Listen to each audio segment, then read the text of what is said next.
The Blue Castle by Lucy Maud Montgomery. Chapter 1.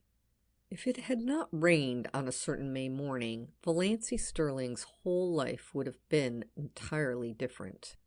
She would have gone with the rest of her clan to Aunt Wellington's engagement picnic, and Dr. Trent would have gone to Montreal. But it did rain, and you shall hear what happened to her because of it. Valancy wakened early, in the lifeless, hopeless hour just preceding dawn. She had not slept very well. One does not sleep well sometimes when one is 29 on the morrow, and unmarried, in a community and connection where the unmarried are simply those who have failed to get a man. Deerwood and the Stirlings had long since relegated Valancy to hopeless old maidenhood. But Valancy herself had never quite relinquished a certain pitiful, shamed little hope that romance would come her way yet.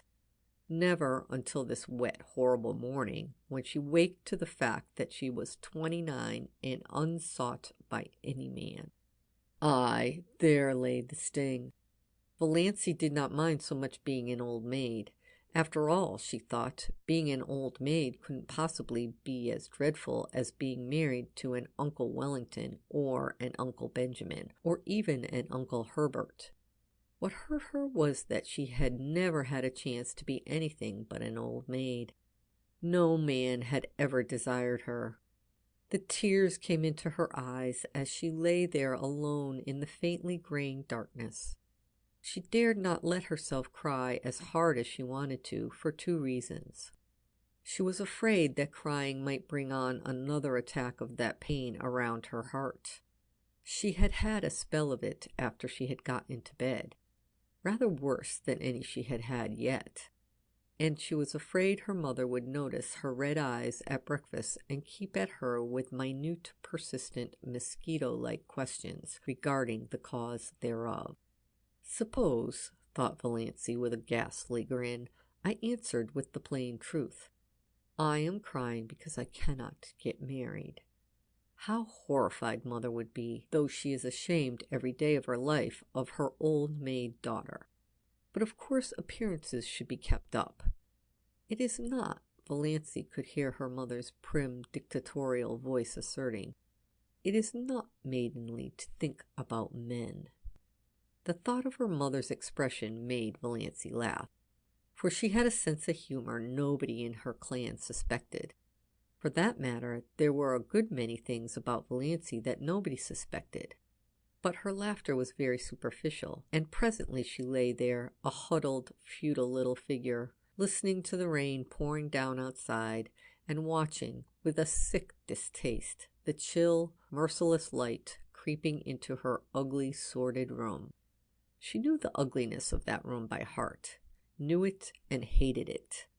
The yellow painted floor, with one hideous hooked rug by the bed, with a grotesque hooked dog on it, always grinning at her when she awoke. The faded dark red paper, the ceiling discolored by old leaks and crossed by cracks, the narrow pinched little washstand, the brown paper lambrequin with purple roses on it, the spotted old looking-glass with the crack across it, propped up on the inadequate dressing table, the jar of ancient potpourri made by her mother in her mythical honeymoon, the shell-covered box with one burst corner which Cousin Stickles had made in her equally mythical girlhood, the beaded pincushion with half its bead fringe gone, the one stiff yellow chair, the faded old motto, gone but not forgotten, worked in colored yarns about great-grandmother Stirling's grim old face, the old photographs of ancient relatives long banished from the rooms below. There were only two pictures that were not of relatives. One, an old chromo of a puppy sitting on a rainy doorstep. That picture always made Valancy unhappy. That forlorn little dog crouched on the doorstep in the driving rain. Why didn't someone open the door and let him in? The other picture was a faded passe-partout engraving of Queen Louise coming down a stairway, which Aunt Wellington had lavishly given her on her 10th birthday. For 19 years she had looked at it and hated it. beautiful, smug, self-satisfied Queen Louise, but she never dared destroy it or remove it. Mother and Cousin Stickles would have been aghast, or, as Valancy irreverently expressed it in her thoughts, would have had a fit. Every room in the house was ugly, of course, but downstairs appearances were kept up somewhat. There was no money for rooms nobody ever saw. Valancy sometimes felt that she could have done something for her room herself, even without money, if she were permitted. But her mother had negatived every timid suggestion that Valancy did not persist. Valancy never persisted. She was afraid to. Her mother could not brook opposition. Mrs. Stirling would sulk for days if offended, with the airs of an insulted duchess. The only thing Valancy liked about her room was that she could be alone there at night to cry if she wanted to. But, after all, what did it matter if a room which you used for nothing except sleeping and dressing in were ugly? Valancy was never permitted to stay alone in her room for any other purpose. People who wanted to be alone, so Mrs. Frederick Stirling and Cousin Stickles believed, could only want to be alone for some sinister purpose. But her room in the Blue Castle was everything a room should be. Valancy, so cowed and subdued and overridden and snubbed in real life, was wont to let herself go rather splendidly in her daydreams. Nobody in the Stirling clan or its ramifications suspected this, least of all her mother and Cousin Stickles. They never knew that Valancy had two homes, the ugly red brick box of a home on Elm Street, and the Blue Castle in Spain. Valancy had lived spiritually in the Blue Castle ever since she could remember. She had been a very tiny child when she found herself possessed of it. Always when she shut her eyes, she could see it plainly, with its turrets and banners on the pine-clad mountain height, wrapped in its faint blue loveliness against the sunset skies of a fair and unknown land. Everything wonderful and beautiful was in that castle. Jewels that queens might have worn, robes of moonlight and fire, couches of roses and gold, long flights of shallow marble steps with great white urns, and with slender mist-clad maidens going up and down them, courts marble-pillared where shimmering fountains fell and nightingales sang among the myrtles, halls of mirrors that reflected only handsome knights and lovely women, herself the loveliest of all, for whose glance men died. All that supported her through the boredom of her days was the hope of going on a dream spree at night. Most, if not all, of the Stirlings would have died of horror if they had known half the things Valancy did in her Blue Castle. For one thing, she had quite a few lovers in it. Oh, only one at a time. One who wooed her with all the romantic ardor of the age of chivalry, and won her after long devotion and many deeds of daring do, and was wedded to her with pomp and circumstance in the great banner-hung chapel of the Blue Castle. At 12, this lover was a fair lad with golden curls and heavenly blue eyes. At 15, he was tall and dark and pale, but still necessarily handsome. At 25, he had a clean-cut jaw, slightly grim, and a face strong and rugged rather than handsome. Valancy never grew older than 25 in her Blue Castle, but recently, very recently, her hero had had reddish tawny hair, a twisted smile, and a mysterious past. I don't say Valancy deliberately murdered these lovers as she outgrew them. One simply faded away as another came. Things are very convenient in this respect in Blue Castles. But on this morning of her day of fate, Valancy could not find the key of her Blue Castle. Reality pressed on her too hardly, barking at her heels like a maddening little dog. She was 29, lonely, undesired, ill-favored, the only homely girl in a handsome clan, with no past and no future. As far as she could look forward, it seemed certain to be just the same until she was nothing but a solitary little withered leaf clinging to a wintry bough. The moment when a woman realizes that she has nothing to live for, neither love, duty, purpose, nor hope, holds for her the bitterness of death. And I have to go on living because I can't stop. I may have to live 80 years, thought Valancy in a kind of panic. We're all horribly long-lived. It sickens me to think of it. She was glad it was raining, or rather she was drearily satisfied that it was raining. There would be no picnic that day. This annual picnic, whereby Aunt and Uncle Wellington, one always thought of them in that succession, inevitably celebrated their engagement at a picnic 30 years before, had been, of late years, a veritable nightmare to Valancy. By an impish coincidence, it was the same day as her birthday, and after she had passed 25, nobody let her forget it. Much as she hated going to the picnic, it would never have occurred to her to rebel against it. There seemed to be nothing of the revolutionary in her nature, and she knew exactly what everyone would say to her at the picnic. Uncle Wellington, whom she disliked and despaired even though he had fulfilled the highest Stirling aspiration, marrying money, would say to her in a pig's whisper, "Not thinking of getting married yet, my dear," and then off into the bellow of laughter with which he invariably concluded his dull remarks. Aunt Wellington, of whom Valancy stood in abject awe, would tell her about Olive's new chiffon dress and Cecil's last devoted letter. Valancy would have to look as pleased and interested as if the dress and the letter had been hers, or else Aunt Wellington would be offended.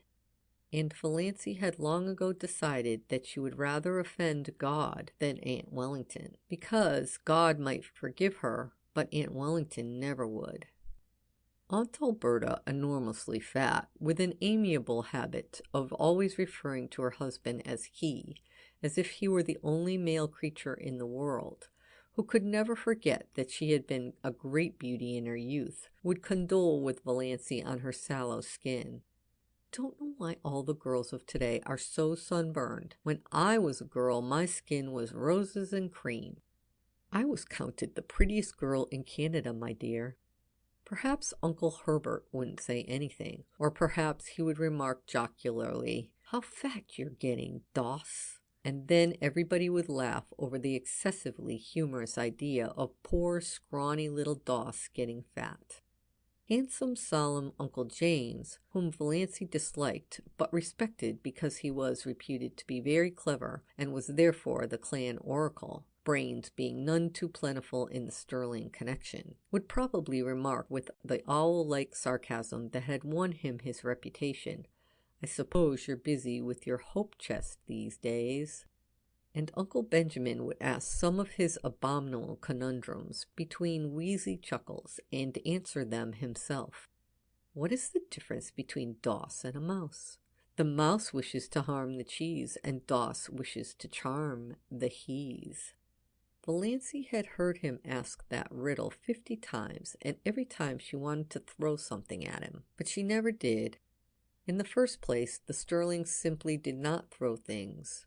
In the second place, Uncle Benjamin was a wealthy and childless old widower, and Valancy had been brought up in the fear and admonition of his money. If she offended him, he would cut her out of his will, supposing she were in it. Valancy did not want to be cut out of Uncle Benjamin's will. She had been poor all her life and knew the galling bitterness of it. So she endured his riddles and even smiled tortured little smiles over him. Aunt Isabel, downright and disagreeable as an east wind, would criticize her in some way. Valancy could not predict just how, for Aunt Isabel never repeated a criticism. She found something new with which to jab you every time. Aunt Isabel prided herself on saying what she thought, but didn't like it so well when other people said what they thought to her. Valancy never said what she thought. Cousin Georgiana, named after her great-great-grandmother, who had been named after George IV, would recount dolorously the names of all relatives and friends who had died since the last picnic and wonder which of us will be the first to go next.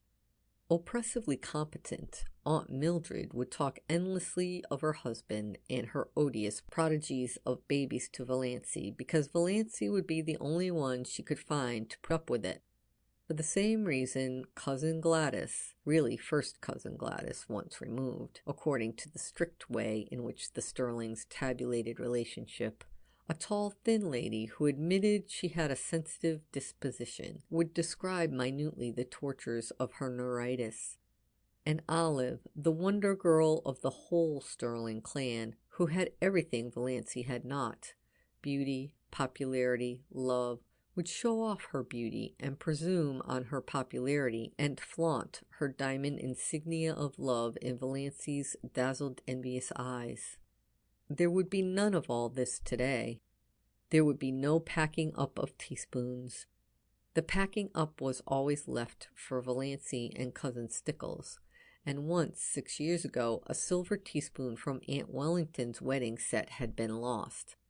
Valancy never heard the last of that silver teaspoon. Its ghost appeared Banquo-like in every subsequent family feast. Oh yes, Valancy knew exactly what the picnic would be like, and she blessed the rain that had saved her from it. There would be no picnic this year. If Aunt Wellington could not celebrate on the sacred day itself, she would have no celebration at all. Thank whatever gods there were for that. Since there would be no picnic, Valancy made up her mind that, if the rain held up in the afternoon, she would go up to the library and get another of John Foster's books. Valancy was never allowed to read novels, but John Foster's books were not novels. They were nature books, so the librarian told Mrs. Frederick Stirling. All about the woods, and birds and bugs and things like that, you know. So Valancy was allowed to read them, under protest, for it was only too evident that she enjoyed them too much. It was permissible, even laudable, to read to improve your mind and your religion, but a book that was enjoyable was dangerous. Valancy did not know whether her mind was being improved or not, but she felt vaguely that if she had come across John Foster's books years ago, life might have been a different thing for her. They seemed to her to yield glimpses of a world into which she might once have entered, though the door was forever barred to her now. It was only within the last year that John Foster's books had been in the Deerwood Library, though the librarian told Valancy that he had been a well-known writer for several years.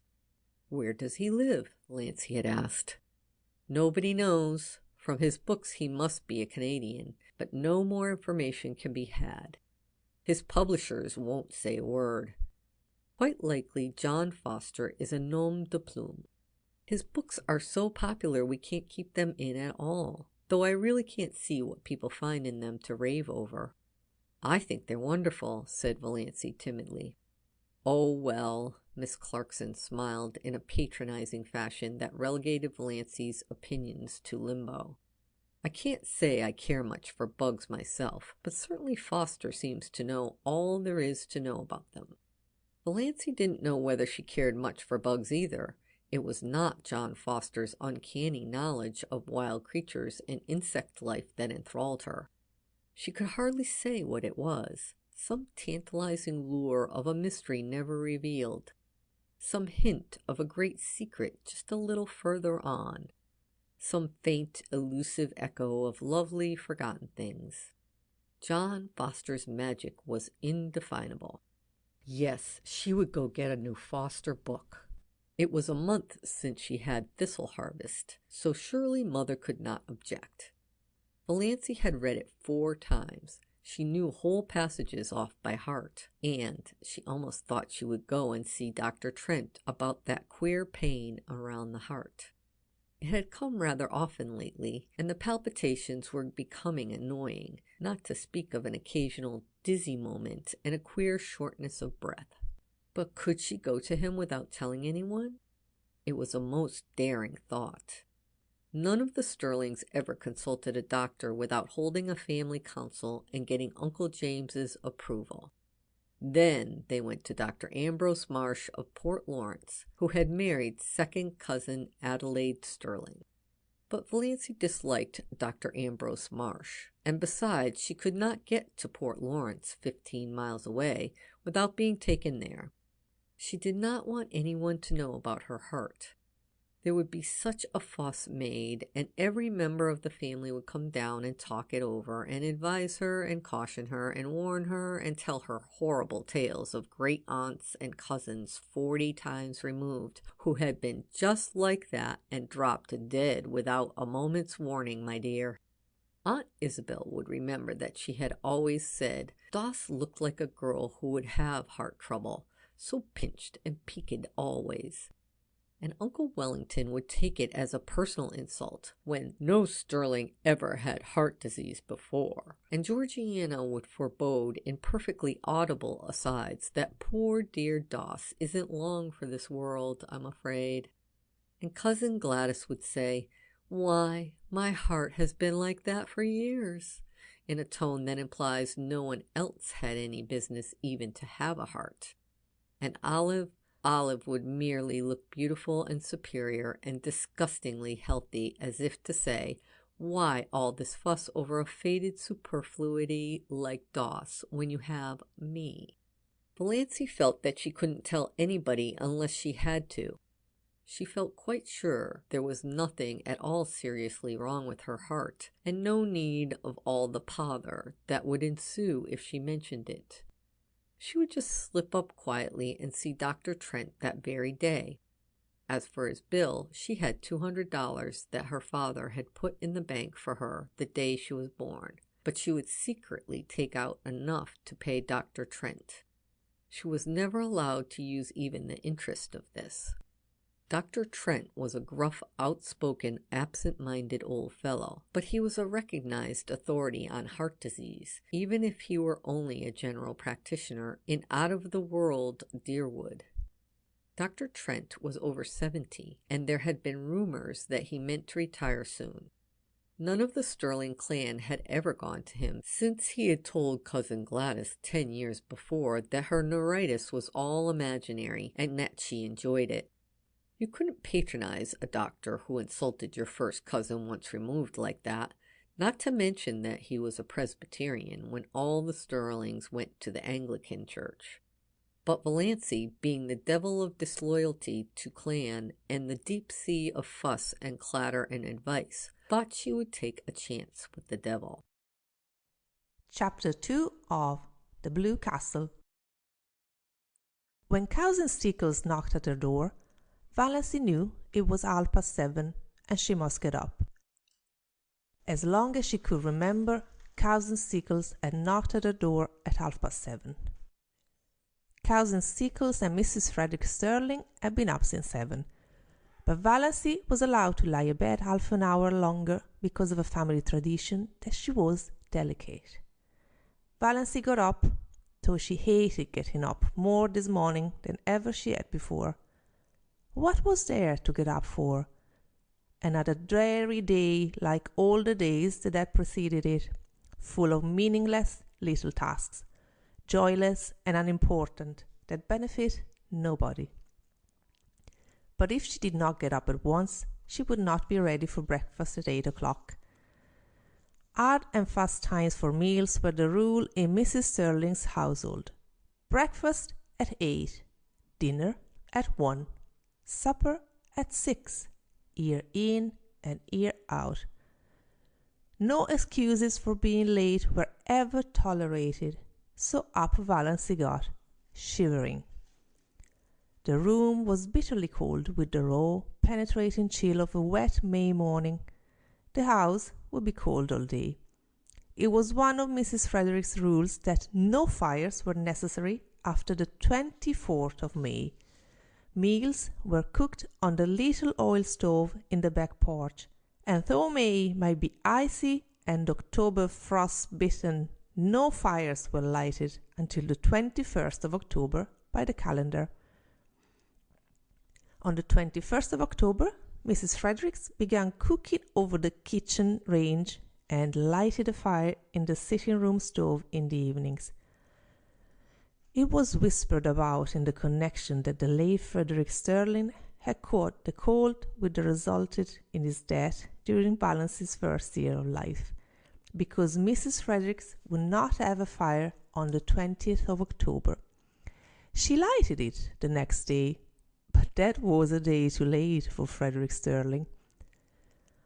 Valancy took off and hung up in the closet a nightdress of coarse unbleached cotton, with high neck and long tight sleeves. She put on undergarments of a similar nature, a dress of brown gingham, thick black stockings, and rubber-heeled boots. Of late years, she had fallen into the habit of doing her hair with the shade of the window by the looking-glass pulled down. The lines on her face did not show so plainly then. But this morning, she jerked the shade to the very top and looked at herself in the leper's mirror with a passionate determination to see herself as the world saw her. The result was rather dreadful. Even a beauty would have found that harsh and soft inside lie trying. Valancy saw straight black hair, short and thin, always lustreless, despite the fact that she gave it one understroke of the brush, neither more nor less, every night of her life, and faithfully rubbed Redfern's hair vigor into the roots, more lustreless than ever in its morning roughness.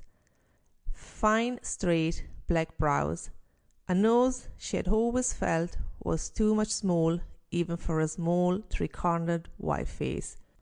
A small, pale mouth that always fell open a trifle over little pointed white teeth. A figure thin and flat-breasted, rather below the average age. She had somehow escaped the family high cheekbones, and her dark brown eyes, too soft and shadowy to be black, had a slant that was almost oriental. Apart from her eyes, she was neither pretty nor ugly. Just insignificant looking, she concluded bitterly. How plain the lines around her eyes and mouth were in that merciless light, and never had her narrow white face looked so narrow and so white. She did her hair in a pompadour. Pompadours had long gone out of fashion, but they had been in when Valancy first put her hair up, and Aunt Wellington had decided that she must always wear her hair so. "It is the only way that becomes you. Your face is so small that you must add height to it by a pompadour effect," said Aunt Wellington, who always enunciated commonplaces as if uttering profound and important truths. Valancy had hankered to do her hair pull low on her forehead with puffs above the ears, as Olive was wearing hers, but Aunt Wellington's dictum had such an effect on her that she never dared to change the style of her dressing again. But then there were so many things Valancy never dared do. All her life she had been afraid of something, she thought bitterly, from the very dawn of recollection, when she had been so horribly afraid of the big black bear that lived, so Cousin Stickle told her, in the closet under the stairs. "And I always will be, I know it. I can't help it. I don't know what it would be like not to be afraid of something." Afraid of her mother's sulky fits, afraid of offending Uncle Benjamin, afraid of becoming a target for Aunt Wellington's contempt, afraid of Aunt Isabel's biting comments, afraid of Uncle James's disapproval, afraid of offending the whole clan's opinions and prejudices, afraid of not keeping up appearances, afraid to say what she really thought of anything, afraid of poverty in her old age. Fear, fear, fear. She could never escape from it. It bound her and enmeshed her like a spider's web of steel. Only in her blue castle could she find temporary release. And this morning, Valancy could not believe she had a blue castle. She would never be able to find it again. 29, unmarried, undesired. What she had to do with the fairy-like chatelaine of Blue Castle? She would cut such childish nonsense out of her life forever and face reality unflinchingly. She turned from her unfriendly mirror and looked out. The ugliness of the view always struck her like a blow. The ragged fence, the tumble-down old carriage shop in the next lot, plastered with crude, violently colored advertisements. The grimy railway station beyond, with the awful derelicts that were always hanging around, even at this early hour. In the pouring rain, everything looked worse than usual, especially the beastly advertisement. Keep that schoolgirl complexion. Valancy had kept her schoolgirl complexion. That was just the trouble. There was not a gleam of beauty anywhere. Exactly like my life, thought Valancy drearily. A brief bitterness had passed. She accepted facts as resignedly as she had always accepted them. She was one of the people whom life always passes by. There was no altering that fact. In this mood, Valancy went down to breakfast. Chapter 3. Breakfast was always the same: oatmeal porridge, which Valancy loathed, toast and tea, and 1 teaspoonful of marmalade. Mrs. Frederick thought 2 teaspoons extravagant, but that did not matter to Valancy, who hated marmalade too. The chilly, gloomy little room was chillier and gloomier than usual. The rain streamed down outside the window. Departed Stirlings, in atrocious gilt frames, wider than the pictures, glowered down from the walls. And yet Cousin Stickles wished Valancy many happy returns of the day. "Sit up straight, Doss," was all her mother said. Valancy sat up straight. She talked to her mother and Cousin Stickles of the things they always talked of. She never wondered what would happen if she tried to talk of something else. She knew, therefore she never did it. Mrs. Frederick was offended with Providence for sending a rainy day when she wanted to go to a picnic, so she ate her breakfast in a sulky silence, for which Valancy was rather grateful.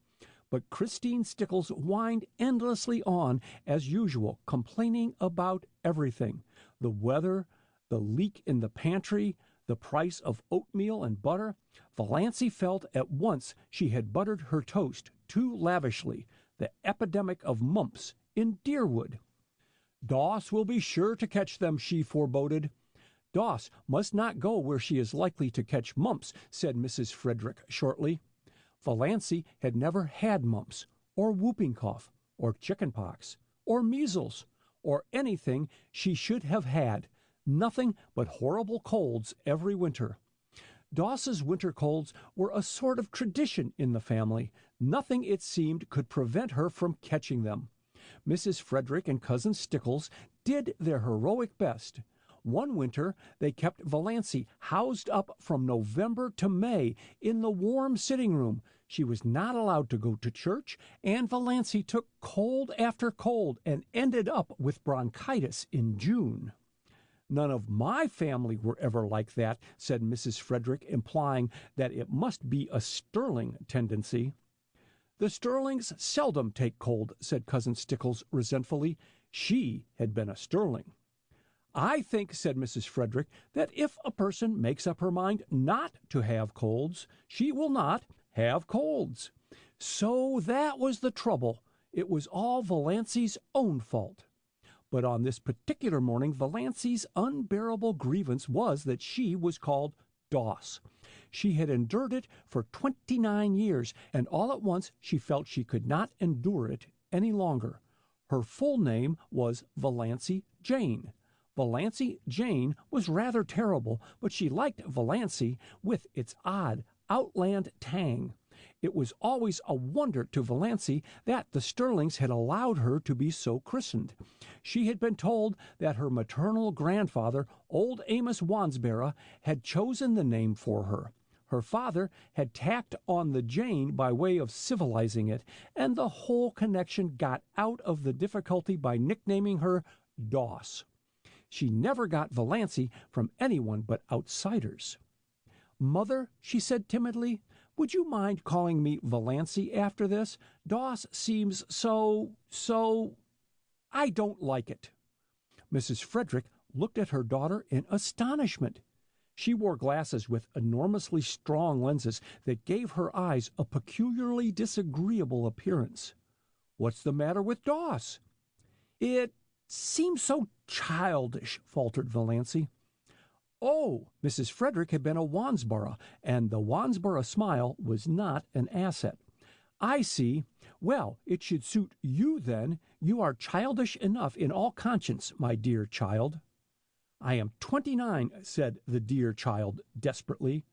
I would proclaim it from the housetops if I were you, dear, said Mrs. Frederick. 29. I had been married 9 years when I was 29. I was married at 17, said Cousin Stickles proudly. Valancy looked at them furtively. Mrs. Frederick, except for those terrible glasses and the hooked nose that made her look more like a parrot than a parrot itself could look, was not ill-looking. At 20 she might have been quite pretty. But Cousin Stickles, and yet Christine Stickles had once been desirable in some man's eyes. Valancy felt that Cousin Stickles, with her broad, flat, wrinkled face, a mole right on the end of her dumpy nose, bristling hairs on her chin, wrinkled yellow neck, pale, protruding eyes, and thin, puckered mouth, had yet this advantage over her, this right to look down on her. And even yet Cousin Stickles was necessary to Mrs. Frederick. Valancy wondered pitifully what it would be like to be wanted by someone, needed by someone. No one in the whole world needed her, or would miss anything from life if she dropped suddenly out of it. She was a disappointment to her mother. No one loved her. She had never so much as had a girlfriend. I haven't even a gift for friendship, she had once admitted to herself pitifully. Doss, you haven't eaten your crusts, said Mrs. Frederick rebukingly. It rained all the forenoon without cessation. Valancy pieced a quilt. Valancy hated piecing quilts, and there was no need of it. The house was full of quilts. There were 3 big chests packed with quilts in the attic. Mrs. Frederick had begun storing away quilts when Valancy was 17, and she kept on storing them, though it did not seem likely that Valancy would ever need them. But Valancy must be at work, and fancy work materials were too expensive. Idleness was a cardinal sin in the Stirling household. When Valancy had been a child, she had been made to write down every night in a small, hated black notebook all the minutes she had spent in idleness that day. On Sundays, her mother made her tot them up and pray over them. On this particular forenoon of this day of destiny, Valancy spent only 10 minutes in idleness. At least Mrs. Frederick and Cousin Stickles would have called it idleness. She went to her room to get a better thimble, and she opened Thistle Harvest guiltily at random. The woods are so human, wrote John Foster, that to know them one must live with them. An occasional saunter through them, keeping to the well-trodden paths, will never admit us to their intimacy. If we wish to be friends, we must seek them out and win them by frequent, reverent visits at all hours, by morning, by noon, and by night, and at all seasons, in spring, in summer, in autumn, in winter. Otherwise, we can never really know them, and any pretense we may make to the contrary will never impose on them. They have their own effective way of keeping aliens at a distance and shutting their hearts to mere casual sightseers. It is of no use to seek the woods from any motive except sheer love of them. They will find us out at once and hide all their sweet, old-world secrets from us. But if they know we come to them because we love them, they will be very kind to us and give us such treasures of beauty and delight as are not bought or sold in any marketplace. For the woods, when they give it all, give unstintingly and hold nothing back from their true worshippers. We must go to them lovingly, humbly, patiently, watchfully, and we shall learn what poignant loveliness lurks in the wild places and silent intervales, laying under starshine and sunset, what cadences of unearthly music are harped on aged pine boughs or crooned in copses of fir, what delicate savors exhale from mosses and ferns in sunny corners or on damp brooklands, what dreams and myths and legends of an older time haunt them. Then The immortal heart of the woods will beat against ours, and its subtle life will steal into our veins and make us its own forever, so that no matter where we go or how widely we wander, we shall be drawn back to the forest to find our most enduring kinship." "Doss," called her mother from the hall below, "what are you doing all by yourself in that room?" Valancy dropped Thistle Harvest like a hot coal and fled downstairs to her patches.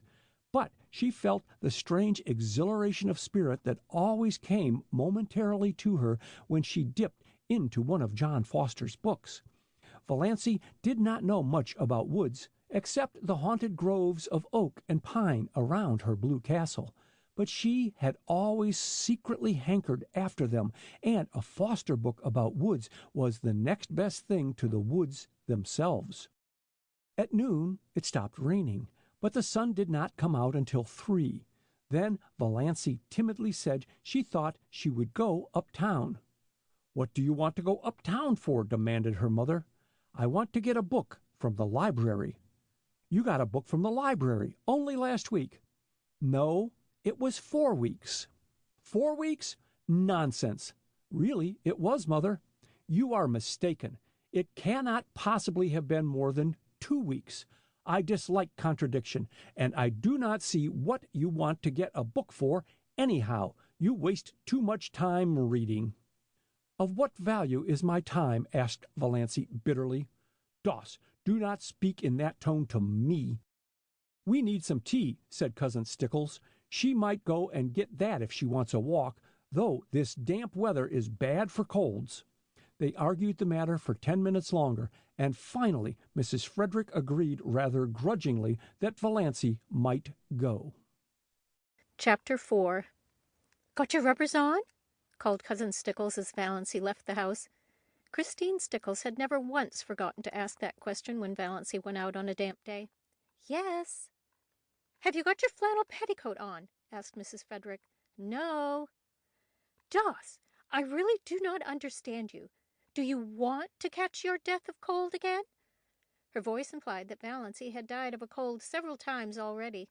"Go upstairs this minute and put it on." "Mother, I don't need a flannel petticoat. My sateen one is warm enough."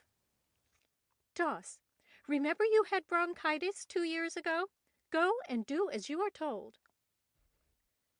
Valancy went, though nobody will ever know just how near she came to hurling the rubber plant into the street before she went. She hated that gray flannel petticoat more than any other garment she owned. Olive never had to wear flannel petticoats. Olive wore ruffled silk and sheer lawn and filmy laced flounces. But Olive's father had married money, and Olive never had bronchitis, so there you were. "Are you sure you didn't leave the soap in the water?" demanded Mrs. Frederick. But Valancy was gone. She turned at the corner and looked back down the ugly, prim, respectable street where she lived. The Stirling house was the ugliest on it, more like a red brick box than anything else, too high for its breadth, and made still higher by a bulbous glass cupola on top. About it was the desolate, barren peace of an old house whose life is lived. There was a pretty house with leaded casements and dubbed gables just around the corner. A new house, one of those houses you love the minute you see them. Clayton Markley had built it for his bride. He was to be married to Jenny Lloyd in June. The little house, it was said, was furnished from attic to cellar in complete readiness for its mistress. "I don't envy Jenny the man," thought Valancy sincerely. Clayton Markley was not one of her many ideals, but I do envy her the house. It's such a nice young house. Oh, if I could only have a house of my own, ever so poor, so tiny, but my own. But then," she added bitterly, "there is no use in yowling for the moon when you can't even get a tallow candle." In dreamland, nothing would do Valancy but a castle of pale sapphire. In real life, she would have been fully satisfied with a little house of her own. She envied Jenny Lloyd more fiercely than ever today. Jenny was not so much better looking than she was, and not so very much younger. Yet she was to have this delightful house, and the nicest little Wedgwood teacups. Valancy had seen them. An open fireplace and monogrammed linen, hem-stitched tablecloths, and china closets. Why did everything come to some girls and nothing to others? It wasn't fair. Valancy was once more seething with rebellion as she walked along, a prim, dowdy little figure in her shabby raincoat and 3-year-old hat, splashed occasionally by the mud of a passing motor with its insulting shrieks. Motors were still rather a novelty in Deerwood, though they were common in Port Lawrence, and most of the summer residents up at Muskoka had them. In Deerwood, only some of the smart set had them, for even Deerwood was divided into sets. There was the smart set, the intellectual set, the old family set, of which the Stirlings were members, the common run, and a few pariahs. Not one of the Stirling clan had as yet condescended to a motor, though Olive was teasing her father to have one. Valancy had never even been in a motor car. She did not hanker after this. In truth, she felt rather afraid of motor cars, especially at night.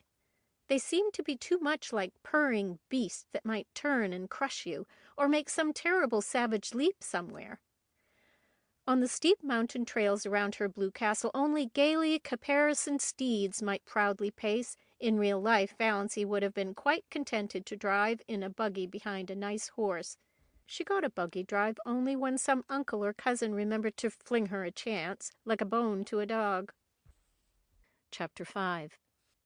Of course she must buy the tea in Uncle Benjamin's grocery store. To buy it anywhere else was unthinkable. Yet Valancy hated to go to Uncle Benjamin's store on her 29th birthday. There was no hope that he would not remember it. "Why?" demanded Uncle Benjamin leeringly, as he tied up her tea. "Our young ladies like bad grammarians."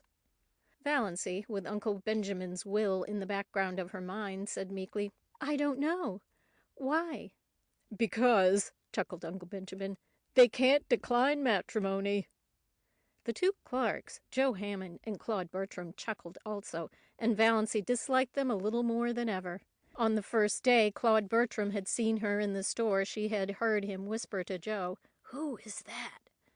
And Joe had said, "Valancy Stirling, one of the Deerwood old maids." "Curable or incurable?"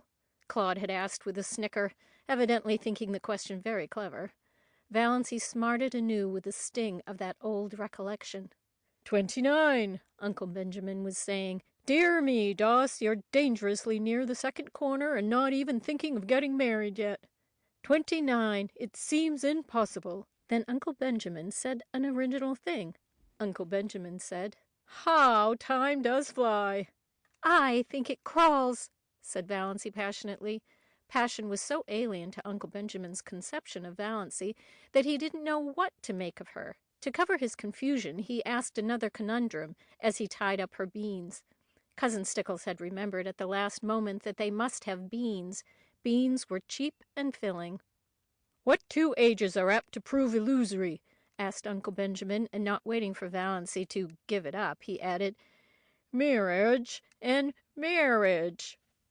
"M-I-R-A-G-E is pronounced mirage," said Valancy shortly, picking up her tea and her beans. For the moment she did not care whether Uncle Benjamin cut her out of his will or not. She walked out of the store while Uncle Benjamin stared after her with his mouth open. Then he shook his head. "Poor Doss is taking it hard," he said. Valancy was sorry by the time she reached the next crossing. Why had she lost her patience like that?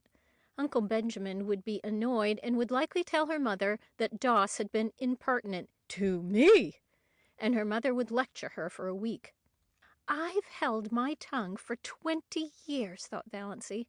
Why couldn't I have held it once more?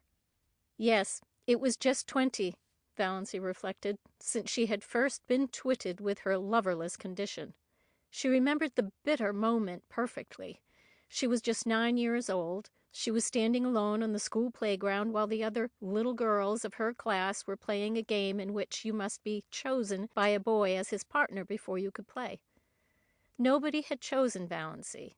Little, pale, black-haired Valancy with her prim, long-sleeved apron and odd, slanted eyes. "Oh," said a pretty little girl to her, "I'm so sorry for you. You haven't got a beau."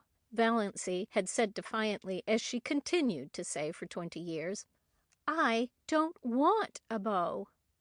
But this afternoon, Valancy once and for all stopped saying that. "I'm going to be honest with myself anyhow," she thought savagely. "Uncle Benjamin's riddles hurt me because they are true. I do want to be married. I want a house of my own. I want a husband of my own. I want sweet little fat babies of my own." Valancy stopped suddenly, aghast at her own recklessness. She felt sure that Reverend Dr. Stirling, who passed her at this moment, read her thoughts and disapproved of them thoroughly. Valancy was afraid of Dr. Stirling, had been afraid of him ever since the Sunday 23 years before, when he had first come to St. Albans. Valancy had been too late for Sunday school that day, and she had gone into the church timidly and sat in their pew. No one else was in the church, nobody except the new rector, Dr. Stirling. Dr. Stirling stood up in front of the choir door, beckoned to her, and said sternly, "Little boy, come up here." Valancy had stared around her. There was no little boy. There was no one in all the huge church but herself. This strange man with blue glasses couldn't mean her. She was not a boy. "Little boy," repeated Dr. Stirling, more sternly still, shaking his forefinger fiercely at her, "come up here at once." Valancy arose as if hypnotized and walked up the aisle. She was too terrified to do anything else. What dreadful thing was going to happen to her? What had happened to her? Had she actually turned into a boy? She came to a stop in front of Dr. Stirling. Dr. Stirling shook his forefinger, such a long, knuckly forefinger, at her and said, "Little boy, take off your hat." Valancy took off her hat. She had a scrawny little pigtail hanging down her back, but Dr. Stirling was short-sighted and did not perceive it. "Little boy, go back to your seat and always take off your hat in church. Remember." Valancy went back to her seat, carrying her hat like an automaton. Presently her mother came in. "Doss," said Mrs. Stirling, "what do you mean by taking off your hat? Put it on instantly." Valancy put it on instantly. She was cold with fear lest Dr. Stirling should immediately summon her up front again. She would have to go, of course. It never occurred to her that one could disobey the rector, and the church was full of people now. Oh, what would she do if that horrible stabbing forefinger were shaken at her again before all those people? Valancy sat through the whole service in an agony of dread and was sick for a week afterwards. Nobody knew why. Mrs. Frederick again bemoaned herself of her delicate child. Dr. Stirling found out his mistake and laughed over it to Valancy, who did not laugh. She never got over her dread of Dr. Stirling, and now to be caught by him on the street corner thinking such things. Valancy got her John Foster book, Magic of Wings. "His latest all about birds," said Miss Clarkson. She had almost decided she would go home instead of going to see Dr. Trent. Her courage had failed her. She was afraid of offending Uncle James, afraid of angering her mother, afraid of facing gruff, shaggy-browed old Dr. Trent, who would probably tell her, as he had told Cousin Gladys, that her trouble was entirely imaginary and that she only had it because she liked to have it. No, she would not go. She would get a bottle of Redfern's purple pills instead. Redfern's purple pills were their standard medicine of the Stirling clan. Had they not cured second cousin Geraldine when 5 doctors had given her up? Valancy always felt very skeptical concerning the virtues of the purple pills, but there might be something in them, and it was easier to take them than to face Dr. Trent alone. She would glance over the magazines in the reading room a few minutes and then go home. Valancy tried to read a story, but it made her furious. On every page was a picture of a heroine surrounded by adoring men, and here she was, Valancy Stirling, who could not get a solitary beau. Valancy slammed the magazine shut.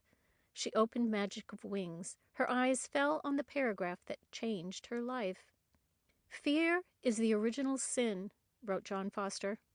Almost all the evil in the world has its origin in the fact that someone is afraid of something. It is a cold, slimy serpent coiling about you. It is horrible to live with fear, and it is of all things degrading. Valancy shut Magic of Wings and stood up. She would go and see Dr. Trent. Chapter 6.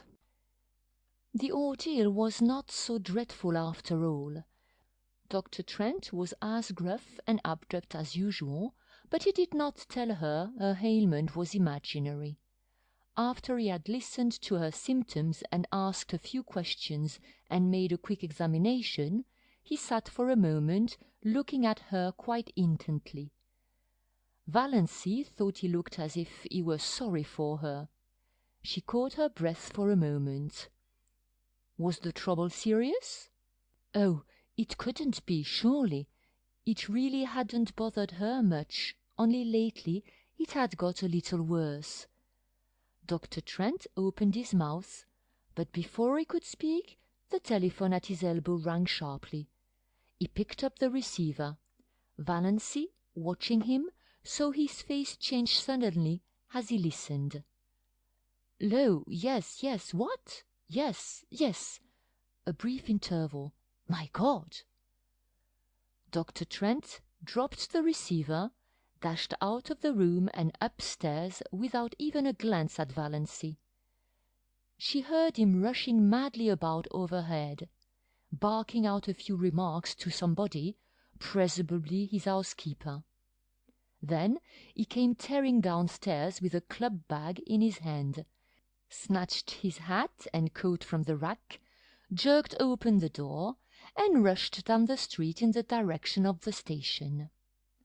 Valancy sat alone in the little office, feeling more absolutely foolish than she had ever felt before in her life. Foolish and humiliated. So this was all that had come of her heroic determination to live up to John Forster and cast fear aside.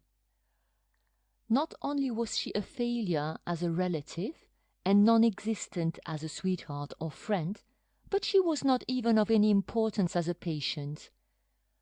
Dr. Trent had forgotten her very presence in his excitement over whatever message had come by the telephone. She had gained nothing by ignoring Uncle James and flying in the face of family tradition. For a moment she was afraid she was going to cry. It was all so ridiculous. Then she heard Dr. Trent's housekeeper coming down the stairs. Valancy rose and went to the office door. "The doctor forgot all about me," she said with a twisted smile. "Well, that's too bad," said Mrs. Patterson sympathetically. "But it wasn't much wonder, poor man. That was a telegram they phoned over from the port. His son has been terribly injured in an auto accident in Montreal. The doctor had just 10 minutes to catch the train. I don't know what he'll do if anything happens to Ned. He's just bound up in the boy. You'll have to come again, Miss Stirling. I hope it's nothing serious." "Oh, no, nothing serious," agreed Valancy. She felt a little less humiliated. It was no wonder poor Dr. Trent had forgotten her at such a moment. Nevertheless, she felt very flat and discouraged as she went down the street. Valancy went home by the short-cut of Lover's Lane. She did not often go through Lover's Lane, but it was getting near supper-time, and it would never do to be late. Lover's Lane wound back of the village, under great elms and maples, and deserved its name. It was hard to go there at any time and not find some canoodling couple, or young girls in pairs, arms intertwined, earnestly talking over their secrets. Valancy didn't know which made her feel more self-conscious and uncomfortable. This evening she encountered both. She met Connie Hale and Kate Bailey in new pink organdy dresses with flowers stuck coquettishly in their glossy bare hair. Valancy had never had a pink dress or worn flowers in her hair. Then she passed a young couple she didn't know, dandering along, oblivious to everything but themselves.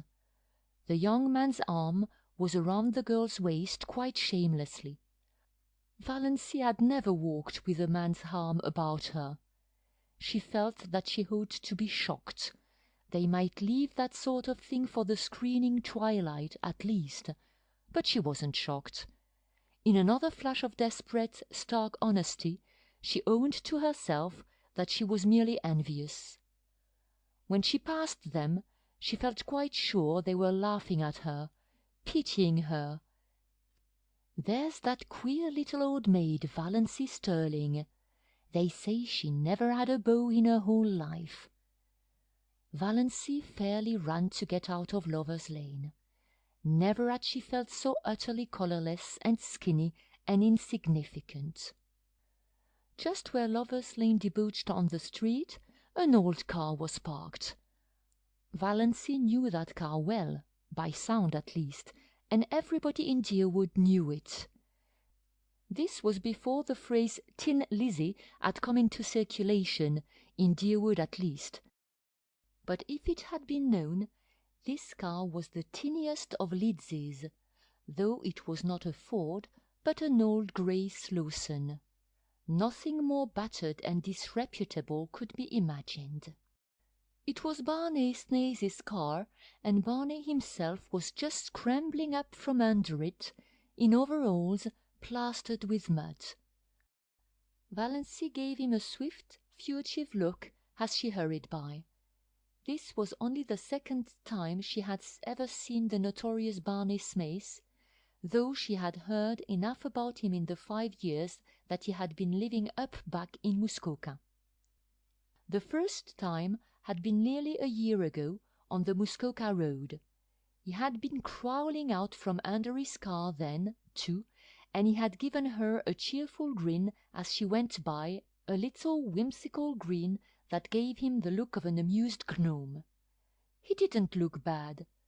She didn't believe he was bad, in spite of the wild yawns that were always being told of him. Of course, he went tearing in that terrible old grey Slawson through Deerwood at hours when all decent people were in bed, often with old roaring Abel, who made the night hideous with owls, both of them dead drunk, my dear. And everyone knew that he was an escaped convict, and a defaulting bank clerk, and a murderer in hiding, and an infidel, and an illegitimate son of old Roaring Abel Gay, and the father of Roaring Abel's illegitimate grandchild, and a counterfeiter, and a forger, and a few other awful things. But still, Valancy didn't believe he was bad. Nobody with a smile like that could be bad, no matter what he had done. It was that night the Prince of the Blue Castle changed from a being of grim jaw and hair with a dash of premature grey, to a rakish individual with overlong tawny hair dashed with red, dark brown eyes, and ears that stuck out just enough to give him an alert look, but not enough to be called flying jibs. But he still retained something a little grim about the jaw. Barney Snaze looked even more disreputable than usual just now. It was very evident that he hadn't shaved for days, and his hands and arms, bare to the shoulders, were black with grease. But he was whistling gleefully to himself, and he seemed so happy that Valancy envied him. She envied him his light-heartedness, and his irresponsibility, and his mysterious little cabin up on an island in Lake Mistowis, even his rackety old grey Slawson. Neither he nor his car had to be respectable and live up to traditions. When he rattled past her a few minutes later, bareheaded, leaning back in his lidsey at a rakish angle, his longish hair blowing in the wind, a villainous-looking old black pipe in his mouth, she envied him again. Men had the best of it, no doubt about that. This outlaw was happy, whatever he was or wasn't. She, Valancy Stirling, respectable, well-behaved to the last degree, was unhappy and had always been unhappy. So there you were. Valancy was just in time for supper. The sun had clouded over, and a dismal, drizzling rain was falling again. Cousin Stickles had the neuralgia. Valancy had to do the family darning, and there was no time for magic of winds. "Can't the darning wait till tomorrow?" she pleaded. "Tomorrow will bring its own duties," said Mrs. Frederick inexorably. Valancy darned all the evening and listened to Mrs. Frederick and Cousin Stickles talking the eternal niggling gossip of the clan as they knitted drearily at interminable black stockings. They discussed second cousin Lilian's approaching wedding in all its bearings. On the whole, they approved. Second cousin Lilian was doing well for herself. "Though she hasn't hurried," said Cousin Stickles, "she must be 25.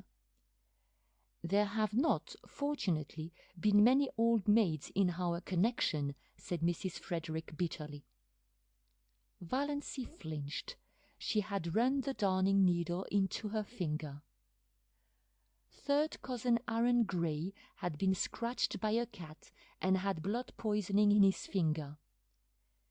"Cats are most dangerous animals," said Mrs. Frederick. "I would never have a cat about the house."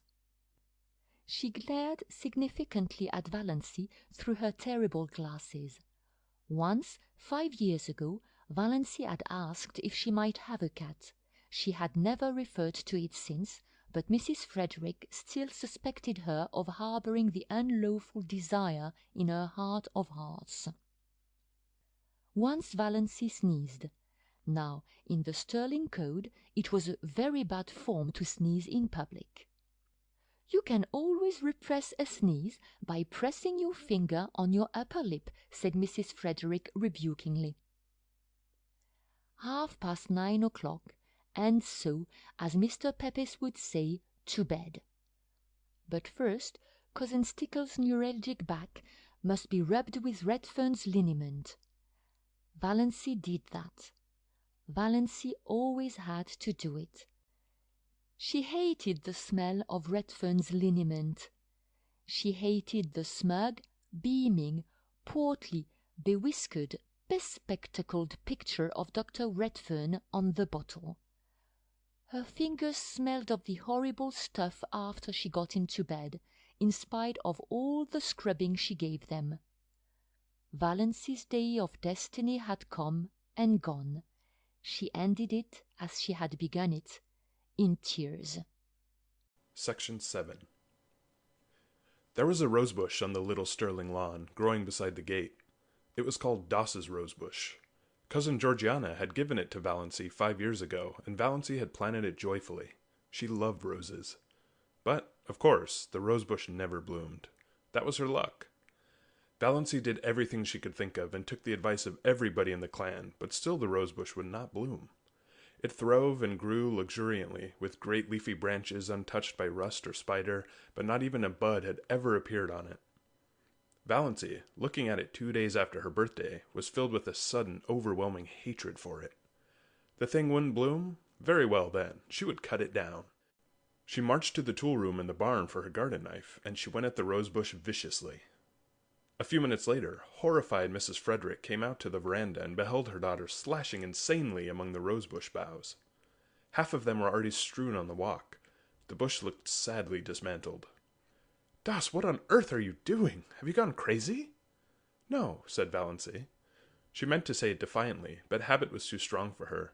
She said it deprecatingly. I just made up my mind to cut this bush down. It is no good. It never blooms, never will bloom." "That is no reason for destroying it," said Mrs. Frederick sternly. "It was a beautiful bush and quite ornamental. You've made a sorry-looking thing of it." "Rose trees should bloom," said Valancy, a little obstinately. "Don't argue with me, Doss. Clear up that mess and leave the bush alone. I don't know what Georgiana will say when she sees how you have hacked it to pieces.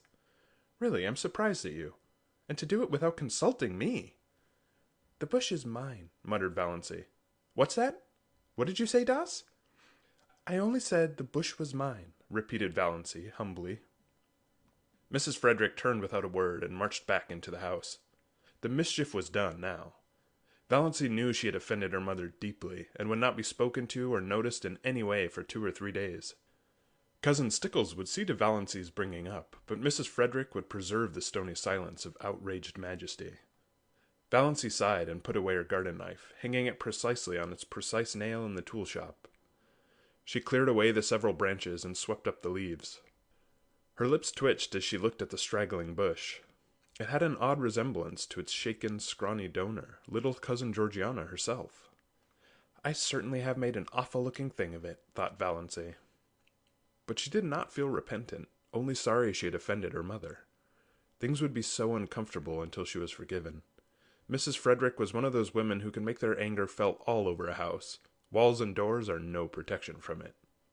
You'd better go uptown and get the mail, said Cousin Stickles when Valancy went in.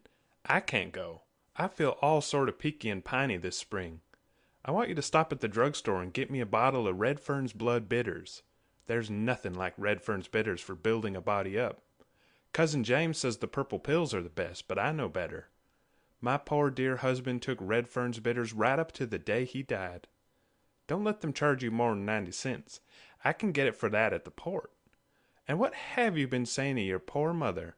Do you ever stop to think, Doss, that you can only have one mother? One is enough for me, thought Valancy undutifully as she went uptown. She got Cousin Stickles' bottle of bitters, and then she went to the post office and asked for her mail at the general delivery. Her mother did not have a box. They got too little mail to bother with it.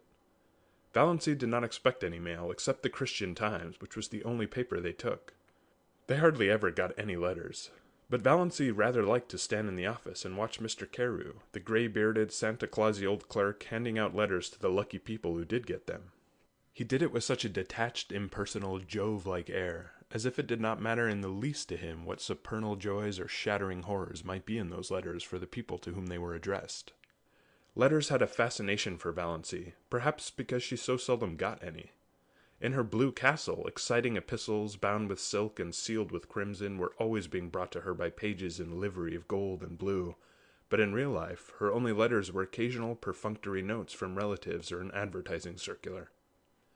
Consequently, she was immensely surprised when Mr. Carew, looking even more Jovian than usual, poked a letter out to her. Yes, it was addressed to her plainly, in fierce black hand. Miss Valancy Stirling, Elm Street, Deerwood, and the postmark was Montreal. Valancy picked it up with a little quickening of her breath. Montreal! It must be from Dr. Trent. He had remembered her, after all. Valancy met Uncle Benjamin coming in as she was going out, and was glad the letter was safely in her bag. What, said Uncle Benjamin, is the difference between a donkey and a postage stamp? I don't know. What? Answered Valancy dutifully. One you lick with a stick, and the other you stick with a lick. Ha ha! Uncle Benjamin passed in, tremendously pleased with himself. Cousin Stickles pounced on the Times when Valancy got home, but it did not occur to her to ask if there were any letters. Mrs. Frederick would have asked it, but Mrs. Frederick's lips at present were sealed. Valancy was glad of this. If her mother had asked if there were any letters, Valancy would have had to admit there was. Then she would have had to let her mother and Cousin Stickles read the letter, and all would be discovered. Her heart acted strangely on the way upstairs, and she sat down by her window for a few minutes before opening her letter. She felt very guilty and deceitful. She had never before kept a letter secret from her mother. Every letter she had ever written or received had been read by Mrs. Frederick. That had never mattered. Valancy had never had anything to hide. But this did matter. She could not have anyone see this letter. But her fingers trembled with a consciousness of wickedness and unfilial conduct as she opened it. Trembled a little, too, perhaps, with apprehension. She felt quite sure there was nothing seriously wrong with her heart, but one never knew. Dr. Trent's letter was like himself, blunt, abrupt, concise, wasting no words. Dr. Trent never beat about the bush. Dear Miss Stirling, and then a page of black, positive writing. Valancy seemed to read it at a glance. She dropped it on her lap, her face ghost white. Dr. Trent told her that she had a very dangerous and fatal form of heart disease, angina pectoris, evidently complicated with an aneurysm, whatever that was, and in the last stages. He said, without mincing matters, that nothing could be done for her. If she took great care of herself, she might live a year, but she might also die at any moment. Dr. Trent never troubled himself about euphemisms. She must be careful to avoid all excitement and all severe muscular efforts. She must eat and drink moderately. She must never run. She must go upstairs and uphill with great care. Any sudden jolt or shock might be fatal. She was to get the prescription he enclosed filled and carry it with her always, taking a dose whenever her attacks come on. And he was hers truly, H.B. Trent. Valancy sat for a long while by her window. Outside was a world drowned in the light of a spring afternoon, skies entrancingly blue, winds perfumed and free, lovely, soft blue hazes at the end of every street. Over at the railway station, a group of young girls was waiting for a train. She heard their gay laughter as they chattered and joked. The train roared in and roared out again. But none of these things had any reality. Nothing had any reality except the fact she only had another year to live.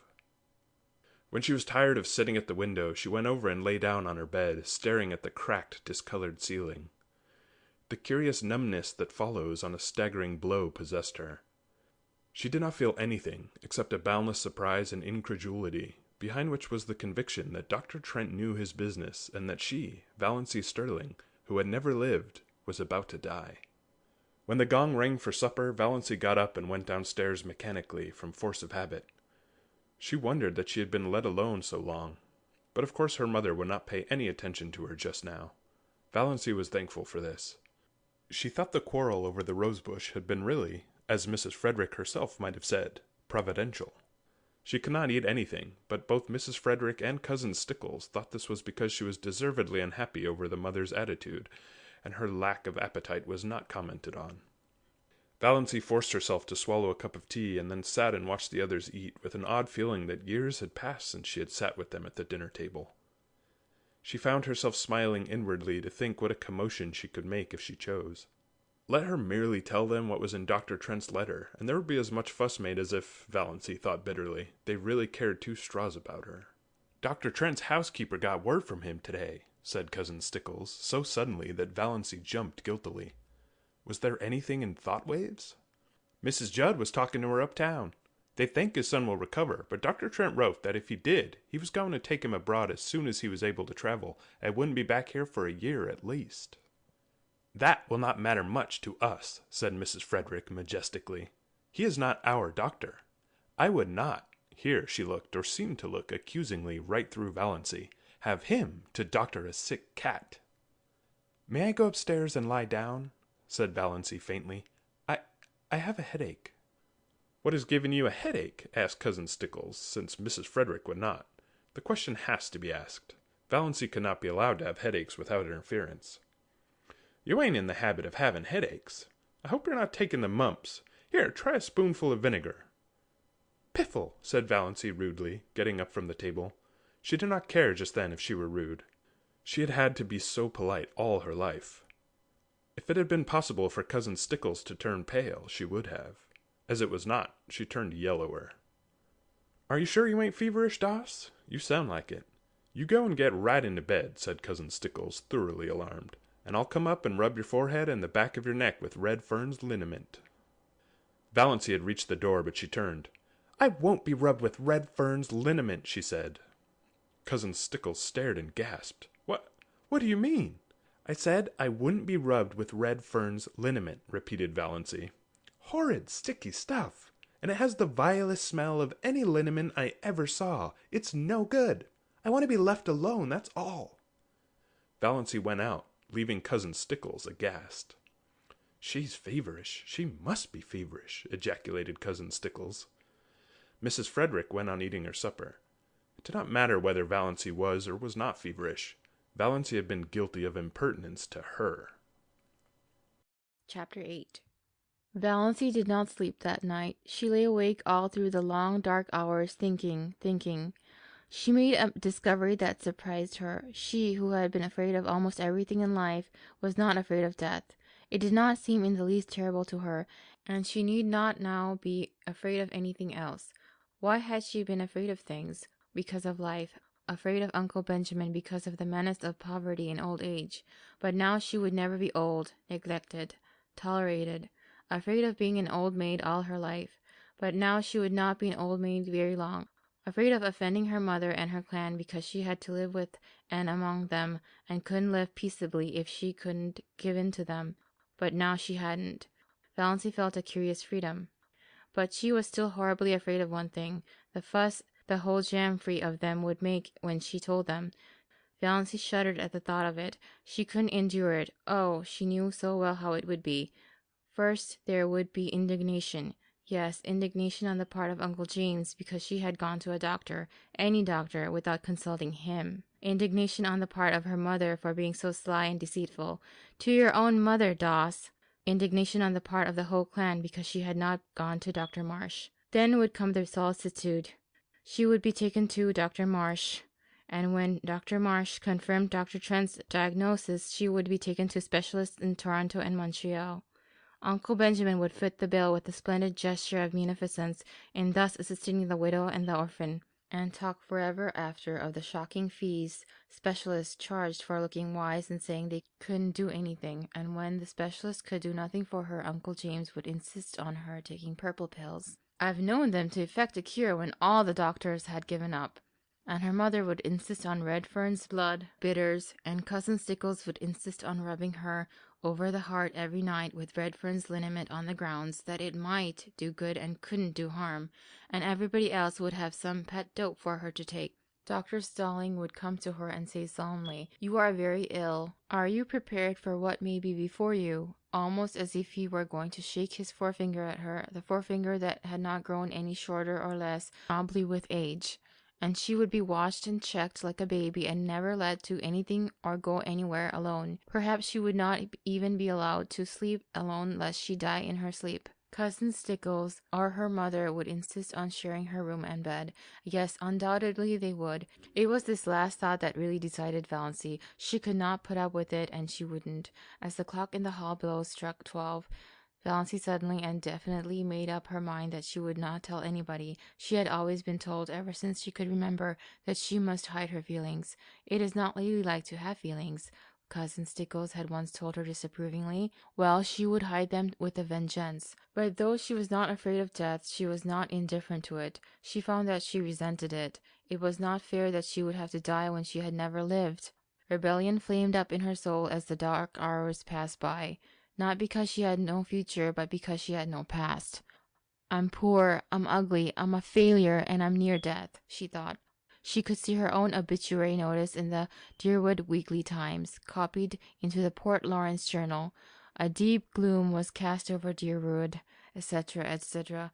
Leaves a large circle of friends to mourn, etc., etc., etc. Lies, all lies. Gloom, forsooth. Nobody would miss her. Her death would not matter a straw to anybody. Not even her mother loved her. Her mother, who had been so disappointed that she was not a boy, or at least a pretty girl. Valancy reviewed her whole life between midnight and the early spring dawn. It was a very drab existence, but here and there an incident loomed out with a significance out of all proportion to its real importance. These incidents were all unpleasant in one way or another. Nothing really pleasant had ever happened to Valancy. I've never had one wholly happy hour in my life. Not one, she thought. I've just been a colorless non-entity. I remember reading somewhere once that there is an hour in which a woman might be happy all her life if she could but find it. I've never found my hour. Never, never, and I never will now. If I could only have had that hour, I'd be willing to die. Those significant incidents kept bobbing up in her mind like unbidden ghosts, without any sequence of time or place. For instance, that time when at 16 she had blued a tubful of clothes too deeply, and the time when at 8 she had stolen some raspberry jam from Aunt Wellington's pantry. Valancy never heard the last of those two misdemeanors. At almost every clan gathering they were raked up against her as jokes. Uncle Benjamin hardly ever missed retelling the raspberry jam incident. He had been the one to catch her face all stained and streaked. I have really done so few bad things that they have to keep harping on the old ones, thought Valancy. Why, I have never even had a quarrel with anyone. I haven't an enemy. What a spineless thing I must be not to have even one enemy. There was that incident of the dust pile at school when she was 7. Valancy always recalled it when Dr. Stirling referred to the text, "To him that hath shall be given, and from him that hath not shall be taken even that which he hath." Other people might puzzle over that text, but it never puzzled Valancy. The whole relationship between herself and Olive, dating from the day of the dust pile, was a commentary on it. She had been going to school a year, but Olive, who was a year younger, had just begun and had about her all the glamour of a new girl, and an exceedingly pretty girl at that. It was at recess, and all the girls, big and little, were out on the road in front of the school making dust piles. The aim of each girl was to have the biggest pile. Valancy was good at making dust piles. There was an art in it, and she had secret hopes of leading, but Olive, working off all by herself, was suddenly discovered to have a larger dust pile than anybody. Valancy felt no jealousy. Her dust pile was quite big enough to please her. Then one of the older girls had an inspiration. "Let's put all our dust on Olive's pile and make a tremendous one," she exclaimed. A frenzy seemed to seize the girls. They swooped down on the dust piles with pails and shovels, and in a few seconds Olive's pile was a veritable pyramid. In vain Valancy, with scrawny, outstretched little arms, tried to protect hers. She was ruthlessly swept aside, her dust pile scooped up and poured on Olive's. Valancy turned away resolutely and began building another dust pile. Again a bigger girl pounced on it. Valancy stood before it, flushed, indignant, arms outspread. "Don't take it," she pleaded. "Please don't take it." "But why?" demanded the older girl. "Why won't you help to build Olive's bigger?" "I want my own little dust pile," said Valancy piteously. Her plea went unheeded. While she argued with one girl, another scraped up her dust pile. Valancy turned away, her heart swelling, her eyes full of tears. "Jealous, you're jealous," said the girls mockingly. "You were very selfish," said her mother coldly, when Valancy told her about it at night. That was the first and last time Valancy had ever taken any of her troubles to her mother. Valancy was neither jealous nor selfish. It was only that she wanted a dust pile of her own. Small or big mattered not. A team of horses came down the street. Olive's dust pile was scattered over the roadway. The bell rang. The girls trooped into school and had forgotten the whole affair before they reached their seats. Valancy never forgot it. To this day she resented it in her secret soul. But was it not symbolic of her life? "I've never been able to have my own dust pile," thought Valancy. The enormous red moon she had seen rising right at the end of the street one autumn evening of her 6th year. She had been sick and cold with the awful uncanny horror of it, so near to her, so big. She had run in trembling to her mother, and her mother had laughed at her. She had gone to bed and hidden her face under the clothes in terror lest she might look at the window and see that horrible moon glaring in at her through it. The boy who had tried to kiss her at a party when she was 15. She had not let him. She had evaded him and run. He was the only boy who had ever tried to kiss her. Now, 14 years later, Valancy found herself wishing that she had let him. The time that she had been made to apologize to Olive for something she hadn't done. Olive had said that Valancy had pushed her into the mud and spoiled her new shoes on purpose. Valancy knew she hadn't. It had been an accident, and even that wasn't her fault, but nobody would believe her. She had to apologize and kiss Olive to make up. The injustice of it burned into her soul tonight. That summer when Olive had the most beautiful hat, trimmed with creamy yellow net, and a wreath of red roses and little ribbon bows under the chin, Valancy had wanted a hat like that more than she had ever wanted anything. She pleaded for one and had been laughed at. All summer she had to wear a horrid little brown sailor with elastic that cut behind her ears. None of the girls would go around with her because she was so shabby. Nobody but Olive. People had thought Olive so sweet and unselfish. I was an excellent foil for her, thought Valancy. Even then she knew that. Valancy had tried to win a prize for attendance in Sunday school once, but Olive won it. There were so many Sundays Valancy had to stay home because she had colds. She had once tried to stay a piece in school one Friday afternoon and had broken down in it. Olive was a good reciter and never got stuck. The night she had spent in Port Lawrence with Aunt Isabel when she was 10. Byron Stirling was there, from Montreal, 12 years old, conceited, clever. At family prayers in the morning, Byron had reached across and given Valancy's thin arm such a savage pinch that she screamed out with pain. After prayers were over, she was summoned to Aunt Isabel's bar of judgment. But when she said Byron had pinched her, Byron denied it. He said she cried out because the kitten scratched her. He said she had put the kitten up on her chair and was playing with it when she should have been listening to Uncle David's prayer. He was believed. In the Stirling clan, the boys were always believed before the girls. Valancy was sent home in disgrace because of her exceedingly bad behavior during family prayers, and she was not asked to Aunt Isabel's again for many moons. The time cousin Betty Stirling was married, somehow Valancy got wind of the fact that Betty was going to ask her to be one of her bridesmaids. Valancy was secretly uplifted. It would be a delightful thing to be a bridesmaid, and of course she would have to have a new dress for it, a pretty new dress, a pink dress. Betty wanted her bridesmaids to dress in pink, but Betty had never asked her after all.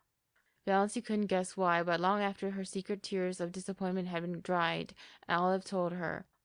Betty, after much consultation and reflection, had decided that Valancy was too insignificant. She would spoil the effect. That was 9 years ago, but tonight Valancy caught her breath with the old pain and sting of it. That day in her 11th year, when her mother had badgered her into confessing something she had never done. Valancy had denied it for a long time, but eventually, for peace's sake, she had given in and pleaded guilty. Mrs. Frederick was always making people lie by pushing them into situations where they had to lie. Then her mother had made her kneel down on parlor floor between herself and Cousin Stickles and say, "Oh God, please forgive me for not speaking the truth." Valancy had said it, but as she rose from her knees, she muttered, "But oh God, you know I did speak the truth." Valancy had not heard of Galileo, but her face was similar to his. She was punished just as severely as if she hadn't confessed and prayed. The winter she went to dancing school. Uncle James had decreed she should go and had paid for her lessons. How she had looked forward to it, and how she had hated it. She had never had a voluntary partner. The teacher always had to tell some boy to dance with her, and generally he had been sulky about it. Yet Valancy was a good dancer, as light on her feet as thistledown. Olive, who had never lacked eager partners, was heavy. The affair of the button string when she was 10, all the girls in school had button strings. Olive had a very long one with a great many beautiful buttons.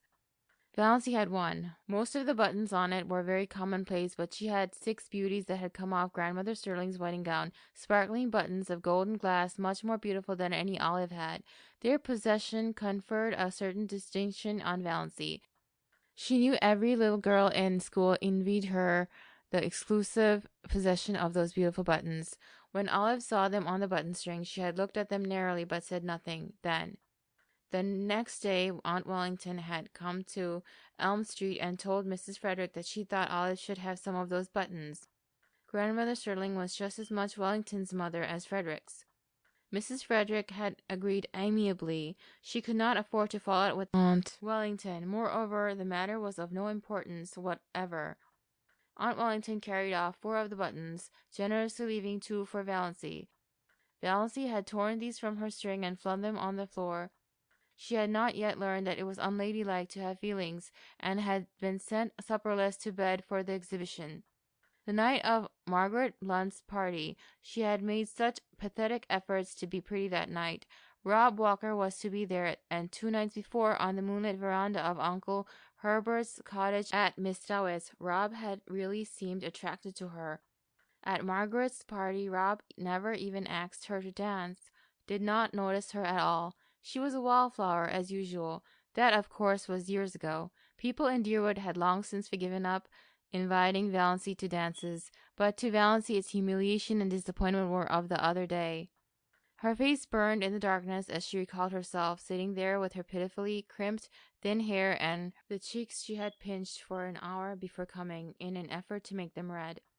All that came of it was a wild story that Valancy Stirling was rouged at Margaret Blunt's party. In those days in Deerwood, that was enough to wreck your character forever. It did not wreck Valancy's, or even damage it. People knew she wouldn't be fast if she tried. They only laughed at her.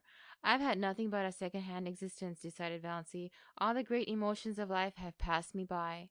I've never even had a grief. And have I really loved anybody? Do I really love Mother? No, I don't. That's the truth, whether it is disgraceful or not. I don't love her. I've never loved her. What's worse, I don't even like her. So I don't know anything about any kind of love. My life has been empty, empty. Nothing is worse than emptiness. Nothing." Valancy ejaculated the last nothing aloud passionately. Then she moaned and stopped thinking about anything for a while. One of her attacks of pain had come on. When it was over, something had happened to Valancy, perhaps the culmination of the process that had been going on in her mind ever since she had read Dr. Trent's letter. It was 3 o'clock in the morning, the wisest and most accursed hour of the clock, but sometimes it sets us free. "I've been trying to please other people all my life and failed," she said. "After this I shall please myself. I shall never pretend anything again. I've breathed in an atmosphere of fibs and pretenses and evasions all my life. What a luxury it will be to tell the truth! I may not be able to do much that I want to do, but I won't do another thing that I don't want to do. Mother can pout for weeks. I shan't worry over it. Despair is a free man. Hope is a slave." Valancy got up and dressed with a deepening of that curious sense of freedom. When she had finished with her hair, she opened the window and hurled the jar of potpourri over into the next lot. It smashed gloriously against the schoolgirl complexion on the old carriage shop. "I'm sick of fragments of dead things," said Valancy. Section 9.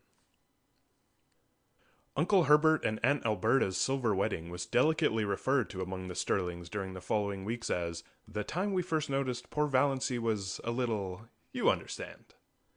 Not for words would any of the Stirlings have said out and out at first that Valancy had gone mildly insane, or even that her mind was slightly deranged.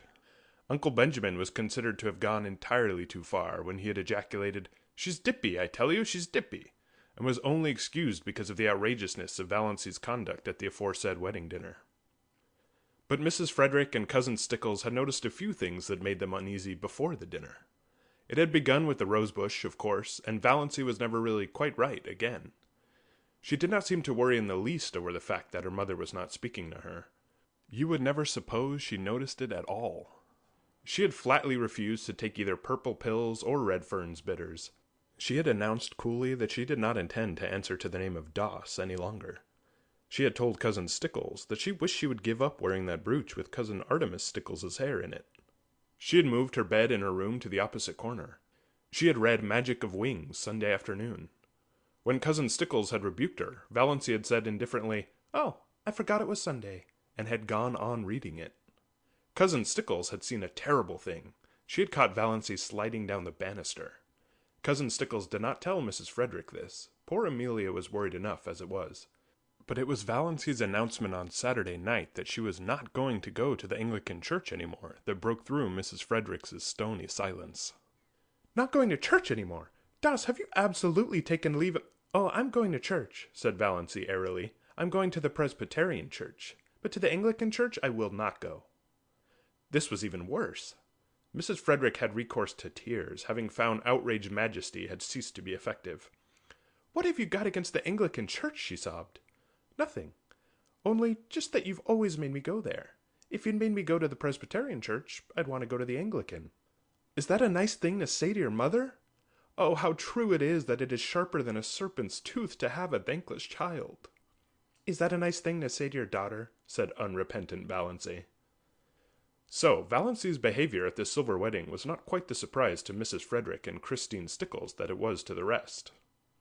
They were doubtful about the wisdom of taking her, but concluded it would make talk if they didn't. Perhaps she would behave herself, and so far no outsider suspected there was anything queer about her. By a special mercy of Providence, it had poured torrents Sunday morning, so Valancy had not carried out her hideous threat of going to the Presbyterian church. Valancy would not have cared in the least if they had left her at home.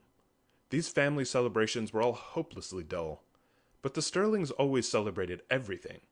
It was a long-established custom. Even Mrs. Frederick gave a dinner party on her wedding anniversary, and Cousin Stickles had friends in to supper on her birthday.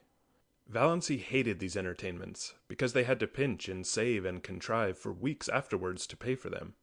But she wanted to go to the silver wedding. It would hurt Uncle Herbert's feelings if she stayed away, and she rather liked Uncle Herbert. Besides, she wanted to look over all her relatives from her new angle.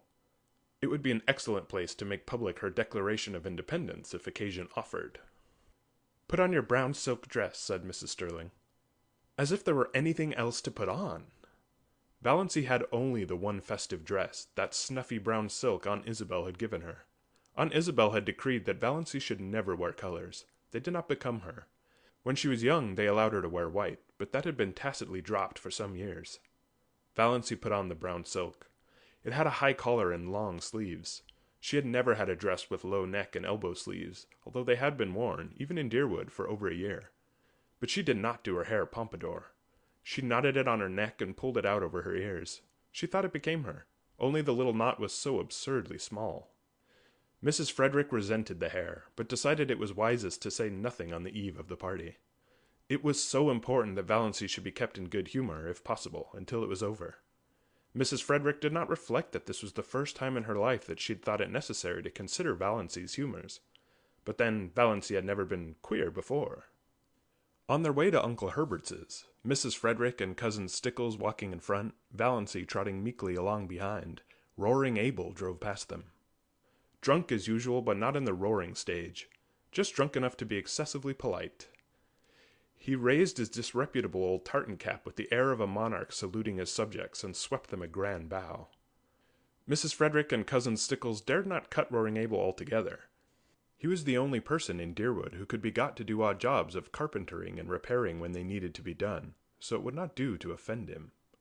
But they responded with only the stiffest, slightest of bows. Roaring Abel must be kept in his place. Valancy, behind them, did a thing they were fortunately spared seeing. She smiled gaily and waved her hand to Roaring Abel. Why not? She had always liked the old sinner. He was such a jolly, picturesque, unashamed reprobate, and stood out against the drab respectability of Deerwood and its customs like a flame-red flag of revolt and protest. Only a few nights ago, Abel had gone through Deerwood in the wee sma's, shouting oaths at the top of his stentorian voice which could be heard for miles, and lashing his horse into a furious gallop as he tore along prim, proper Elm Street. Yelling and blaspheming like a fiend, shuddered Cousin Stickles at the breakfast table. I cannot understand why the judgment of the Lord has not fallen upon that man long ere this, said Mrs. Frederick petulantly, as if she thought Providence was very dilatory and ought to have a gentle reminder. He'll be picked up dead some morning. He'll fall under his horse's hoofs and be trampled to death, said Cousin Stickles reassuringly. Valancy had said nothing, of course, but she wondered to herself if Roaring Abel's periodic sprees were not his futile protest against the poverty and drudgery and monotony of his existence. She went on dream sprees in her blue castle. Roaring Abel, having no imagination, could not do that. His escapes from reality had to be concrete. So she waved at him today with a sudden fellow feeling, and Roaring Abel, not too drunk to be astonished, nearly fell off his seat in his amazement. By this time they had reached Maple Avenue and Uncle Herbert's house, a large, pretentious structure peppered with meaningless bay windows and excrescent porches, a house that always looked like a stupid, prosperous, self-satisfied man with warts on his face. A house like that, said Valancy solemnly, is a blasphemy. Mrs. Frederick was shaken to her soul. What had Valancy said? Was it profane, or only just queer? Mrs. Frederick took off her hat in Aunt Alberta's spare room with trembling hands. She made one more feeble attempt to avert disaster. She held Valancy back on the landing as Cousin Stickles went downstairs. Won't you try to remember you're a lady? She pleaded. Oh, if there were only any hope of being able to forget it, said Valancy wearily. Mrs. Frederick felt that she had not deserved this from Providence. Chapter 10. Bless this food to our use, and consecrate our lives to thy service, said Uncle Herbert briskly. Aunt Wellington frowned. She always considered Herbert's graces entirely too short and flippant. A grace, to be a grace in Aunt Wellington's eyes, had to be at least 3 minutes long and uttered in an unearthly tone, between a groan and a chant. As a protest, she kept her head bent a perceptible time after all the rest had been lifted. When she permitted herself to sit upright, she found Valancy looking at her. Ever afterwards, Aunt Wellington averred that she had known from that moment that there was something wrong with Valancy.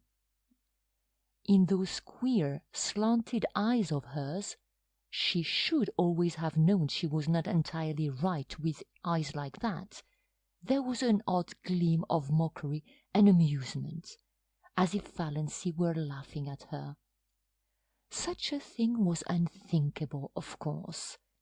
Aunt Wellington at once ceased to think it. Valancy was enjoying herself. She had never enjoyed herself at a family reunion before.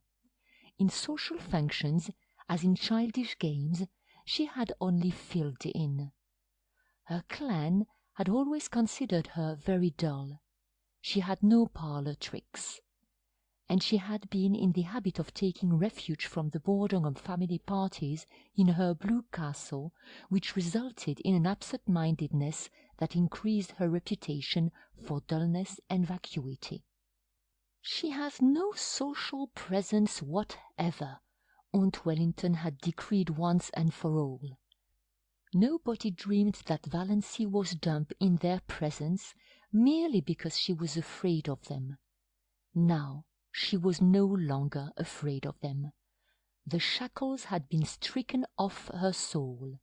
She was quite prepared to talk if occasion offered.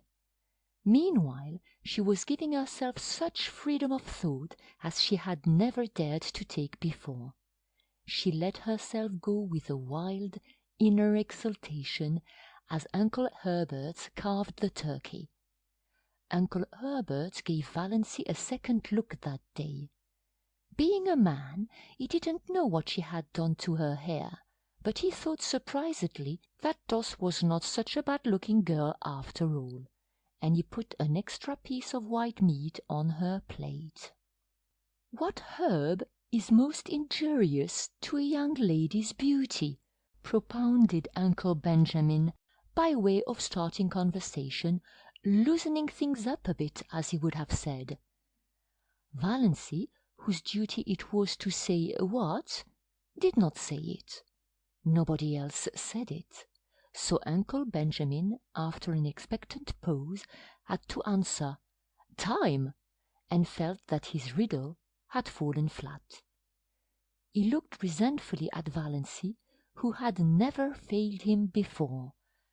But Valancy did not seem even to be aware of him. She was gazing around the table, examining relentlessly everyone in this depressing assembly of sensible people, and watching their little squirms with a detached, amused smile. So these were the people she had always held in reverence and fear. She seemed to see them with new eyes. Big, capable, patronizing, voluble Aunt Mildred, who thought herself the cleverest woman in the clan, her husband a little lower than the angels, and her children wonders. Had not her son Howard been all through teething at 11 months? And could she not tell you the best way to do everything, from cooking mushrooms to picking up a snake? What a bore she was! What ugly moles she had on her face! Cousin Gladys, who was always praising her son, who had died young, and always fighting with her living one. She had neuritis, or what she called neuritis. It jumped about from one part of her body to another. It was a convenient thing. If anybody wanted her to go somewhere she didn't want to go, she had neuritis in her legs. And always, if any mental effort was required, she could have neuritis in her head. You can't think with neuritis in your head, my dear. What an old humbug you are, thought Valancy impiously. Aunt Isabel. Valancy counted her chins. Aunt Isabel was the critic of the clan. She had always gone about squashing people flat. More members of it than Valancy were afraid of her. She had, it was conceded, a biting tongue. "I wonder what would happen to your face if you ever smiled," speculated Valancy unblushingly. Second cousin Sarah Taylor, with her great, pale, expressionless eyes, who was noted for the variety of her pickle recipes and for nothing else. So afraid of saying something indiscreet that she never said anything worth listening to. so proper that she blushed when she saw the advertisement picture of a corset and had put a dress on a Venus de Milo statuette, which made it look real tasty. Little cousin Georgiana, not such a bad little soul, but dreary, very, always looking as if she had just been starched and ironed, always afraid to let herself go. The only thing she really enjoyed was a funeral. You knew where you were with a corpse. Nothing more could happen to it. But while there was life, there was fear. Uncle James, handsome, black, with a sarcastic trap-like mouth and iron-grey sideburns, whose favourite amusement was to write controversial letters to the Christian Times attacking modernism. Valancy always wondered if he looked as solemn when he was asleep as he did when awake. No wonder his wife had died young. Valancy remembered her, a pretty, sensitive thing. Uncle James had denied her everything she wanted and showered on her everything she didn't want. He had killed her quite legally. She had been smothered and starved. Uncle Benjamin, wheezy, pussy-mouthed, with great pouches under his eyes that held nothing in reverence. Uncle Wellington, long, pallid face, thin, pale yellow hair, one of the fair Stirlings, thin, stooping body, abominably high forehead with such ugly wrinkles, and eyes about as intelligent as a fish's, thought Valancy. Looks like a cartoon of himself. Aunt Wellington, named Mary, but called by her husband's name to distinguish her from Great Aunt Mary, a massive, dignified, permanent lady, splendidly arranged iron-grey hair, rich, fashionable beaded dress, had her moles removed by electrolysis, which Aunt Mildred thought was a wicked evasion of the purposes of God. Uncle Herbert, with his spiky grey hair, Aunt Alberta, who twisted her mouth so unpleasantly in talking, and had a great reputation for unselfishness because she was always giving up a lot of things she didn't want. Valancy let them off easily in her judgment because she liked them, even if they were, in Milton's expressive phrase, stupidly good. But she wondered for what inscrutable reason Aunt Alberta had seen fit to tie a black velvet ribbon around each of her chubby arms above the elbow. Then she looked across the table at Olive. Olive, who had been held up to her as a paragon of beauty, behaviour, and success as long as she could remember. Why can't you hold yourself like Olive, Doss? Why can't you stand correctly like Olive, Doss? Why can't you speak prettily like Olive, Doss? Why can't you make an effort, Doss? Valancy's elfin eyes lost their mocking glitter and became pensive and sorrowful. You could not ignore or disdain Olive. It was quite impossible to deny that she was beautiful and effective, and sometimes she was a little intelligent. Her mouth might be a trifle heavy. She might show her fine white regular teeth rather too lavishly when she smiled. But when all was said and done, Olive justified Uncle Benjamin's summing up, a stunning girl. Yes, Valancy agreed in her heart. Olive was stunning. Rich golden-brown hair, elaborately dressed, with a sparkling bandeau holding its glossy puffs in place. Large, brilliant blue eyes and thick silken lashes. Face of rose and bare neck of snow rising above her gown. great pearl bubbles in her ears, the blue-white diamond flame on her long, smooth, waxen finger with its rosy, pointed nail, arms of marble gleaming through green chiffon and shadow lace. Valancy felt suddenly thankful that her own scrawny arms were decently swathed in brown silk. Then she resumed her tabulation of Olive's charms. Tall, queenly, confident, everything that Valancy was not. Dimples, too, in cheeks and chin.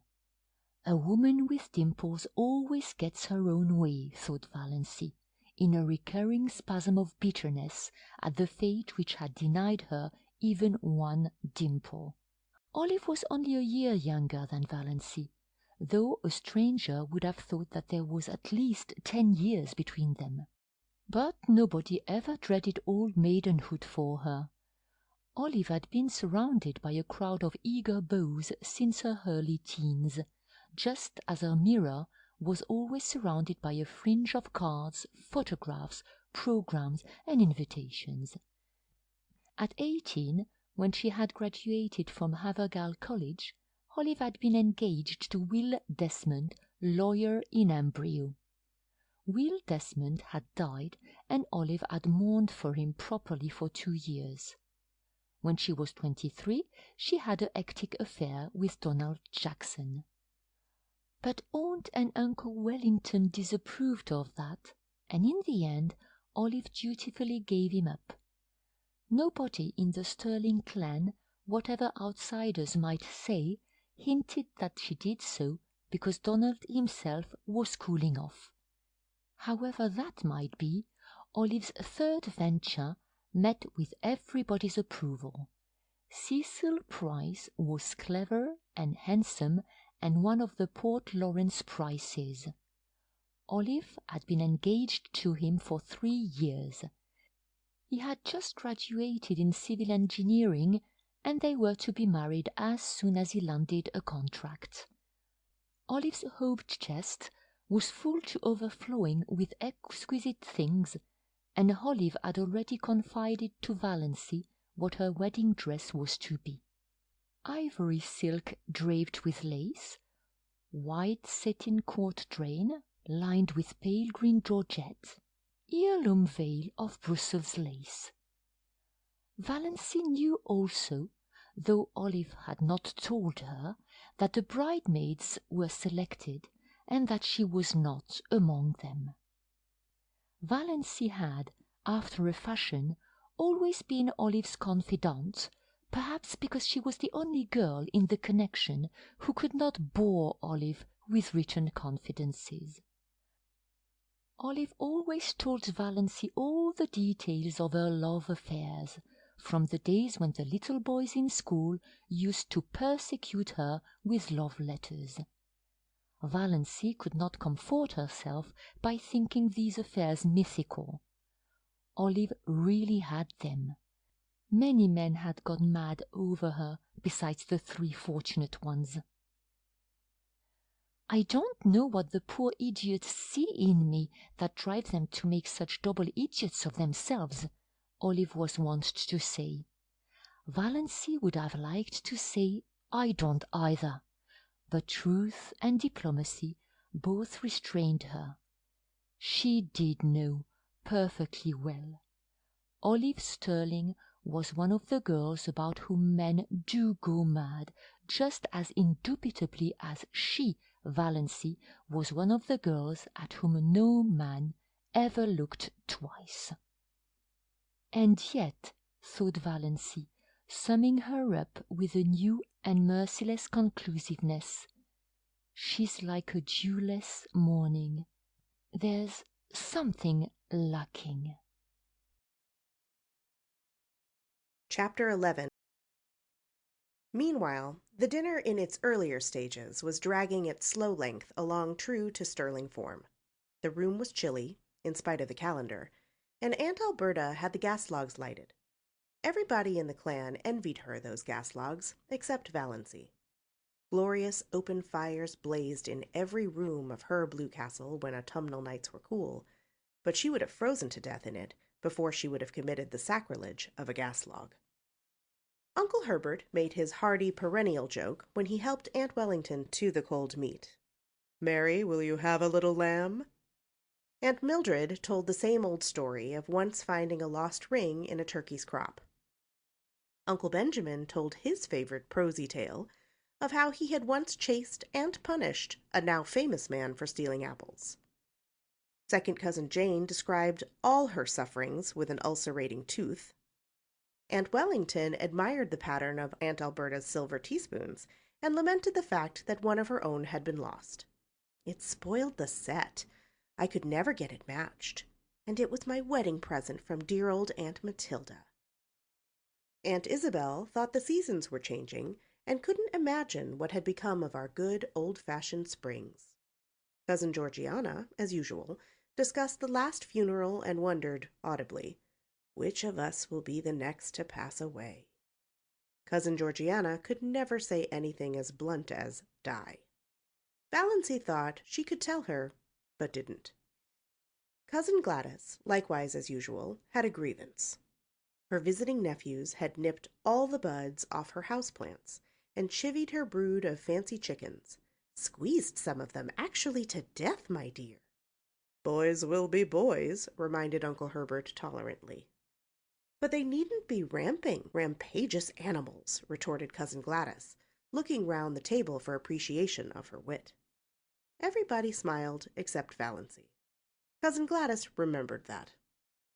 A few minutes later, when Ellen Hamilton was being discussed, Cousin Gladys spoke of her as one of those shy, plain girls who can't get husbands, and glanced significantly at Valancy. Uncle James thought the conversation was sagging to a rather low plane of personal gossip. He tried to elevate it by starting an abstract discussion on the greatest happiness. Everybody was asked to state his or her idea of the greatest happiness. Aunt Mildred thought the greatest happiness for a woman was to be a loving and beloved wife and mother. Aunt Wellington thought it would be to travel in Europe. Olive thought it would be to be a great singer like Tetrazzini. Cousin Gladys remarked mournfully that her greatest happiness would be to be free, absolutely free from neuritis. Cousin Georgiana's greatest happiness would be to have her dear dead brother Richard back. Aunt Alberta remarked vaguely that the greatest happiness was to be found in the poetry of life, and hastily gave some directions to her maid to prevent anyone asking her what she meant. Mrs. Frederick said the greatest happiness was to spend your life in loving service for others, and Cousin Stickles and Aunt Isabel agreed with her. Aunt Isabel, with a resentful air, as if she thought Mrs. Frederick had taken the wind out of her sails by saying it first. "We are all too prone," continued Mrs. Frederick, determined not to lose so good an opportunity, "to live in selfishness, worldliness, and sin." The other women all felt rebuked for their low ideals, and Uncle James had a conviction that the conversation has been uplifted with a vengeance. "The greatest happiness," said Valancy suddenly and distinctly, "is to sneeze when you want to." Everybody stared. Nobody felt it safe to say anything. Was Valancy trying to be funny? It was incredible.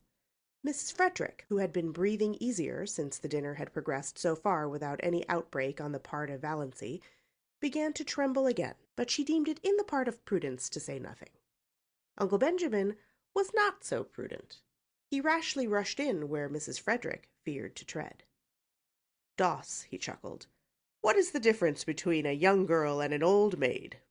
"One is happy and careless, and the other is cappy and hairless," said Valancy. "You have asked that riddle at least 50 times in my recollection, Uncle Ben. Why don't you hunt up some new riddles if riddle you must? It is such a fatal mistake to try to be funny if you don't succeed." Uncle Benjamin stared foolishly. Never in his life had he, Benjamin Stirling, of Stirling and Frost, been spoken to so, and by Valancy of all people. He looked feebly around the table to see what the others thought of it. Everybody was looking rather blank. Poor Mrs. Frederick had shut her eyes. and her lips moved tremblingly as if she were praying. Perhaps she was. The situation was so unprecedented that nobody knew how to meet it.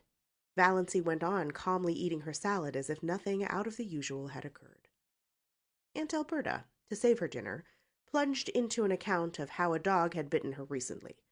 Uncle James, to back her up, asked where the dog had bitten her. "Just a little below the Catholic Church," said Aunt Alberta. At that point, Valancy laughed. Nobody else laughed. What was there to laugh at? "Is that a vital part?" asked Valancy. "What do you mean?" said bewildered Aunt Alberta, and Mrs. Frederick was almost driven to believe that she had served God all her years for naught. Aunt Isabel concluded that it was up to her to suppress Valancy. "Doss, you are horribly thin," she said. "You are all corners. Do you ever try to fatten up a little?" No, Valancy was not asking quarter or giving it. "But I can tell you where you'll find a beauty parlor in Port Lawrence, where they can reduce the number of your chins." "Valancy!" The protest was wrung from Mrs. Frederick.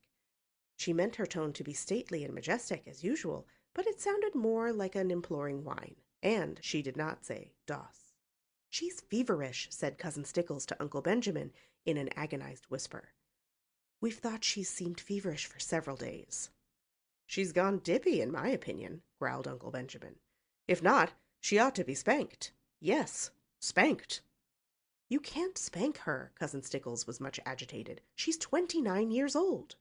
"So there's that advantage, at least, in being 29, said Valancy, whose ears had caught this aside. "Doss," said Uncle Benjamin, "when I am dead, you may say what you please. As long as I'm alive, I demand to be treated with respect." "Oh, but you know we're all dead," said Valancy, "the whole Stirling clan. Some of us are buried, and some aren't yet. That is the only difference." "Doss," said Uncle Benjamin, thinking it might cow Valancy, "do you remember the time you stole the raspberry jam?"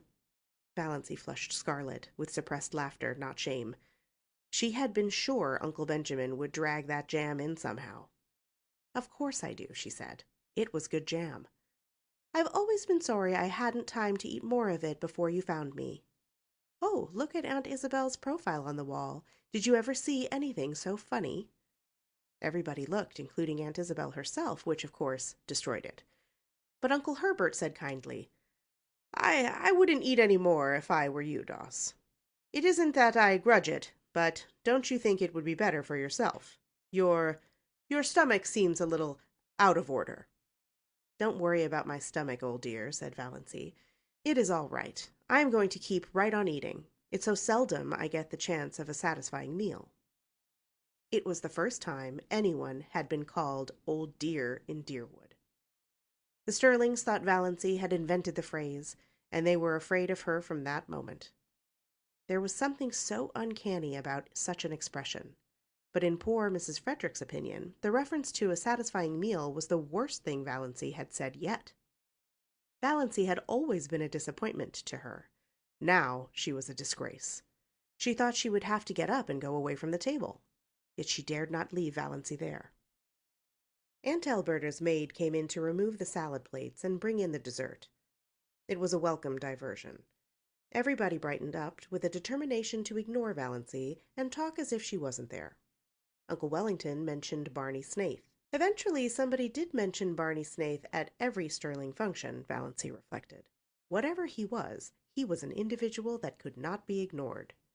She resigned herself to listen. There was a subtle fascination in the subject for her, though she had not yet faced this fact. She could feel her pulses beating to her fingertips. Of course, they abused him. Nobody ever had a good word to say of Barney Snaith. All the old, wild tales were canvassed. The defaulting cashier, counterfeiter, infidel, murderer in hiding legends were thrashed out. Uncle Wellington was very indignant that such a creature should be allowed to exist at all in the neighborhood of Deerwood. He didn't know what the police at Port Lawrence were thinking of. Everybody would be murdered in their beds some night. It was a shame that he could be allowed to be at large after all that he had done. "What has he done?" asked Valancy suddenly. Uncle Wellington stared at her, forgetting that she was to be ignored. "Done! Done! He's done everything." "What has he done?" repeated Valancy inexorably. "What do you know he has done? You're always running him down, and what has ever been proved against him? I don't argue with women, said Uncle Wellington, and I don't need proof. When a man hides himself up there on an island in Muskoka, year in and year out, and nobody can find out where he came from, or how he lives, or what he does there, that's proof enough. Find a mystery, and you find a crime. The very idea of a man named Snaith, said second cousin Sarah. Why, the name itself is enough to condemn him. I wouldn't like to meet him in a dark lane, shivered cousin Georgiana. What do you suppose he would do to you? Asked Valancy. Murder me, said cousin Georgiana solemnly. Just for the fun of it, suggested Valancy. Exactly, said cousin Georgiana, unsuspiciously. When there is so much smoke, there must be some fire. I was afraid he was a criminal when he came here first. I felt he had something to hide. I am not often mistaken in my intuitions. Criminal? Of course he's a criminal, said Uncle Wellington. Nobody doubts it, glaring at Valancy. Why, they say he served a term in the penitentiary for embezzlement. I don't doubt it. And they say he's in with that gang that are perpetrating all those bank robberies round the country. Who say? Asked Valancy. Uncle Wellington nodded his ugly forehead at her. What had gotten into this confounded girl anyway? He ignored the question. He has the identical look of a jailbird, snapped Uncle Benjamin. I noticed it the first time I saw him. A fellow by the hand of nature marked, quoted and sighed to do a deed of shame, declaimed Uncle James. He looked enormously pleased over the managing to work that quotation in at last. He had been waiting all his life for the chance. One of his eyebrows is an arch, and the other is a triangle, said Valancy. Is that why you think him so villainous? Uncle James lifted his eyebrows. Generally, when Uncle James lifted his eyebrows, the world came to an end. This time it continued to function. How do you know his eyebrows so well, Doss? Asked Olive, a trifle maliciously. Such a remark would have covered Valancy with confusion 2 weeks ago, and Olive knew it. Yes, how? Demanded Aunt Wellington. I've seen him twice, and I looked at him closely, said Valancy composedly. I thought his face the most interesting one I ever saw. There is no doubt there is something fishy in the creature's past life, said Olive, who began to think she was decidedly out of the conversation, which had centered so amazingly around Valancy. But he can hardly be guilty of everything he's accused of, you know. Valancy felt annoyed with Olive. Why should she speak up in even this qualified defense of Barney Snaith? What had she to do with him? For that matter, what had Valancy? But Valancy did not ask herself this question. They say he keeps dozens of cats in that hut up back on Mistawis, said second cousin Sarah Taylor, by way of appearing not entirely ignorant of him. Cats. It sounded quite alluring to Valancy, in the plural. She pictured an island in Muskoka haunted by pussies. That alone shows there is something wrong with him, decreed Aunt Isabel. People who don't like cats, said Valancy, attacking her dessert with a relish, always seem to think that there is some peculiar virtue in not liking them. The man hasn't a friend except Roaring Abel, said Uncle Wellington. And if Roaring Abel had kept away from him, as everybody else did, it would have been better for some members of his family. Uncle Wellington's rather lame conclusion was due to a marital glance from Aunt Wellington, reminding him of what he had almost forgotten, that there were girls at the table. If you mean, said Valancy passionately, that Barney Snaith is the father of Cecily Gay's child, he isn't. It's a wicked lie. In spite of her indignation, Valancy was hugely amused at the expression of the faces around that festal table. She had not seen anything like it since the day, 17 years ago, when at Cousin Gladys's thimble party they discovered that she had got something in her head at school. Lice in her head. Valancy was done with euphemisms. Poor Mrs. Frederick was almost in a state of collapse. She had believed, or pretended to believe, that Valancy still supposed that children were found in parsley beds. "Hush, hush!" implored Cousin Stickles. "I don't mean to hush," said Valancy perversely. "I've hush-hushed all my life. I'll scream if I want to. Don't make me want to. And stop talking nonsense about Barney Snaith." Valancy didn't exactly understand her own indignation. What did Barney Snaith's imputed crimes and misdemeanors matter to her? And why, out of them all, did it seem most intolerable that he should have been poor, pitiful little Cecily Gay's false lover. For it did seem intolerable to her. She did not mind when they called him a thief and a counterfeiter and jailbird, but she could not endure to think that he had loved and ruined Cecily Gay. She recalled his face on the 2 occasions of their chance meetings, his twisted, enigmatic, engaging smile, his twinkle, his thin, sensitive, almost ascetic lips, his general air of frank daredeviltry. A man with such a smile and lips might have murdered or stolen, but he could not have betrayed. She suddenly hated everyone who said it or believed it of him.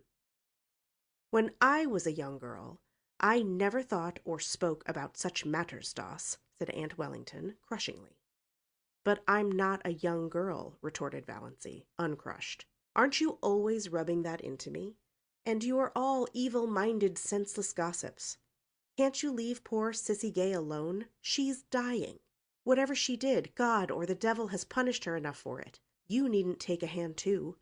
As for Barney Snaith, the only crime he has been guilty of is living to himself and minding his own business. He can, it seems, get along without you, which is an unpardonable sin, of course, in your little snobocracy." Valancy coined that concluding word suddenly, and felt that it was an inspiration. That was exactly what they were, and not one of them was fit to mend another. "Valancy, your poor father would turn over in his grave if he could hear you," said Mrs. Frederick.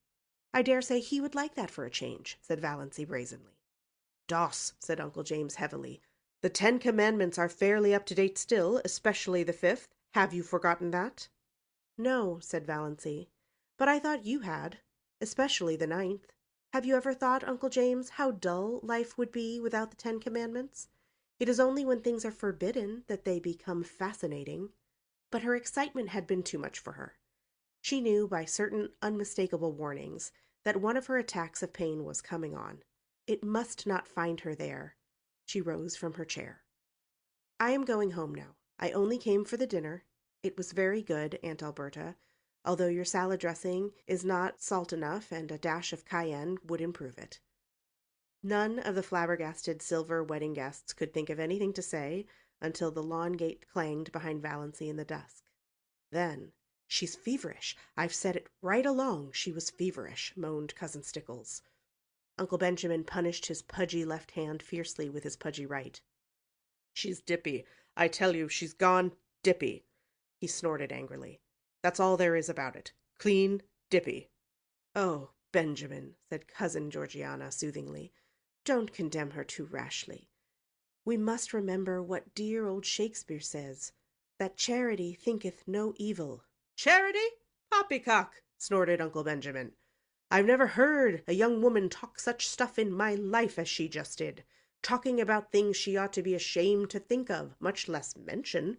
Blaspheming! Insulting us! What she wants is a generous dose of spankweed, and I'd like to be the one to administer it." "Ho, ho, ho!" Uncle Benjamin gulped down the half of a scalding cup of coffee. "Do you suppose that the mumps could work on a person that way?" wailed Cousin Stickles. "I opened an umbrella in the house yesterday," sniffed Cousin Georgiana. "I knew it betokened some misfortune." "Have you tried to find out if she has a temperature?" asked Cousin Mildred. "She wouldn't let Amelia put the thermometer under her tongue," whimpered Cousin Stickles. Mrs. Frederick was openly in tears. All her defenses were down. "I must tell you," she sobbed, "that Valancy has been acting very strangely for over 2 weeks now. She hasn't been a bit like herself. Christine could tell you. I have hoped against hope that it was only one of her colds coming on, but it must be something worse." "This is bringing on my neuritis again," said Cousin Gladys, putting her hand to her head. "Don't cry, Amelia," said Herbert kindly, pulling nervously at his spiky gray hair. He hated family ructions. Very inconsiderate of Doss to start one at his silver wedding. Who could have supposed she had it in her? "You'll have to take her to the doctor. This may be only a brainstorm. There are such things as brainstorms nowadays, aren't there?" I suggested consulting a doctor to her yesterday," moaned Mrs. Frederick, "and she said she wouldn't go to a doctor, wouldn't. Oh, surely I have had trouble enough." "And she won't take Redfern's bitters," said Cousin Stickles. "Or anything," said Mrs. Frederick. "And she's determined to go to the Presbyterian church," said Cousin Stickles, repressing, however, to her credit be it said, the story of the banister. "That proves she's dippy," growled Uncle Benjamin. "I noticed something strange about her the minute she came in today. I noticed it before today." Uncle Benjamin was thinking of Mirazh. Everything she said today showed an unbalanced mind.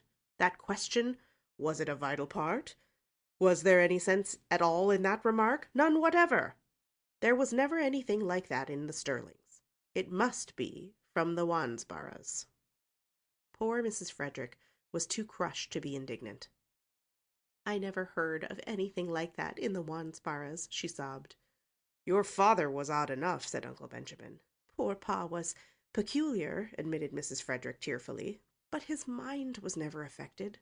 "He talked all his life exactly as Valancy did today," retorted Uncle Benjamin, "and he believed he was his own great-great-grandfather born over again. I've heard him say it. Don't tell me that a man who believed a thing like that was ever in his right senses. Come, come, Amelia, stop sniffling. Of course Doss has made a terrible exhibition of herself today, but she's not responsible. Old maids are apt to fly off at a tangent like that. If she had been married when she should have been, she wouldn't have got like this."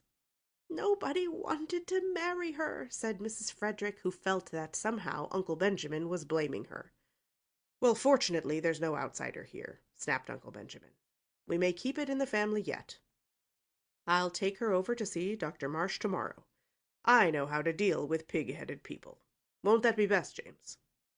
"We must have medical advice, certainly," agreed Uncle James. "Well, that's settled.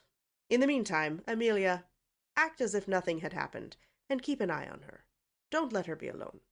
Above all, don't let her sleep alone." Renewed whimpers from Mrs. Frederick. "I can't help it. Night before last I suggested she'd better have Christine sleep with her. She positively refused and locked her door. Oh, you don't know how she's changed. She won't work. At least, she won't sew. She does her usual housework, of course, but she wouldn't sweep the parlor yesterday morning, though we always sweep it on Thursdays.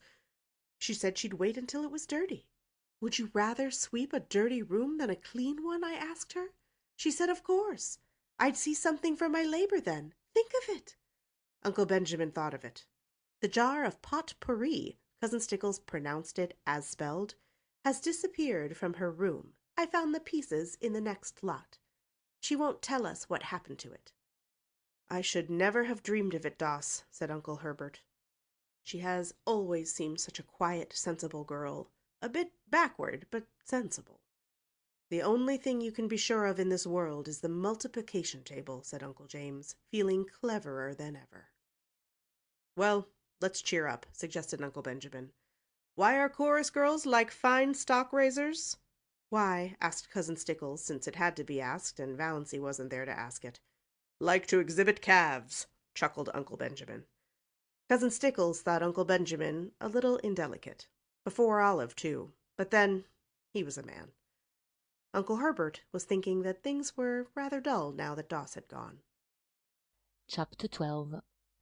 Valancy hurried home through the faint blue twilight, hurried too fast, perhaps. The attack she had when she thankfully reached the shelter of her own room was the worst yet. It was really very bad. She might die in one of those spells. It would be dreadful to die in such pain. Perhaps this was death. Valancy felt pitifully alone.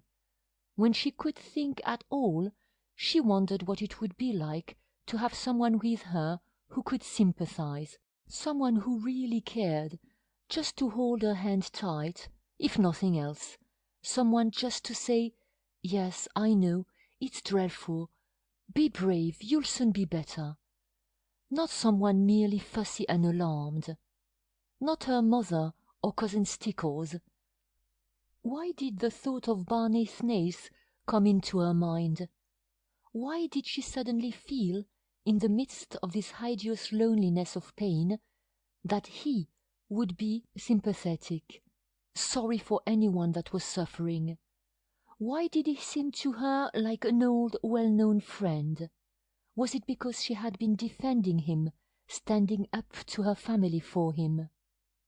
She was so bad at first that she could not even get herself a dose of Dr. Trent's prescription. But eventually she managed it, and soon after relief came. The pain left her, and she lay on her bed, spent, exhausted, in a cold perspiration. Oh, that had been horrible. She could not endure many more attacks like that. One didn't mind dying if death could be instant and painless, but to be hurt so in dying. Suddenly she found herself laughing. That dinner had been fun, and it had all been so simple. She had merely said the things she had always thought. Their faces. Uncle Benjamin, poor flabbergasted Uncle Benjamin. Valancy felt quite sure he would make a new will that very night. Olive would get Valancy's share of his fat hoard. Olive had always got Valancy's share of everything. Remember the dust pile. To laugh at her clan, as she had always wanted to laugh, was all the satisfaction she could get out of life now. But she thought it was rather pitiful that it should be so. Might she not pity herself a little when nobody else did? Valancy got up and went to her window. The moist, beautiful wind blowing across groves of young-leafed wild trees touched her face with the caress of a wise, tender old friend. The Lombardis in Mrs. Treadgold's lawn, off to the left, Valancy could just see them between the stable and the old carriage shop, were in dark purple silhouette against a clear sky, and there was a milk-white, pulsating star just over one of them, like a living pearl on a silver-green lake. Far beyond the station were the shadowy, purple-hooded woods around Lake Mistowis. A white, filmy mist hung over them, and just above it was a faint young crescent. Valancy looked at it over a thin left shoulder. "I wish," she said whimsically, "that I may have one little dust pile before I die." Chapter 13. Uncle Benjamin found he had reckoned without his host when he promised so airily to take Valancy to a doctor. Valancy would not go. Valancy laughed in his face. "Why on earth should I go to Dr. Marsh? There's nothing the matter with my mind. Though you all think I've suddenly gone crazy. Well, I haven't. I've simply grown tired of living to please other people and have decided to please myself. It will give you something to talk about besides my stealing the raspberry jam. So that's that." "Doss," said Uncle Benjamin, solemnly and helplessly, "you are not like yourself." "Who am I like, then?" asked Valancy. Uncle Benjamin was rather posed. "Your grandfather Wansborough," he answered desperately. "Thanks." Valancy looked pleased. "That's a real compliment. I remember Grandfather Wansborough. He was one of the few human beings I have known, almost the only one. Now, it is of no use to scold or entreat or command Uncle Benjamin, or exchange anguished glances with Mother and Cousin Stickles. I am not going to any doctor, and if you bring any doctor here, I won't see him. So what are you going to do about it?" What indeed it was not seemly or even possible to hail Valancy doctorwards by physical force, and in no other way could it be done, seemingly. Her mother's tears and imploring entreaties availed not. "Don't worry, Mother," said Valancy, lightly but quite respectfully. "It isn't likely I'll do anything very terrible, but I mean to have a little fun." "Fun!" Mrs. Frederick uttered the word as if Valancy had said she was going to have a little tuberculosis. Olive, sent by her mother to see if she had any influence over Valancy, came away with flushed cheeks and angry eyes. She told her mother that nothing could be done with Valancy. After she, Olive, had talked to her just like a sister, tenderly and wisely, all Valancy had said, narrowing her funny eyes to mere slips, was, "I don't show my gums when I laugh."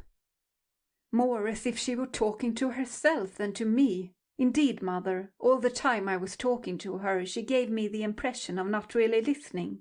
And that wasn't all. When I finally decided that what I was saying had no influence over her, I begged her, when Cecil came next week, not to say anything queer before him, at least. Mother, what do you think she said? "I'm sure I can't imagine," groaned Aunt Wellington, prepared for anything. She said, "I'd rather like to shock Cecil. His mouth is too red for a man's. Mother, I can never feel the same to Valancy again." "Her mind is affected, Olive," said Aunt Wellington solemnly. "You must not hold her responsible for what she says." When Aunt Wellington told Mrs. Frederick what Valancy had said to Olive, Mrs. Frederick wanted Valancy to apologize. "You made me apologize to Olive 15 years ago for something I didn't do," said Valancy. "That old apology will do for now." Another solemn family conclave was held. They were all there except Cousin Gladys, who had been suffering such tortures of neuritis in her head ever since poor Doss went queer that she couldn't undertake any responsibility. They decided, that is, they accepted a fact that was thrust in their faces, that the wisest thing was to leave Valancy alone for a while, give her head, as Uncle Benjamin expressed it, keep a careful eye on her, but let her pretty much alone. The term of watchful waiting had not been invented then, but that was practically the policy Valancy's distracted relatives decided to follow. "We must be guided by developments," said Uncle Benjamin. "It is solemnly easier to scramble eggs than unscramble them. Of course, if she becomes violent—" Uncle James consulted Dr. Ambrose Marsh. Dr. Ambrose Marsh approved their decision. He pointed out to irate Uncle James, who would have liked to lock Valancy up somewhere out of hand, that Valancy had not, as yet, really done or said anything that could be constructed as proof of lunacy, and without proof you cannot lock people up in this degenerate age. Nothing that Uncle James had reported seemed very alarming to Dr. Marsh, who put up his hand to conceal a smile several times. But then he himself was not a Stirling, and he knew very little about the old Valancy. Uncle James stalked out and drove back to Deerwood, thinking that Ambrose Marsh wasn't much of a doctor after all, and that Adelaide Stirling might have done better for herself. Life cannot stop because tragedy enters it. Meals must be made ready, though a son dies, and porches must be repaired, even if your only daughter is going out of her mind. Mrs. Frederick, in her systematic way, had long ago appointed the second week in June for the repairing of the front porch, the roof of which was sagging dangerously. Roaring Abel had been engaged to do it many moons before, and Roaring Abel promptly appeared on the morning of the first day of the second week, and fell to work. Of course, he was drunk. Roaring Abel was never anything but drunk, but he was only in the first stage, which made him talkative and genial. The odor of whiskey on his breath nearly drove Mrs. Frederick and Cousin Stickles wild at dinner. Even Valancy, with all her emancipation, did not like it. But she liked Abel, and she liked his vivid, eloquent talk, and after she washed the dinner dishes, she went out and sat on the steps and talked to him. Mrs. Frederick and Cousin Stickles thought it a terrible proceeding, but what could they do? Valancy only smiled mockingly at them when they called her in, and did not go. It was so easy to defy once you got started. The first step was the only one that really counted. They were both afraid to say anything more to her, lest she might make a scene before Roaring Abel, who would spread it all over the country with his own characteristic comments and exaggerations. It was too cold a day, in spite of the June sunshine, for Mrs. Frederick to sit at the dining-room window and listen to what was said. She had to shut the window, and Valancy and Roaring Abel had their talk to themselves. But if Mrs. Frederick had known what the outcome of that talk was to be, she would have prevented it, if the porch was never repaired. Valancy sat on the steps, defiant of the chill breeze of this cold June, which had made Aunt Isabel aver the seasons were changing. She did not care whether she caught a cold or not.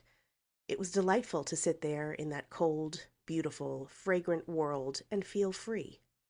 She filled her lungs with the clean, lovely wind, and held out her arms to it and let it tear her hair to pieces while she listened to Roaring Abel, who told her his troubles between intervals of hammering gaily in time to his Scottish songs.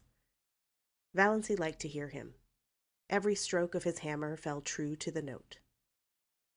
Old Abel Gay, in spite of his 70 years, was handsome still, in a stately, patriarchal manner. His tremendous beard, falling down over his blue flannel shirt, was still a flaming, untouched red, though his shock of hair was white as snow, and his eyes were a fiery, youthful blue. His enormous, reddish-white eyebrows were more like mustaches than eyebrows. Perhaps this is why he always kept his upper lip scrupulously shaved. His cheeks were red, and his nose ought to have been, but wasn't. It was a fine, upstanding, aquiline nose, such as the noblest Roman of them all might have rejoiced in. Abel was 6'2" in his stockings, broad-shouldered, lean-hipped. In his youth he had been a famous lover, finding all women too charming to bind himself to one. His years had been a wild, colorful panorama of follies and adventures, gallantries, fortunes, and misfortunes. He had been 45 before he married, a pretty slip of a girl, whom his goings-on killed in a few years.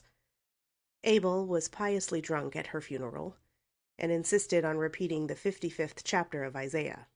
Abel knew most of the Bible, and all of the Psalms by heart, while the minister, whom he disliked, prayed or tried to pray.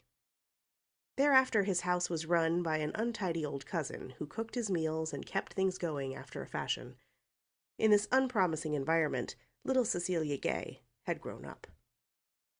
Valancy had known Cissy Gay fairly well in the democracy of the public school, though Cissy had been 3 years younger than she. After they left school, their paths diverged, and she had seen nothing of her. Old Abel was a Presbyterian. That is, he got a Presbyterian preacher to marry him, baptize his child, and bury his wife, and he knew more about Presbyterian theology than most ministers, which made him a terror to them in arguments.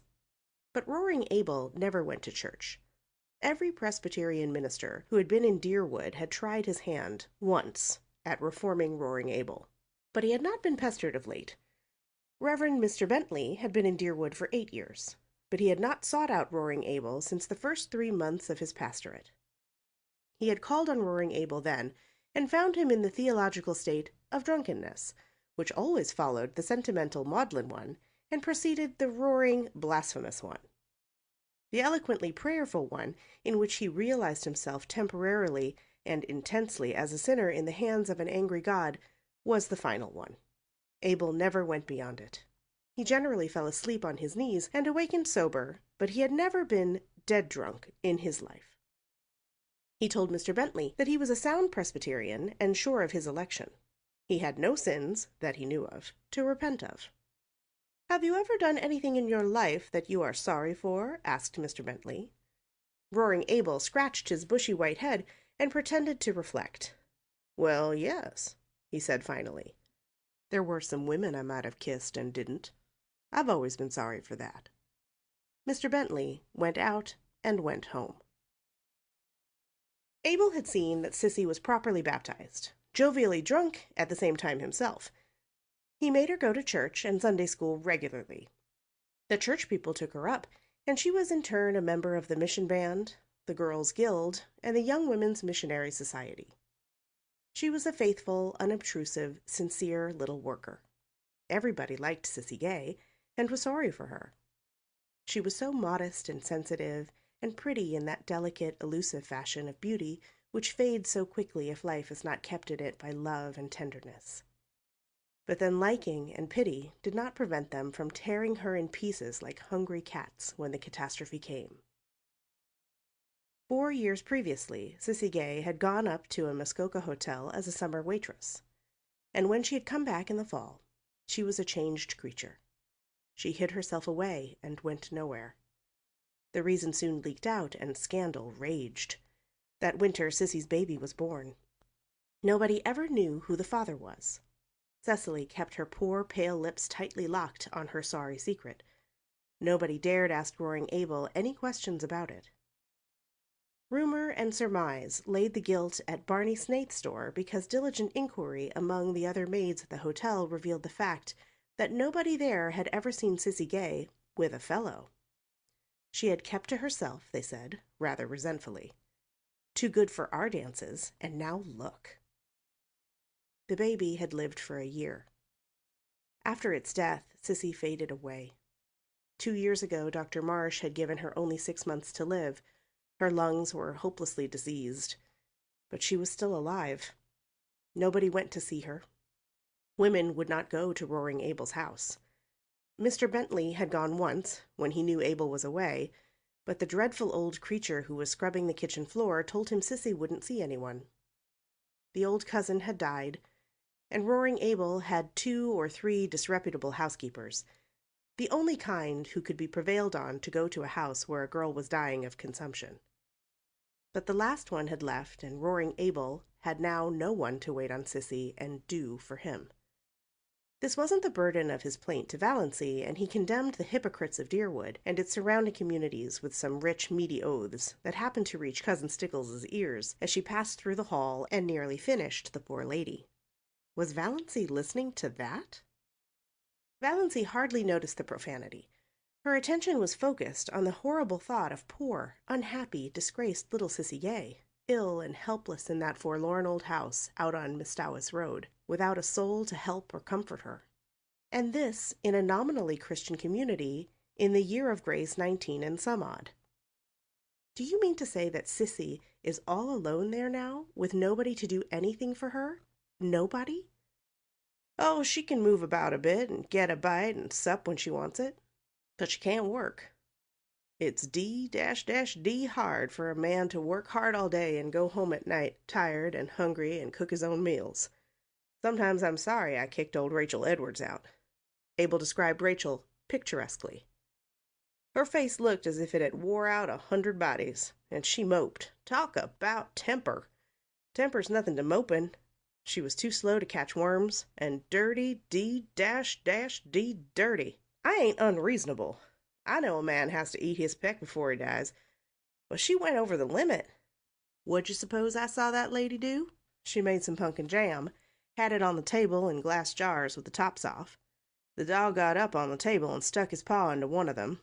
What'd she do? She just took holt of the dog and wrung the syrup off his paw back into the jar, then screwed the top on and set it in the pantry. I sets open the door and says to her, "Go." The dame went, and I fired the jars of pumpkin after her, 2 at a time. Thought I'd die laughing to see old Rachel run with them pumpkin jars raining after her. She's told everywhere I'm crazy, so nobody'll come for love or money. But Cissy must have someone to look after her, insisted Valancy, whose mind was centered on this aspect of the case. She did not care whether Roaring Abel had anyone to cook for him or not, but her heart was wrung for Cecilia Gay. Oh, she gets on. Barney Snaith always drops in when he's passing, and does anything she wants done. Brings her oranges and flowers and things. There's a Christian for you. Yet that sanctimonious, sniveling parcel of St. Andrew's people wouldn't be seen on the same side of the road with him. Their dogs'll go to heaven before they do. And their minister? Slick as if the cat had licked him. There are plenty of good people, both in St. Andrew's and St. George's, who would be kind to Cissy if you would behave yourself, said Valancy severely. They're afraid to go near your place. Because I'm such a sad old dog? But I don't bite. Never bit anyone in my life. A few loose words spilled around don't hurt anyone. And I'm not asking people to come. Don't want 'em poking and prying about. What I want is a housekeeper. If I shaved every Saturday and went to church, I'd get all the housekeepers I'd want. I'd be respectable then. But what's the use of going to church when it's all settled by predestination? Tell me that, miss. Is it? Said Valancy. Yes. Can't get around it nohow. Wish I could. I don't want either heaven or hell for steady. Wish a man could have 'em mixed in equal proportions. Isn't that the way it is in this world? Said Valancy thoughtfully, but rather as if her thought was concerned with something else than theology. No, no, boomed Abel, striking a tremendous blow on a stubborn nail. There's too much hell here, entirely too much hell. That's why I get drunk so often. It sets you free for a little while, free from yourself. Yes, by God, free from predestination. Ever try it? No, I've another way of getting free, said Valancy absently. But about Sissy now. She must have someone to look after her. What are you harping on Sis for? Seems to me you ain't bothered much about her up to now. You never even come to see her, and she used to like you so well. I should have, said Valancy, but never mind. You couldn't understand. The point is, you must have a housekeeper. Where am I to get one? I can pay decent wages if I could get a decent woman. D'you think I like old hags? Will I do? Said Valancy. Chapter 15. Let us be calm, said Uncle Benjamin. Let us be perfectly calm. Calm? Mrs. Frederick wrung her hands. How can I be calm? How could anybody be calm under such a disgrace as this? Why in the world did you let her go? Asked Uncle James. Let her? How could I stop her, James? It seems she packed the big valise and sent it away with Roaring Abel when he went home after supper, while Christine and I were out in the kitchen. Then Doss herself came down with her little satchel, dressed in her green serge suit.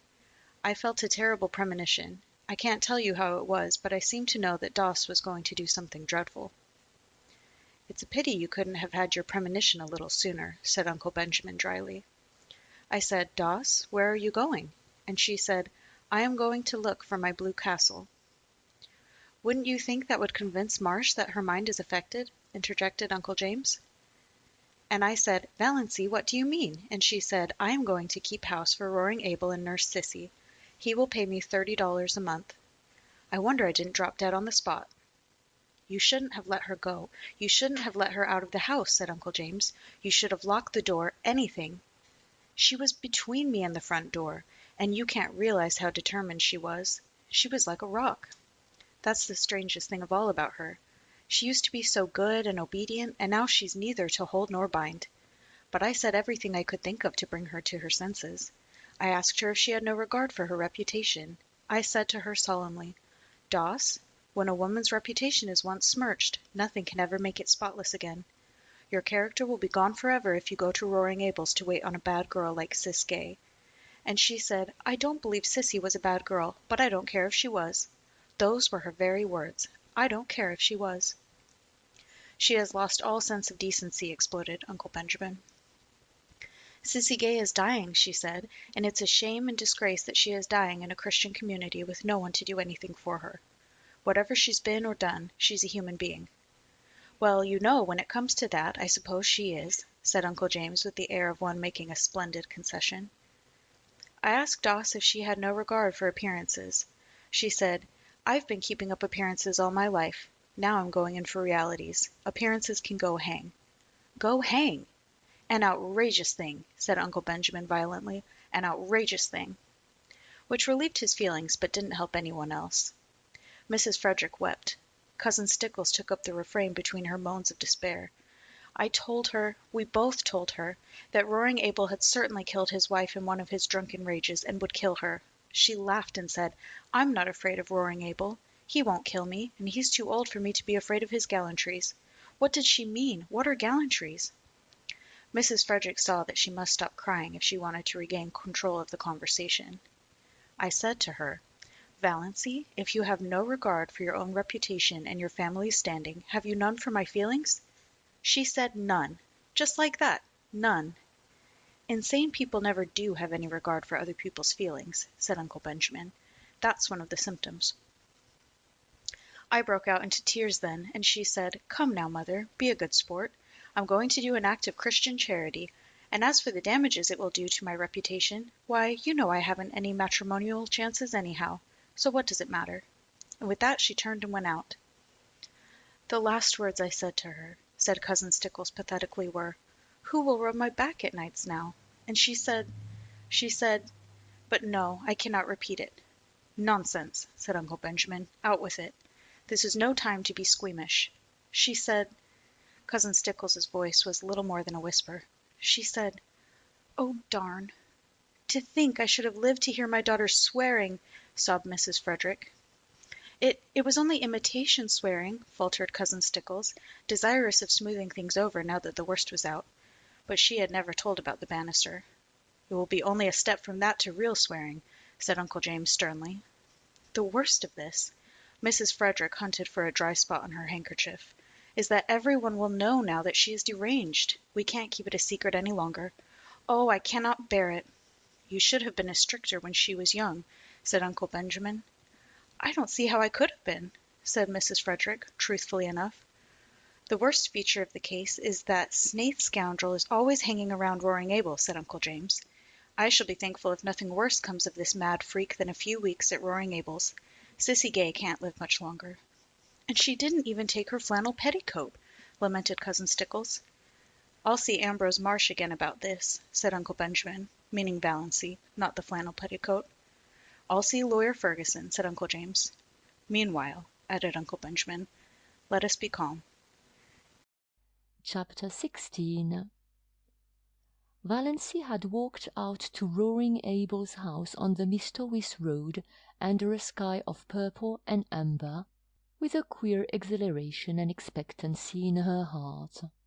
Back there, behind her, her mother and Cousin Stickles were crying, over themselves, not over her. But here the wind was in her face, soft, dew-wet, cool, blowing along the grassy roads. Oh, she loved the wind. The robins were whistling sleepily in the firs along the way, and the moist air was fragrant with the tang of balsam. Big cars went purring past in the violet dusk. The stream of summer tourists to Muskoka had already begun, but Valancy did not envy any of their occupants.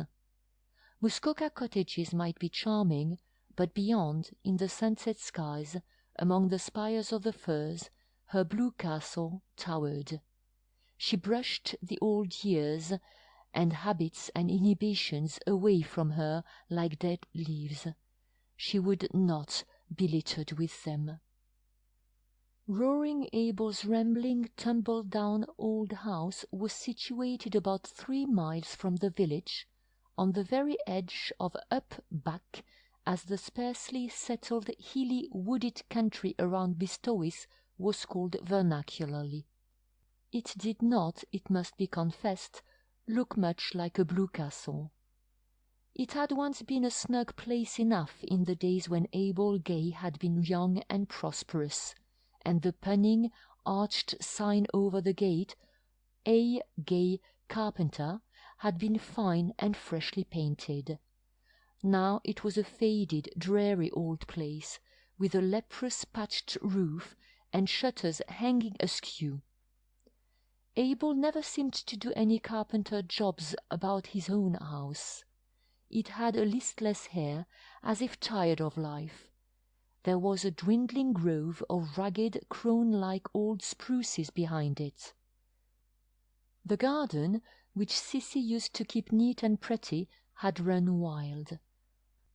On 2 sides of the house were fields full of nothing but malins. Behind the house was a long stretch of useless barrens, full of scrub pines and spruces, with here and there a blossoming bit of wild cherry, running back to a belt of timber on the shores of Lake Mistowis, 2 miles away. A rough, rocky, boulder-strewn lane ran through it to the woods, a lane white with pestiferous, beautiful daisies. Roaring Abel met Valancy at the door. "So you've come," he said incredulously. "I never supposed that ruck of Stirlings would let you." Valancy showed all her pointed teeth in a grin. They couldn't stop me." "I didn't think you'd so much spunk," said Roaring Abel admiringly.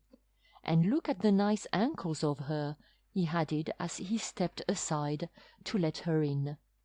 If Cousin Stickles had heard this, she would have been certain that Valancy's doom, earthly and unearthly, was sealed.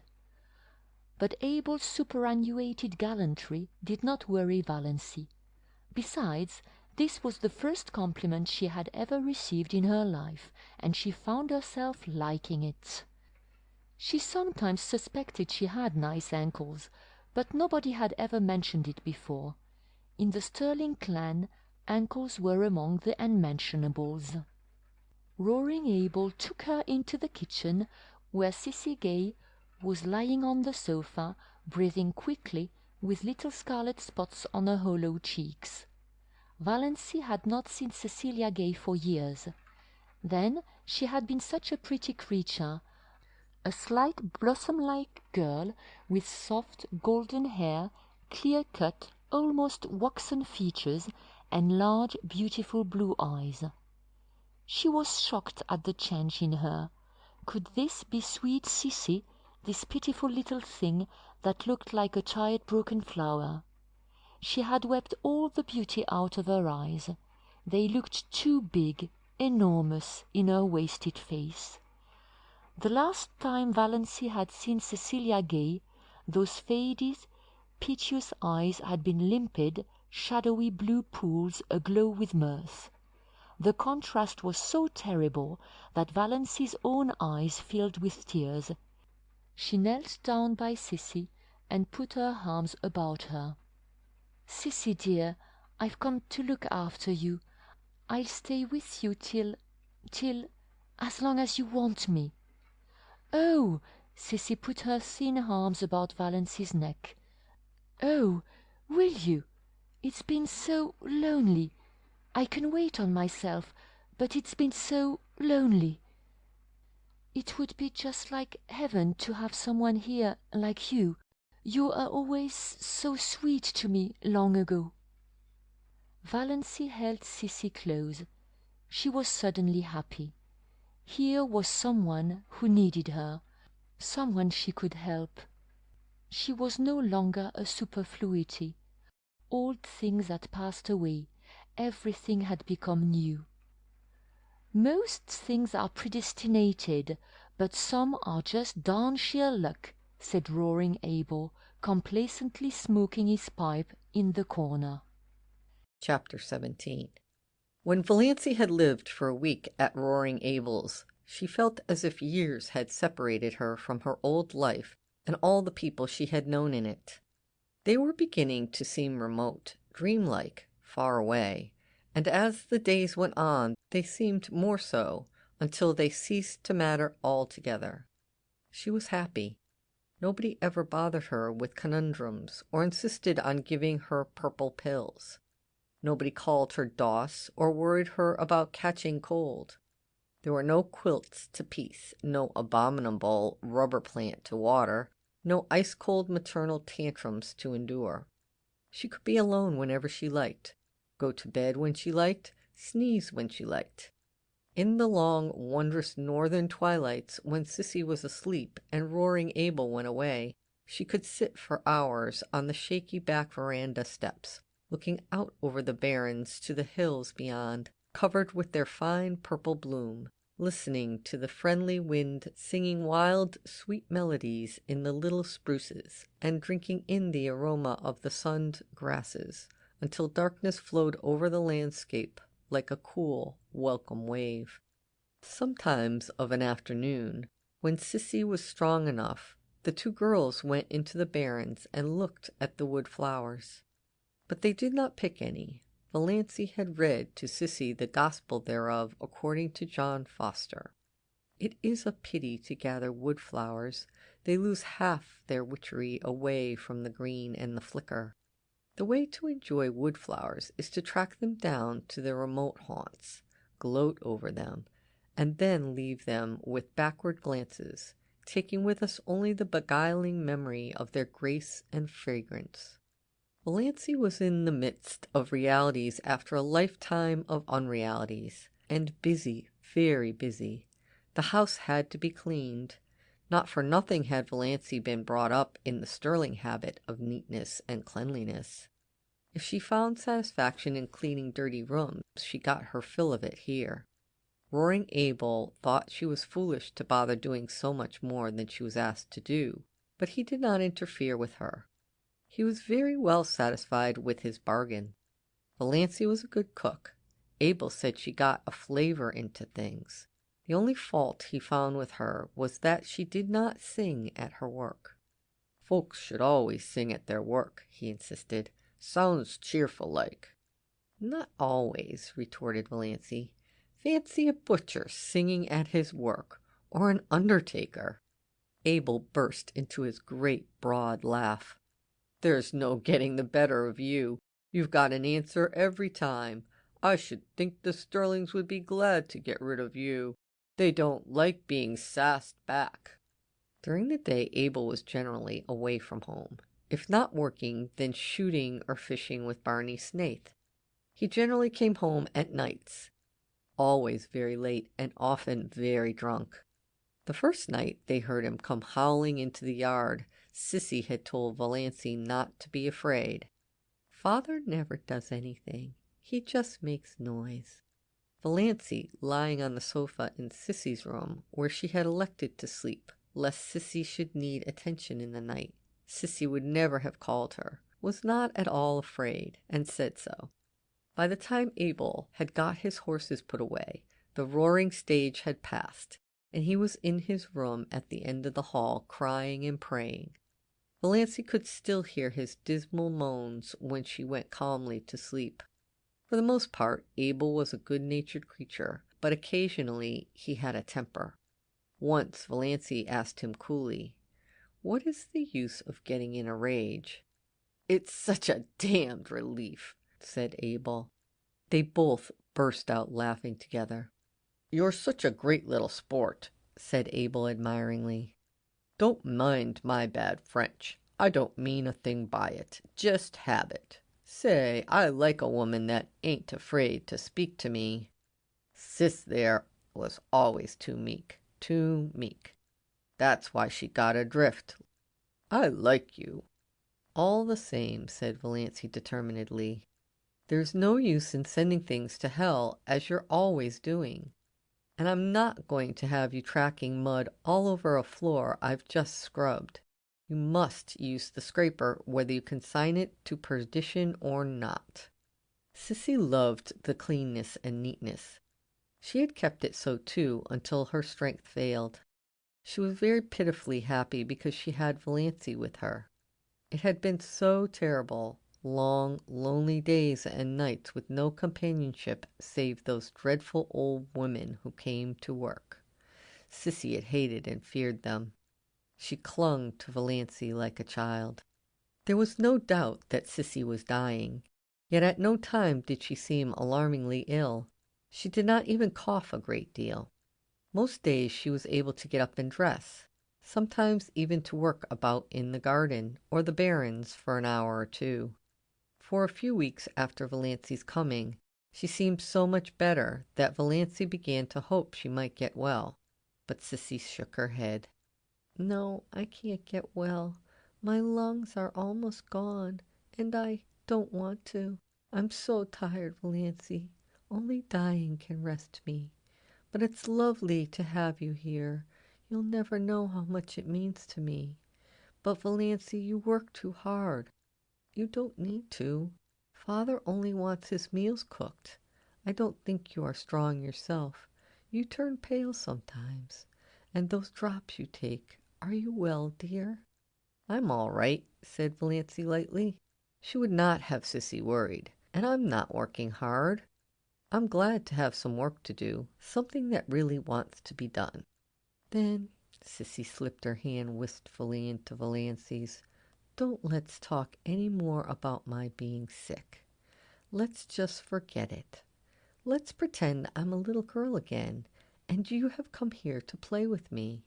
I used to wish that long ago, wish that you would come. I knew you couldn't, of course, but how I did wish it. You always seemed so different from the other girls, so kind and sweet, and as if you had something in yourself nobody knew about, some dear, pretty secret. Had you, Valancy?" "I had my blue castle," said Valancy, laughing a little. She was pleased that Sissy had thought of her like this. She had never suspected that anybody liked or admired or wondered about her. She told Sissy all about her blue castle. She had never told anyone about it before. "Everyone has a blue castle, I think," said Sissy softly. "Only everyone had a different name for it. I had mine once." She put her two thin hands over her face. She did not tell Valancy then who had destroyed her blue castle, but Valancy knew that whoever it was not Barney Snaith. Chapter 18. Valancy was acquainted with Barney by now. Well acquainted, it seemed, though she had spoken to him only a few times. But then she had also felt just as well acquainted with him the first time they had met. She had been in the garden at twilight, hunting for a few stalks of white narcissus for Sissy's room, when she heard the terrible old grey Slauson coming down through the woods from Miss Tawis. One could hear it miles away. Valancy did not look up as it drew near, thumping over the rocks in the crazy lane. She had never looked up, though Barney had gone racketing past every evening since she had been at Roaring Abel's. This time he did not racket past. The old grey Slauson stopped with even more terrible noises than it made going. Valancy was conscious that Barney had sprung from it and was leaning over the ramshackle gate. She suddenly straightened up and looked into his face. Their eyes met. Valancy was suddenly conscious of the delicious weakness. Was one of her heart attacks coming on? But this was a new symptom. His eyes, which she had always thought brown, now seen close, were deep violet, translucent and intense. Neither of his eyebrows looked like the other. He was thin, too thin. She wished she could feed him up a bit. She wished she could sew the buttons on his coat and make him cut his hair and shave every day. There was something in his face. One hardly knew what it was. Tiredness, sadness, disillusionment. He had dimples in his thin cheeks when he smiled. All these thoughts flashed to Valancy's mind in one moment, while his eyes looked into hers. "Good evening, Mrs. Stirling." Nothing could be more commonplace and conventional. Any one might have said it, but Barney Snaith had a way of saying things that gave them poignancy. When he said good evening, you felt that it was a good evening, and that it was partially his doing that it was. Also, you felt that some of the credit was yours. Valancy felt all this vaguely, but she couldn't imagine why she was trembling from head to foot. It must be your heart, if only he didn't notice. "I'm going over to the port," Barney was saying. "Can I acquire merit by getting or doing anything there for you, or Sissy?" "Will you get some salt codfish for us?" said Valancy. It was the only thing she could think of. Roaring Abel had expressed a desire that day for a dinner of boiled salt codfish. When her knights came running to the Blue Castle, Valancy had sent them on many a quest, but she never asked any of them to get her salt codfish. "Certainly. You're sure there's nothing else? Lots of room in Lady Jane Grey's Lawson, and she always gets back sometime, does Lady Jane." "I don't think there's any more," said Valancy. She knew he would bring oranges for Sissy anyhow. He always did.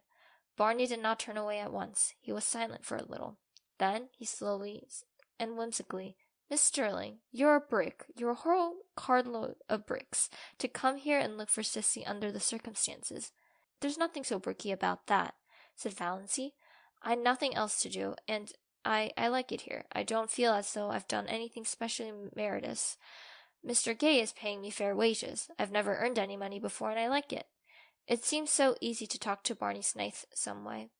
This terrible Barney Snaith of the lurid tales of mysterious past, as easy and natural as if talking to herself. "All the money in the world couldn't buy what you're doing for Sissy Gay," said Barney. "It's splendid and fine of you, and if there's anything I can help you in any way, you only have to let me know. If Roaring Abel ever tries to annoy you, he doesn't. He's lovely to me." "I like Roaring Abel," said Valancy frankly. "So do I, but there's one stage of his drunkenness, perhaps you haven't encountered it yet, when he sings ribald songs." "Oh, yes, He came home last night like that. Sissy and I just went to our room and shut ourselves in where we couldn't hear him. He apologized this morning. I'm not afraid of any rowing Abel's stages. Well, I'm sure he'll be decent to you, apart from his inebriated yowls, said Barney. And I've told him he's got to stop damning things when you're around. Why? Asked Valancy slyly, with one of her odd slanting glasses, and a sudden flake of pink on each cheek, born of the thought that Barney Snipe had actually done so much for her. I've often feel like damning things myself. For a moment, Barney stared. Was this elfin girl the old little maidish creature who had stood there 2 minutes ago? Surely there was a magic and delvery going on in the shabby, weedy old garden. Then he laughed. It will be a relief to have someone to do it for you, then. So you don't want anything but salt codfish? Not tonight, but I dare say I'll have some errands for you very often when you come to Port Lawrence. I can't trust Mr. Gay to remember to bring all the things I want. Barney had gone away then. In his garden, Lady Jane and Valancy stood in the garden for a long time. Since then, he had called several times, walking down through the barrens, whistling. How that whistle of his echoed through the spruces on those June twilights. Valancy caught herself listening for it every evening, rebuked herself, then let herself go. Why shouldn't she listen for it? He always brought Sissy fruit and flowers. Once he brought Valancy a box of candy, the first box of candy she had ever been given. It seemed scrylage to eat it. She found herself thinking of him in season and out of season. She wanted to know if he ever thought about her when she wasn't before his eyes, and if so, what? She wanted to see the mysterious house of his back on Mistawas Island. Sissy had never seen it. Sissy, though she talked freely of Barney and had known him for 5 years, really knew little more of him than Valancy herself. But he isn't bad, said Sissy. Nobody need ever tell me he is. He can't have done a thing he's to be ashamed of. Then why does he live as he does? Asked Valancy, to hear somebody defend him. I don't know. He's a mystery, and of course there's something behind it, but I know it isn't a disgrace. Barney Snipe simply couldn't do anything disgraceful, Valancy. Valancy was not so sure. Barney must have done something. Sometime. He was a man of education and intelligence. She soon discovered that, and is listening to his conversation and wrangles with roaring Abel, who was surprisingly well read and could discuss any subject under the sun when somber. Such a man wouldn't bury himself for 5 years in Muskoka and live and look like a tramp if there were not too good or too bad a reason for it. But it didn't matter. All that mattered was that she was sure now that she had never been Sissy Gay's lover. There was nothing like that between them, though he was very fond of Sissy and she of him, as anyone could see, but it was a fondness that didn't worry Valancy. You don't know what Barney has been to me these past 2 years, Sissy had said simply. Everything would have been unbearable without him. Sissy Gay is the sweetest girl I've ever knew, and if there's a man somewhere, I'd like to shoot if I could find him, Barney had said savagely. Barney was an interesting talker, with a knack of telling a great deal about his adventures and nothing at all about himself. There was one gloriously rainy day when Barney and Abel swapped yarns all afternoon while Valancy mended the tablecloths and listened. Barney told weird tales of his adventures with shacks on trains while hoboing it across the continent. Valancy thought she ought to think his stealing rides quite dreadful, but didn't. The story of his working his way to England on a cattle ship sounded more legitimate, and his yarns of Yukon enthralled her, especially the one of the night where he was lost on the divide between the Gold Run and Sulphur Valley. He had spent 2 years out there. Where in all this was there room for the penitentiary and the other things? If he were telling the truth, but Valancy already knew he was. Found no gold, he said. Came away poorer than I went, but such a place to live. Those silences at the back of the north wind got me. I've never belonged to myself since. Yet he was not a great talker. He told a great deal in few well-chosen words. How well-chosen Valancy did not realize, and he had a knack of saying things without opening his mouth at all. I like a man whose eyes say more than his lips, thought Valancy. But then she liked everything about him, his tawny hair, his whimsical smiles, the little glints of fun in his eyes, his loyal affection for the unspeakable Lady Jane, his habit of sitting with his hands in his pockets, his chin sunk on his breast, looking up from his mismatted eyebrows. She liked his nice voice, which sounded as if it might become caressing or wooing with very little provocation. She was at times almost afraid to let herself think these thoughts. They were so vivid that she felt as if others must know what she was thinking. "I've been watching a woodpecker all day," he said one evening on a shaky old back veranda. His account of the woodpecker's doing was satisfying. He had some gay or cunning little anecdote of the wood folk to tell them. And sometimes he and Roaring Abel smoked fiercely the whole evening and never said a word, while Sissy lay in the hammock swung between them and the veranda posts, and Valancy sat idly on the steps, her hands clasped over her knees, and wondered dreamily if she really were Valancy Stirling, and if it were only 3 weeks since she had left the ugly old house in Elm Street. The barrens lay before her in a white moon splendor, where dozens of little rabbits frisked. Barney, when he liked, could sit down at the edge of the barrens and lure those rabbits right to him by some mysterious sorcery he possessed. Valancy had once seen a squirrel leap from a scrub pine to his shoulder and sit there chattering to him. It reminded her of John Foster. It was one of those delights of Valancy's new life that she could read John Foster's books as often and as long as she wanted to. She read them all to Sissy, who loved them. She tried to also read them to Abel and Barney, who did not love them. Abel was bored, and Barney politely refused to listen at all. "Piffle," said Barney. Chapter 19. Of course, the Stirlings had not left the poor maniac alone all this time or refrained from heroic efforts to rescue her perishing soul and reputation. Uncle James, his lawyer, had helped him as little as his doctor, came one day, and finding Valancy alone in the kitchen, as he supposed, gave her a terrible talking to, told her she was breaking her mother's heart and disgracing her family. "But why?" said Valancy, not ceasing to score her porridge pot decently. "I'm doing honest work for honest pay. What is there in it that is disgraceful?" "Don't quibble, Valancy," said Uncle James solemnly. "This is no fit place for you to be, and you know it. Why, I'm told that your jailbird Snaith is hanging around here every evening." "Not every evening," said Valancy reflectively. "No, not quite every evening."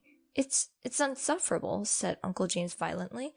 "Valancy, you must come home. We won't judge you harshly. I assure you we won't. We will overlook all this." "Thank you," Valancy said.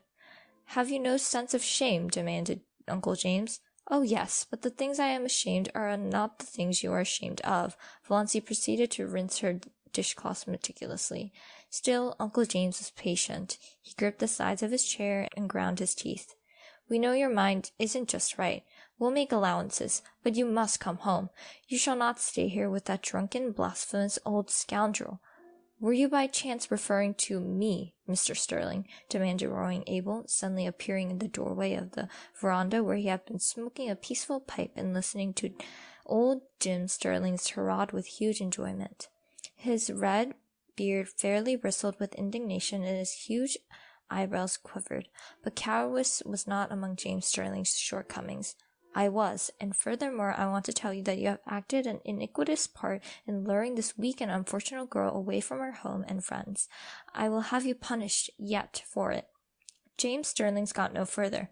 Roaring Abel crossed the kitchen at a bound, caught him by the collar in his trousers, and hurled him through the doorway and over the garden paling with as little apparent effort as he might have employed in whisking away a troublesome kitten out of the way.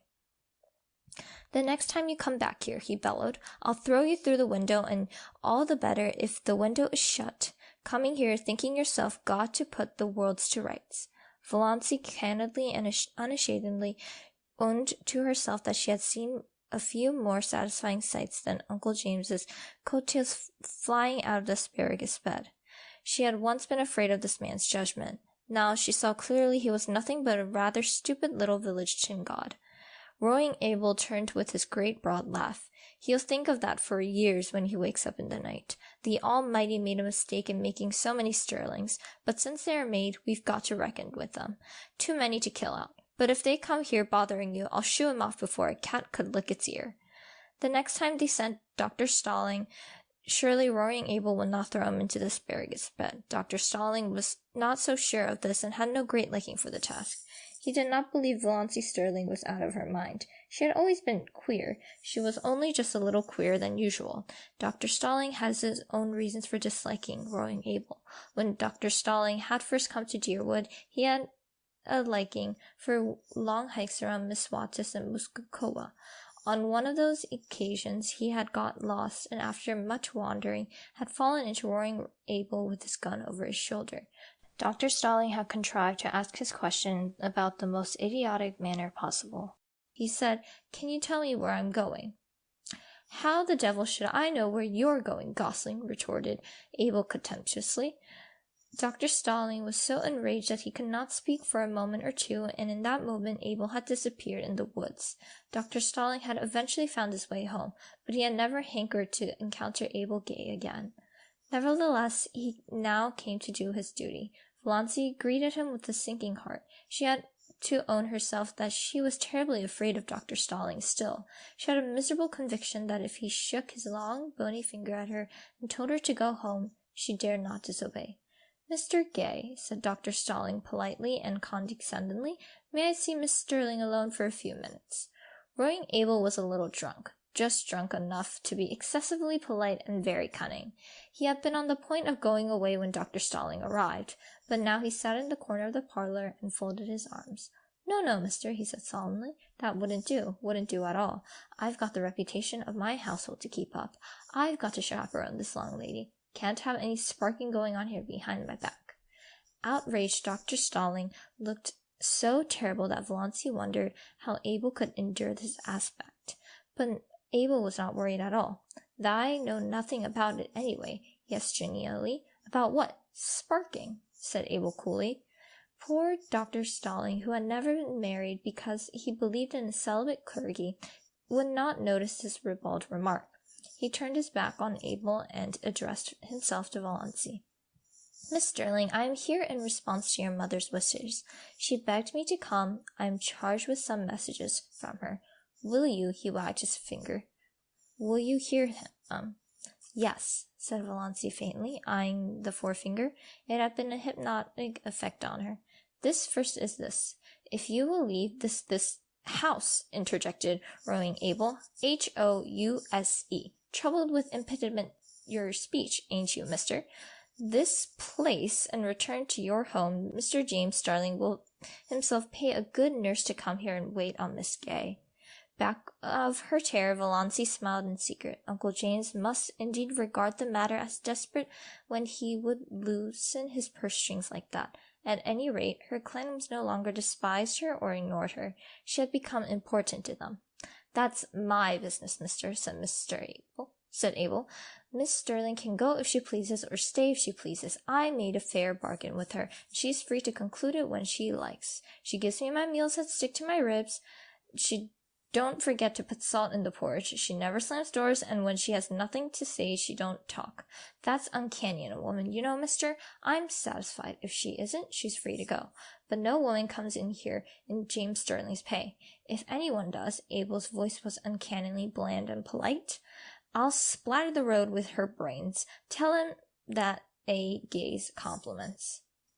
"Dr. Stirling, a nurse is not what Sissy needs," said Valancy earnestly. "She isn't so ill as that yet. What she wants is companionship, somebody she knows and likes just to live with her. You can understand that, I'm sure." "I understand that your motive is quite commendable." Dr. Stirling felt that he was broad-minded indeed, especially as his secret soul he did not believe Valancy's motive was commendable. He had the least idea what she was up to, but he was sure her motive was not commendable. When he could not understand a thing, he straightway condemned it, simplicity itself. "But your first duty is to your mother. She needs you. She implores you to come home. She will forgive everything if you only come home."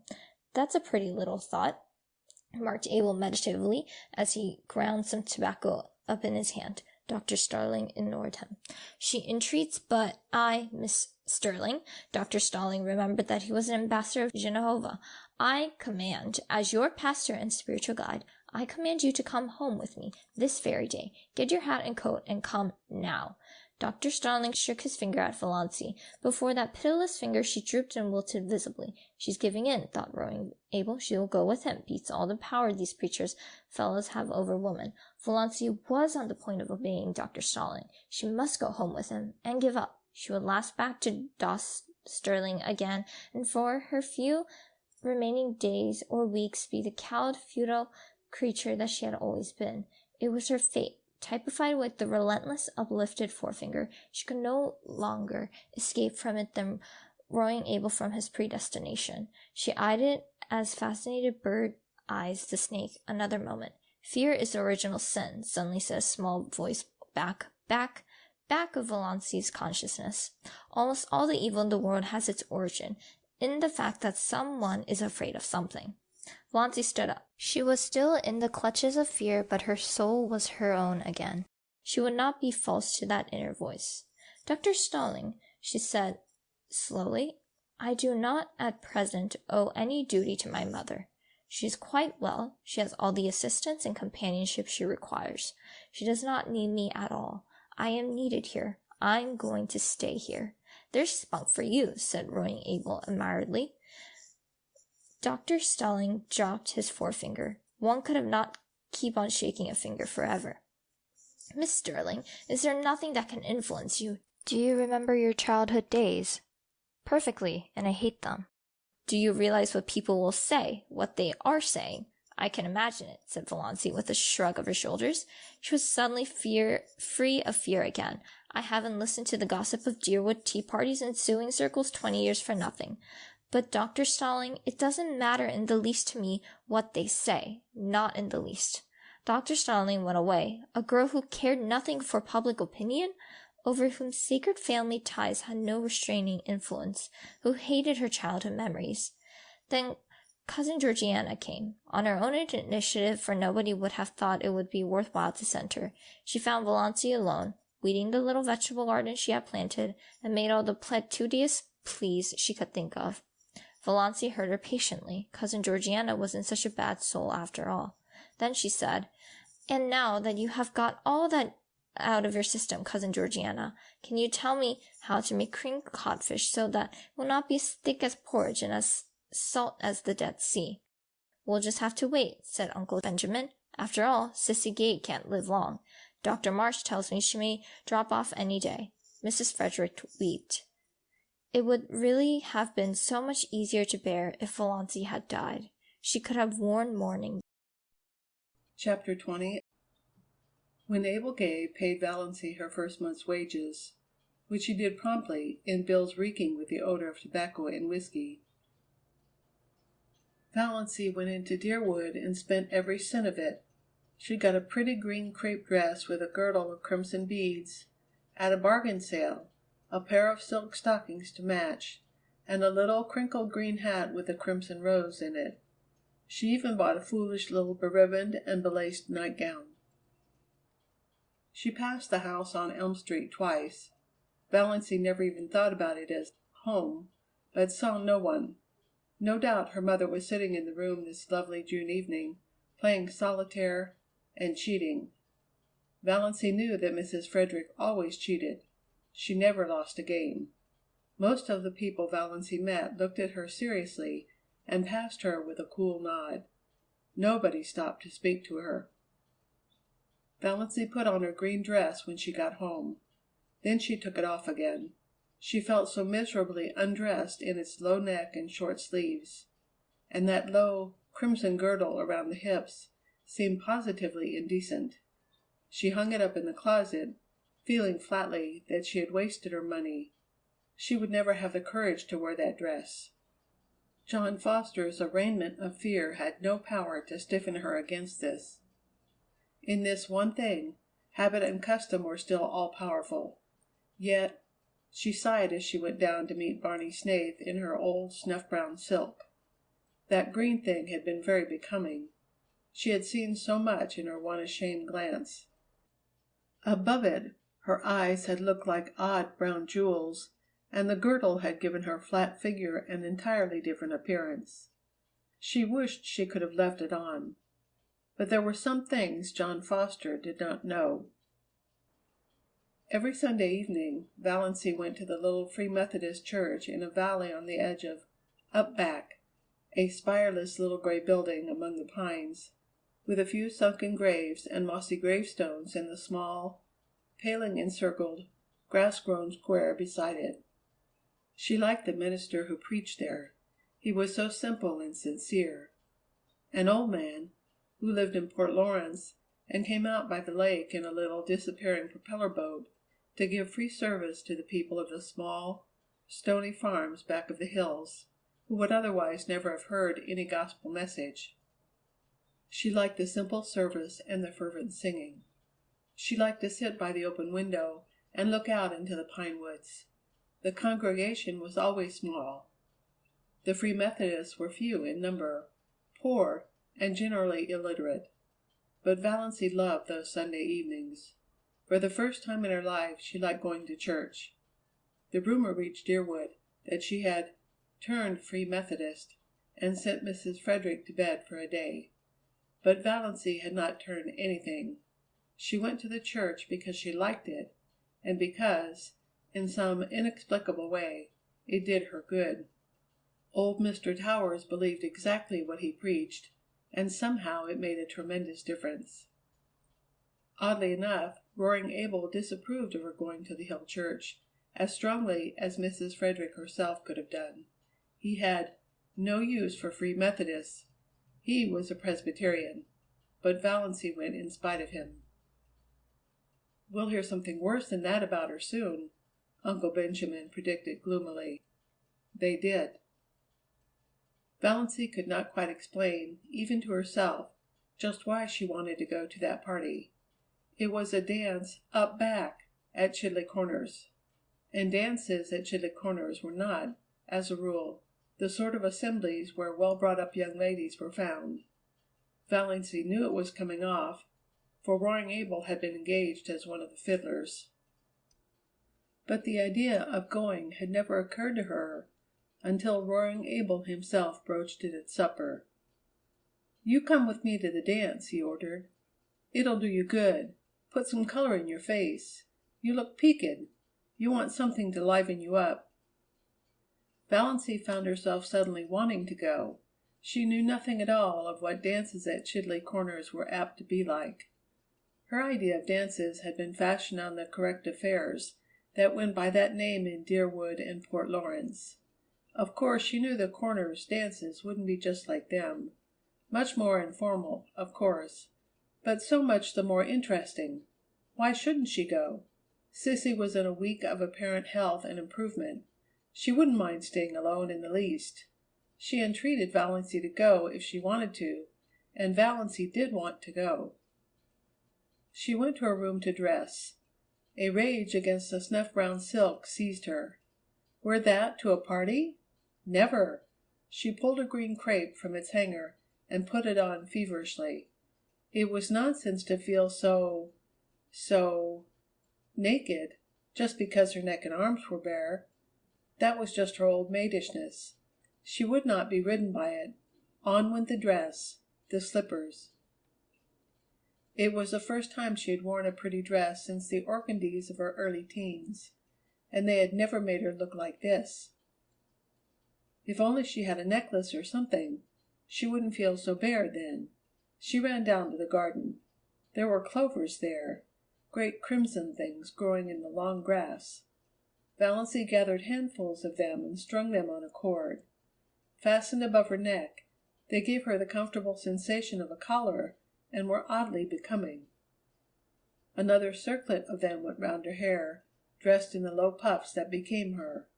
Excitement brought those faint pink stains to her face. She flung on her coat and pulled the little twisty hat over her hair. "You look so nice and different, dear," said Sissy. "Like a green moonbeam with a gleam of red in it, if there could be such a thing." Valancy stooped to kiss her. "I don't feel right about leaving you alone, Sissy." "Oh, I'll be all right. I feel better tonight than I have for a long while. I've been feeling badly to see you sticking here so closely on my account. I hope you have a nice time. I never was at a party at the Corners, but I used to go sometimes, long ago, to dances up back. We always had good times. And you needn't be afraid of Father being drunk tonight. He never drinks when he engages to play for a party. But there may be liquor. What will you do if it gets rough?" "Nobody would molest me." "Not seriously, I suppose. Father would see to that. But it might be noisy and unpleasant." I won't mind. I'm only going as a looker-on. I don't expect to dance. I just want to see what a party out back is like. I've never seen anything except decorous deerwood." Sissy smiled rather dubiously. She knew much better than Valancy what a party "up back" might be like if there should be liquor. But again, there mightn't be. "I hope you'll enjoy it," she repeated. Valancy enjoyed the drive there. They went early, for it was 12 miles to Chidley Corners, and they had to go in Abel's old, ragged top buggy. The road was rough and rocky, like most Muskoka roads, but full of the austere charm of northern woods. It wound through beautiful, purring pines that were ranks of enchantment in the June sunset, and over the curious jade-green rivers of Muskoka, fringed by aspens that were always quivering with some supernal joy. Roaring Abel was excellent company, too. He knew all the stories and legends of the wild, beautiful "up back," and he told them to Valancy as they drove along. Valancy had several fits of inward laughter over what Uncle Benjamin and Aunt Wellington et al. Would feel and think and say if they saw her driving with Roaring Abel in that terrible buggy to a dance at Chidley Corners. At first the dance was quiet enough, and Valancy was amused and entertained. She even danced twice herself with a couple of nice, up back boys who danced beautifully and told her she did too. Another compliment came her way, not a very subtle one, perhaps, but Valancy had had too few compliments in her life to be over-nice on that point. She overheard two of the up-back young men talking about her in the dark lean-to behind her. "Know who that girl in green is?" "Nope. Guess she's from out front. The port, maybe. Got a stylish look to her." "No beaut, but cute lookin', I'll say. J'ever see such eyes?" The big room was decorated with pine and fir boughs, and lighted by Chinese lanterns. The floor was waxed, and Roaring Abel's fiddle, purring under a skilled touch, worked magic. The up-back girls were pretty and prettily dressed. Valancy thought it the nicest party she had ever attended. By 11 o'clock she had changed her mind. A new crowd had arrived, a crowd unmistakably drunk. Whiskey began to circulate freely. Very soon almost all the men were partly drunk. Those in the porch and outside around the door began howling, "Come all yees," and continued to howl them. The room grew noisy and reeking. Quarrels started up here and there. Bad language and obscene songs were heard. The girls, swung rudely in the dances, became disheveled and tawdry. Valancy, alone in her corner, was feeling disgusted and repentant. Why had she ever come to such a place? Freedom and independence were all very well, but one should not be a little fool. She might have known what it would be like. She might have taken warning from Sissy's guarded sentences. Her head was aching. She was sick of the whole thing. But what could she do?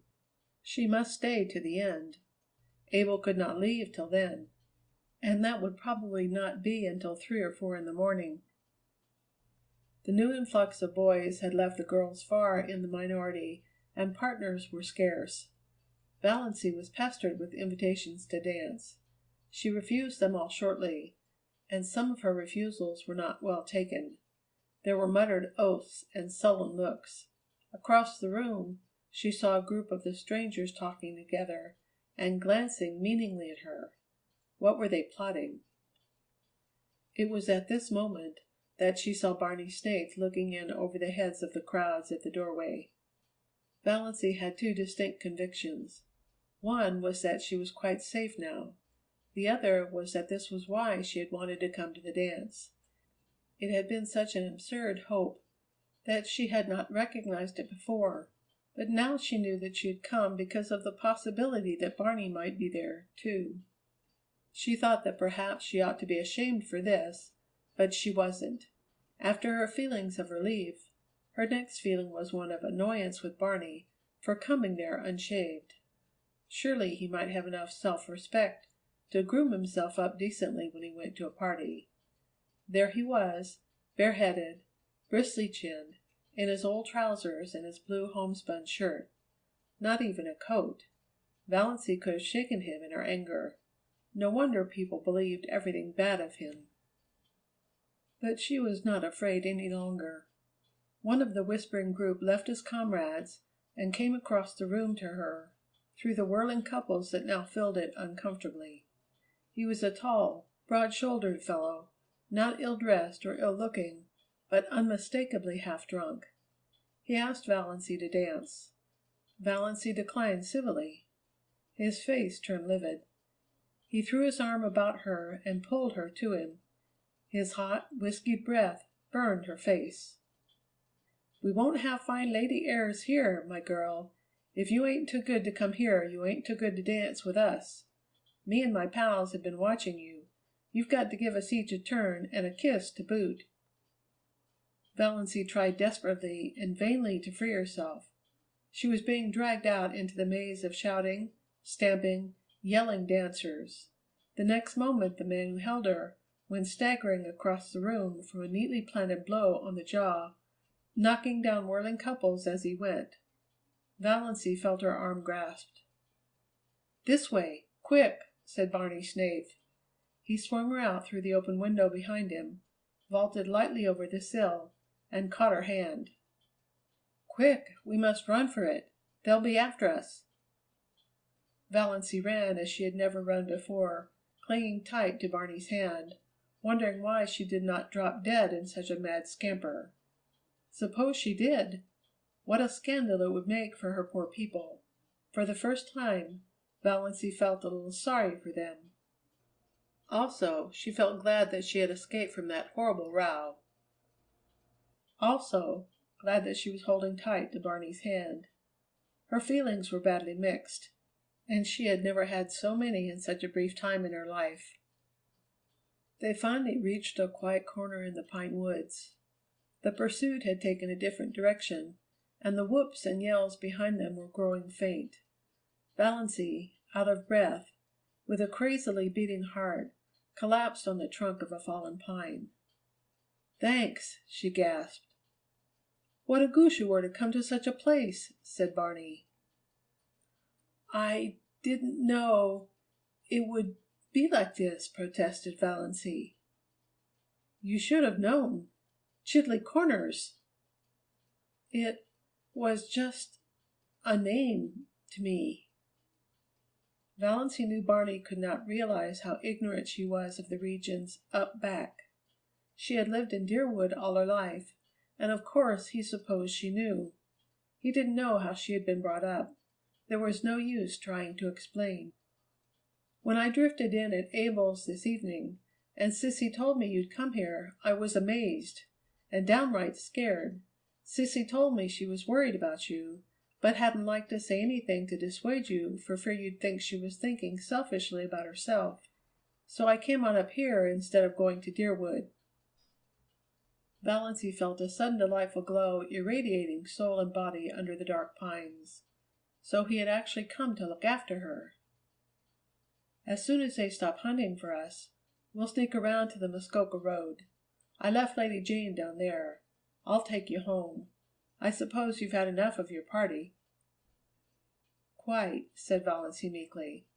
The first half of the way home, neither of them said anything. It would not have been much use. Lady Jane made so much noise they could not have heard each other. Anyway, Valancy did not feel conversationally inclined. She was ashamed of the whole affair, ashamed of her folly in going, ashamed for being found at such a place by Barney Snaith. By Barney Snaith, reputed jailbreaker, infidel, forger and defaulter. Valancy's lips twitched in the darkness as she thought of it, but she was ashamed. And yet she was enjoying herself, was full of a strange exultation, bumping over that rough road beside Barney Snaith. The big trees shot by them. The tall mulleins stood up along the road in stiff, orderly ranks like companies of soldiers. The thistles looked like drunken fairies or tipsy elves as their car lights passed over them. This was the first time she had ever been in a car. After all, she liked it. She was not in the least afraid, with Barney at the wheel. Her spirits rose rapidly as they tore along. She ceased to feel ashamed. She ceased to feel anything except that she was part of a comet rushing gloriously through the night of space. All at once, just where the pine woods frayed out to the scrub barrens, Lady Jane became quiet. Too quiet. Lady Jane slowed down quietly and stopped. Barney uttered an aghast exclamation, got out, investigated, came apologetically back. I'm a doddering idiot. Out of gas. I knew I was short when I left home, but I meant to fill up in Deerwood. Then I forgot all about it in my hurry to get to the Corners. What can we do? Asked Valancy coolly. I don't know. There's no gas nearer than Deerwood, 9 miles away, and I don't dare leave you here alone. There are always tramps on this road, and some of those crazy fools back at the Corners may come straggling along presently. There were boys there, from the port. As far as I can see, the best thing to do is for us just to sit patiently here until some car comes along and lends us enough gas to get to Roaring Abel's with. Well, what's the matter with that? Said Valancy. We may have to sit here all night, said Barney. I don't mind, said Valancy. Barney gave a short laugh. If you don't, I needn't. I haven't any reputation to lose. Nor I, said Valancy comfortably. Chapter 21. We'll just sit here, said Barney, and if we think of anything worthwhile saying, we'll say it. Otherwise, not. Don't imagine you're bound to talk to me.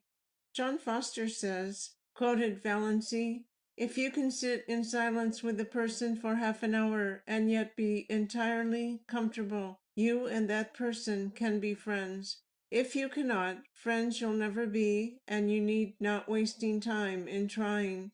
Evidently John Foster says a sensible thing once in a while, conceded Barney. They sat in silence for a long while. Little rabbits hopped across the road. Once or twice an owl laughed out delightfully. The road beyond them was fringed with the woven shadow lace of trees. Away off to the southwest the sky was full of silvery little cirrus clouds above the spot where Barney's island must be. Valancy was perfectly happy. Some things dawn on you slowly. Some things come by lightning flashes. Valancy had had a lightning flash. She knew quite well now that she loved Barney. Yesterday she had been all her own. Now she was this man's. Yet he had done nothing, said nothing. He had not even looked at her as a woman, but that didn't matter. Nor did it matter what he was or what he had done. She loved him without any reservations. Everything in her went out wholly to him. She had no wish to stifle or disown her love. She seemed to be his so absolutely that thought apart from him, thought in which he did not predominate, was an impossibility. She had realized, quite simply and fully, that she loved him, in the moment when he was leaning on the car door, explaining that Lady Jane had no gas. She had looked deep into his eyes in the moonlight and had known. In just that infinitesimal space of time, everything was changed. Old things passed away, and all things became new. She was no longer unimportant, little old maid Valancy Stirling. She was a woman, full of love, and therefore rich and significant, justified to herself. Life was no longer empty and futile, and death could cheat her of nothing. Love had cast out her last fear. Love, what a searing, torturing, intolerably sweet thing it was, this possession of body, soul, and mind, with something at its core as fine and remote and purely spiritual as the tiny blue spark in the heart of the unbreakable diamond. No dream had ever been like this. She was no longer solitary. She was one of a vast sisterhood, all the women who had ever loved in the world. Barney need never know it. though she would not in the least have minded his knowing. But she knew it, and it made a tremendous difference to her. Just to love. She did not ask to be loved. It was rapture enough just to sit there beside him in silence, alone in the summer night, in the white splendor of moonshine, with the wind blowing down on them out of the pine woods. She had always envied the wind, so free, blowing where it listed, through the hills, over the lakes. What a tang, what a zip it had, what a magic of adventure. Valancy felt as if she had exchanged her shop-worn soul for a fresh one, fire new from the workshop of the gods. As far back as she could look, life had been dull, colorless, savorless. Now she had come to a little patch of violets, purple and fragrant, hers for the plucking. No matter who or what had been in Barney's past, no matter who or what might be in his future, no one else could ever have this perfect hour. She surrendered herself utterly to the charm of the moment. "Ever dream of ballooning?" said Barney suddenly. "No," said Valancy. "I do often dream of sailing through the clouds, seeing the glories of sunset, spending hours in the midst of a terrific storm, with lightning playing above and below you, skimming above a silver cloud floor under a full moon. Wonderful." "It does sound so," said Valancy. "I've stayed on earth in my dreams." She told him about her blue castle. It was so easy to tell Barney things. One felt he understood everything, even the things you didn't tell him. And then she told him a little of her existence before she came to Roaring Abel's. She wanted him to see why she had gone to the dance up back. "You see, I've never had any real life," she said. "I've just breathed. Every door has always been shut to me." "But you're still young," said Barney. "Oh, I know. Yes, I'm still young. But that's so different from young," said Valancy bitterly. For a moment she was tempted to tell Barney why her years had nothing to do with her future, but she did not. She was not going to think of death tonight. "Though I never was really young," she went on, "until tonight," she added in her heart. "I never had a life like other girls. You couldn't understand." Why? She had a desperate desire that Barney should know the worst about her. "I didn't even love my mother. Isn't it awful that I don't love my mother?" "Rather awful for her," said Barney dryly. "Oh, she didn't know it. She took my love for granted, and I wasn't any use or comfort to her or anybody. I was just a vegetable, and I got tired of it. That's why I came to keep house for Mr. Gay and look after Sissy. And I suppose your people thought you'd gone mad." "They did, and do, literally," said Valancy. "But it's a comfort to them. They'd rather believe me mad than bad. There's no other alternative. But I've been living since I came to Mr. Gay's. It's been a delightful experience. I suppose I'll pay for it when I have to go back, but I'll have had it." "That's true," said Barney. "If you buy your experience, it's your own. So it's no matter how much you pay for it. Somebody else's experience can never be yours. Well, it's a funny old world." "Do you think it really is old?" asked Valancy dreamily. "I never believed that in June. It seems so young tonight, somehow, in that quivering moonlight, like a young white girl waiting." "Moonlight here on the verge of up back is different from moonlight anywhere else," agreed Barney. "It always makes me feel so clean somehow, body and soul. And of course the age of gold always comes back in spring." It was 10 o'clock now. A dragon of black cloud ate up the moon. The spring air grew chill. Valancy shivered. Barney reached back into the innards of Lady Jane and clawed up an old tobacco-scented overcoat. "Put that on," he ordered. "Don't you want it yourself?" protested Valancy. No, I'm not going to have you catching cold on my hands. Oh, I won't catch cold. I haven't had a cold since I came to Mr. Gay's, though I've done the foolishest things. It's funny, too. I used to have them all the time. I feel so selfish taking your coat. You've sneezed 3 times. No use winding up your experience up back with grippe or pneumonia. He pulled it up tight about her throat and buttoned it on her. Valancy submitted with secret delight. How nice it was to have someone look after you so. She snuggled down into the tobacco-y folds and wished the night could last forever. 10 minutes later, a car swooped down on them from up back. Barney sprang from Lady Jane and waved his hand. The car came to a stop beside them. Valancy saw Uncle Wellington and Olive gazing at her in horror from it. So Uncle Wellington had got a car, and he must have been spending the evening up at Miss Dawa's with Cousin Herbert. Valancy almost laughed aloud at the expression on his face as he recognized her, the pompous, bewhiskered old humbug. "Can you let me have enough gas to take me to Deerwood?" Barney was asking politely, but Uncle Wellington was not attending to him. "Valancy, how came you here?" he said sternly. "By chance, or God's grace," said Valancy. "With this jailbird, at 10 o'clock at night," said Uncle Wellington. Valancy turned to Barney. The moon had escaped from its dragon, and in its light her eyes were full of deviltry. "Are you a jailbird? Does it matter?" said Barney, gleams of fun in his eyes. "Not to me. I only asked out of curiosity," continued Valancy. "Then I won't tell you. I never satisfy curiosity." He turned to Uncle Wellington, and his voice changed subtly.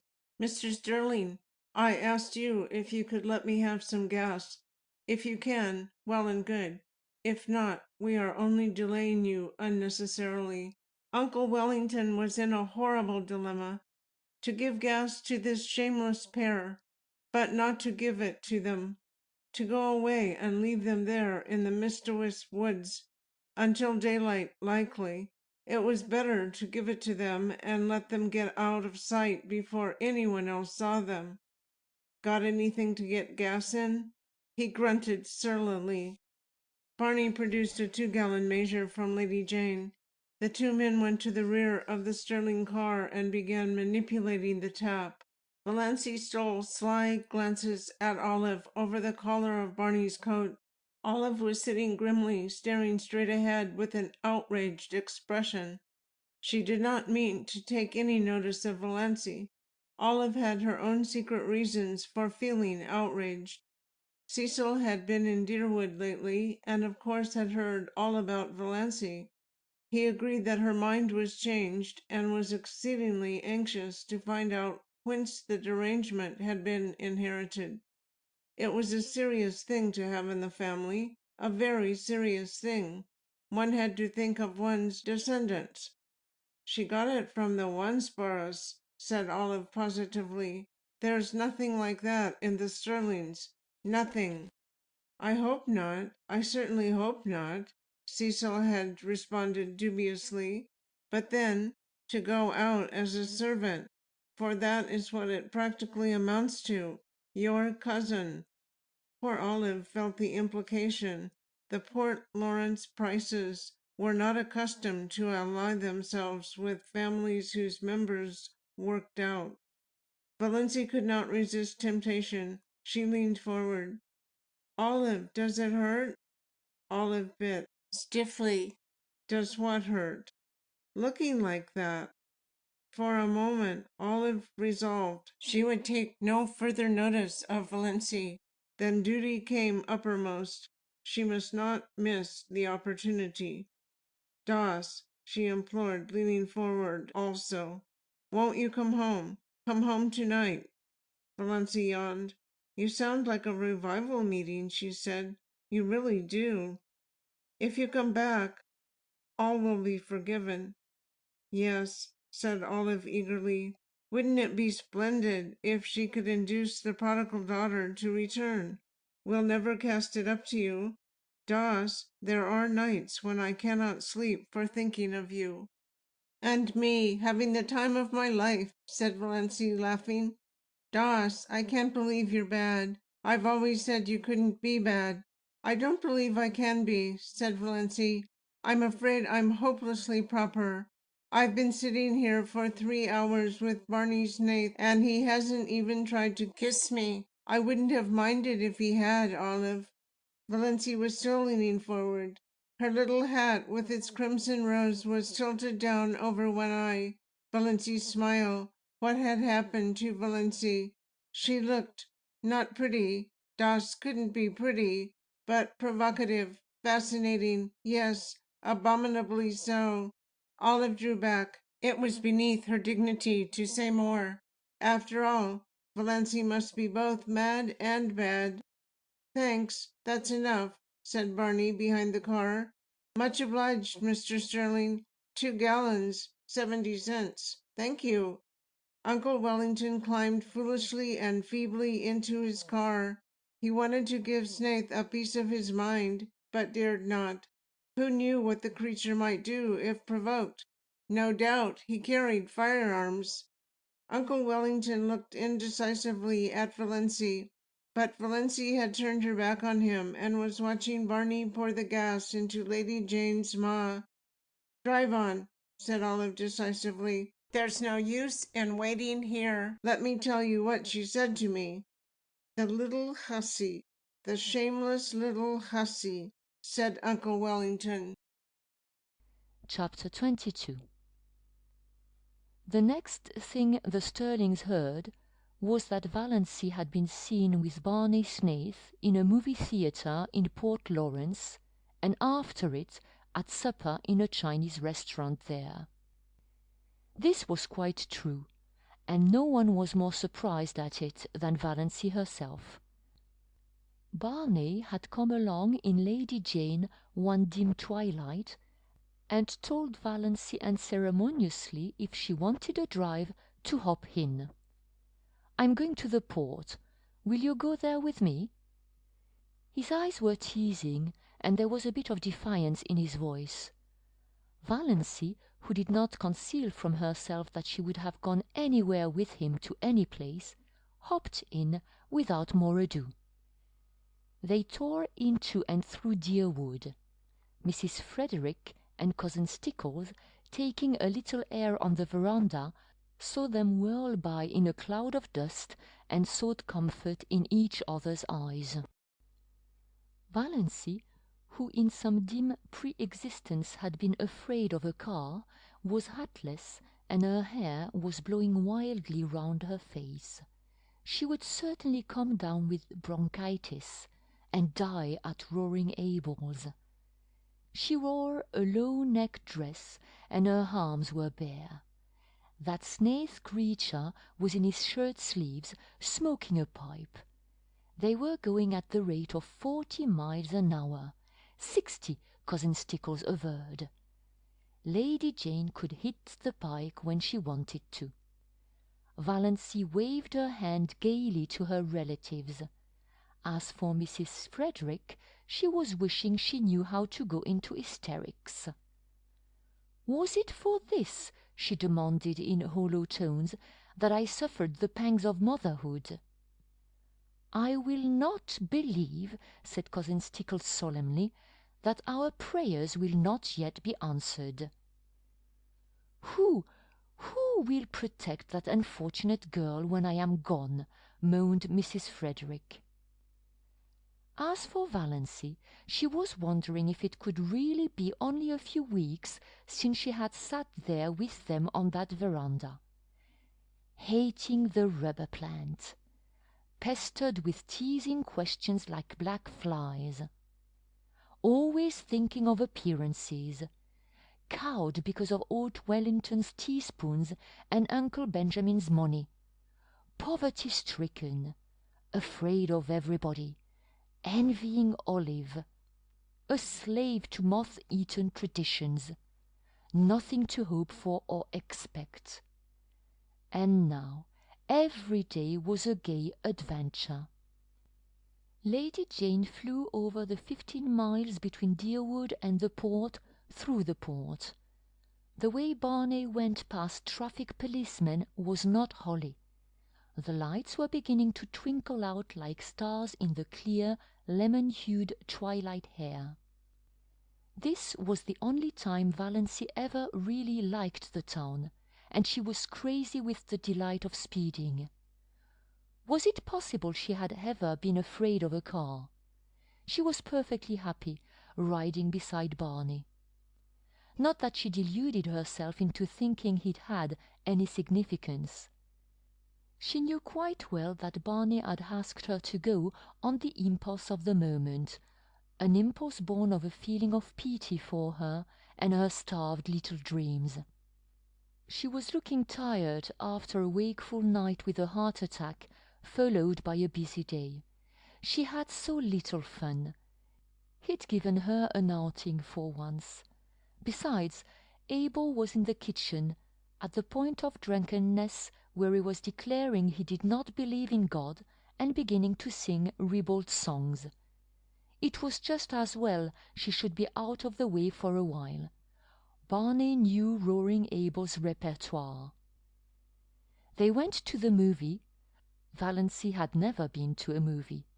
And then, finding a nice hunger upon them, they went and had fried chicken, unbelievably delicious, in the Chinese restaurant. After which they rattled home again, leaving a devastating trail of scandal behind them. Mrs. Frederick gave up going to church altogether. She could not endure her friends' pitying glances and questions. But Cousin Stickles went every Sunday. She said they had been given a cross to bear. On one of Cissy's wakeful nights, she told Valancy her poor little story. They were sitting by the open window. Cissy could not get her breath lying down that night. An inglorious gibbous moon was hanging over the wooded hills, and, in its spectral light, Cissy looked frail and lovely and incredibly young. A child. It did not seem possible that she could have lived through all the passion and pain and shame of her story. He was stopping at the hotel across the lake. He used to come over in his canoe at night. We met in the pines down the shore. He was a young college student. His father was a rich man in Toronto. Oh, Valancy, I didn't mean to be bad. I didn't, indeed. But I loved him so. I love him yet. I'll always love him. And I didn't know some things. I didn't understand. Then his father came and took him away. And, after a little, I found out. Oh, Valancy, I was so frightened. I didn't know what to do. I wrote him and he came. He said he would marry me, Valancy. And why? And why? Oh, Valancy, he didn't love me any more. I saw that at a glance. He was just offering to marry me because he thought he ought to, because he was sorry for me. He wasn't bad, but he was so young, and what was I that he should keep on loving me? Never mind making excuses for him, said Valancy, a bit shortly. So you wouldn't marry him? I couldn't, not when he didn't love me any more. Somehow, I can't explain, it seemed a worse thing to do than the other. He argued a little, but he went away. Do you think I did right, Valancy? Yes, I do. You did right. But he... Don't blame him, dear. Please don't. Let's not talk about him at all. There's no need. I wanted to tell you how it was. I didn't want you to think me bad. I never did think so. Yes, I felt that, whenever you came. Oh, Valancy, what you've been to me! I can never tell you, but God will bless you for it. I know He will. With what measure ye meet. Cissy sobbed for a few minutes in Valancy's arms. Then she wiped her eyes. Well, that's almost all. I came home. I wasn't really so very unhappy. I suppose I should have been, but I wasn't. Father wasn't hard on me, and my baby was so sweet, Valancy, with such lovely blue eyes and little rings of pale gold hair like silk floss, and tiny dimpled hands. I used to bite his satin smooth little face all over softly, so as not to hurt him, you know." "I know," said Valancy, wincing. "I know. A woman always knows and dreams. And he was all mine. Nobody else had any claim on him. When he died oh, Valancy, I thought I must die too.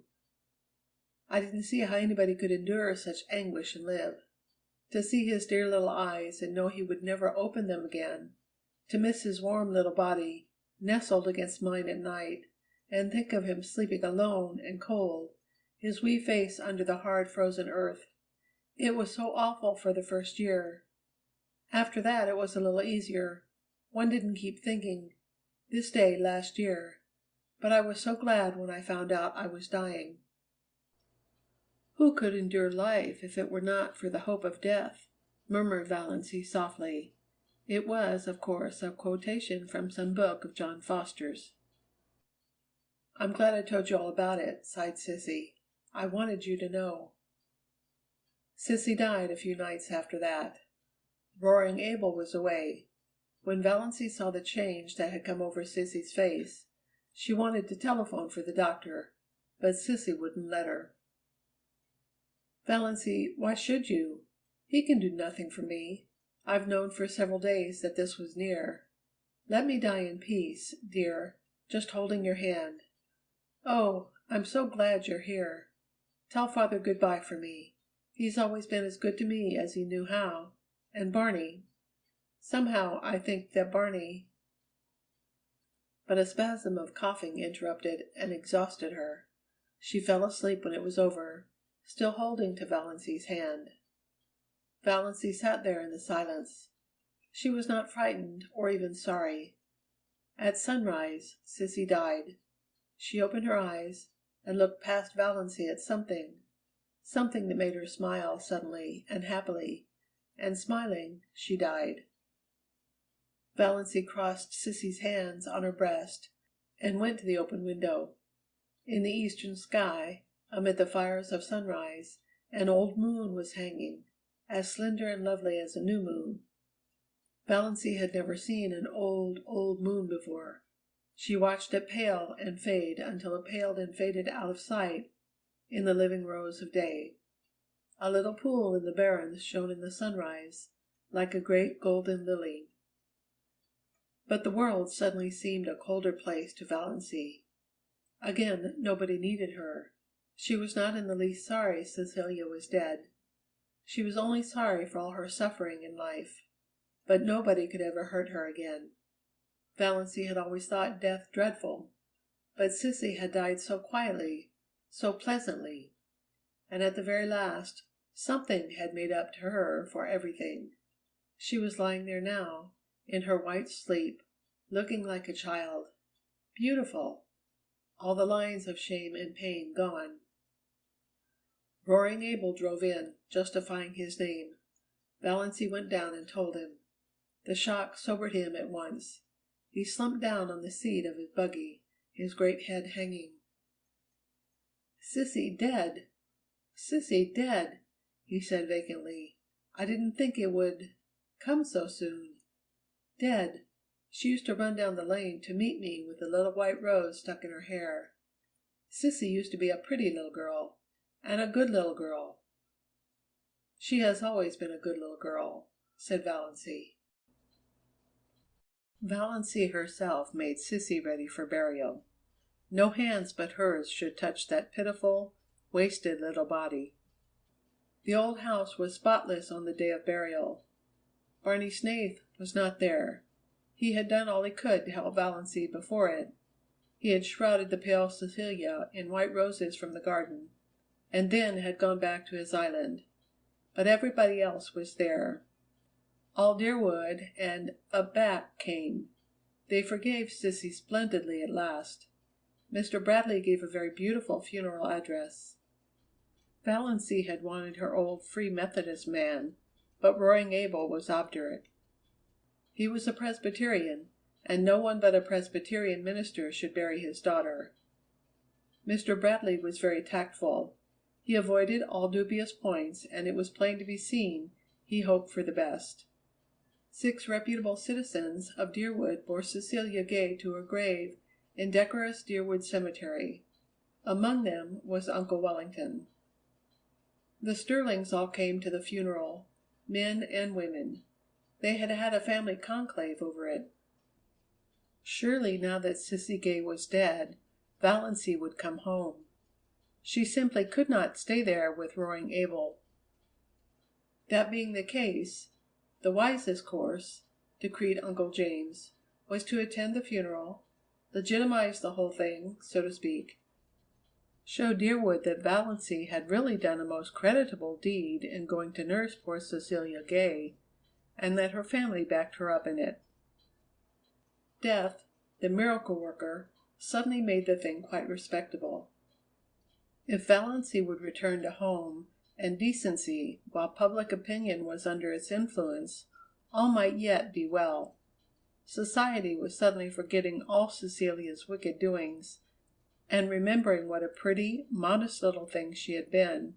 And motherless, you know, motherless. It was a psychological moment, said Uncle James. So the Stirlings went to the funeral. Even Cousin Gladys's neuritis allowed her to come. Cousin Stickles was there, her bonnet dripping all over her face, crying as woefully as if Cissy had been her nearest and dearest. Funerals always brought Cousin Stickles' own sad bereavement back. And Uncle Wellington was a pallbearer. Valancy, pale, subdued-looking, her slanted eyes smudged with purple, in her snuff-brown dress, moving quietly about, finding seats for people, consulting in undertones with minister and undertaker, marshalling the mourners into the parlor, was so decorous and proper and Stirlingish that her family took heart of grace. This was not, could not be, the girl who had sat all night in the woods with Barney Snaith, who had gone tearing bareheaded through Deerwood and Port Lawrence. This was the Valancy they knew, really surprisingly capable and efficient.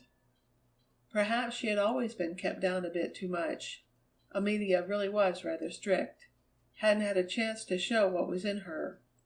So thought the Stirlings. And Edward Beck, from the Port Road, a widower with a large family who was beginning to take notice, took notice of Valancy and thought she might make a mighty fine second wife.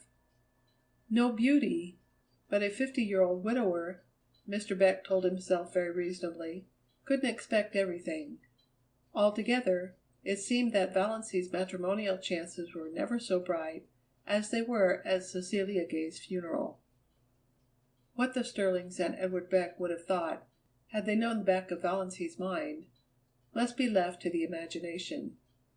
Valancy was hating the funeral, hating the people who came to stare with curiosity at Cecilia's marble-white face, hating the smugness, hating the dragging, melancholy singing, hating Mr. Bradley's cautious platitudes. If she could have had her absurd way, there would have been no funeral at all. She would have covered Cissy over with flowers, shut her away from prying eyes, and buried her beside her nameless little baby in the grassy burying ground under the pines of the up-back church, with a bit of kindly prayer from the old Free Methodist minister. She remembered Cissy saying once, "I wish I could be buried deep in the heart of the woods, where nobody would ever come to say, 'Cissy Gay is buried here,' and tell over my miserable story." But this, however, it would soon be over. Valancy knew, if the Stirlings and Edward Beck didn't, exactly what she intended to do then. She had lain awake all the preceding night, thinking about it and finally deciding on it. When the funeral procession had left the house, Mrs. Frederick sought out Valancy in the kitchen. "My child," she said tremulously, "you'll come home now?" "Home," said Valancy absently. She was getting on an apron and calculating how much tea she must put to steep for supper. There would be several guests from up back, distant relatives of the Gays who had not remembered them for years. And she was so tired she wished she could borrow a pair of legs from the cat. "Yes, home," said Mrs. Frederick, with a touch of asperity.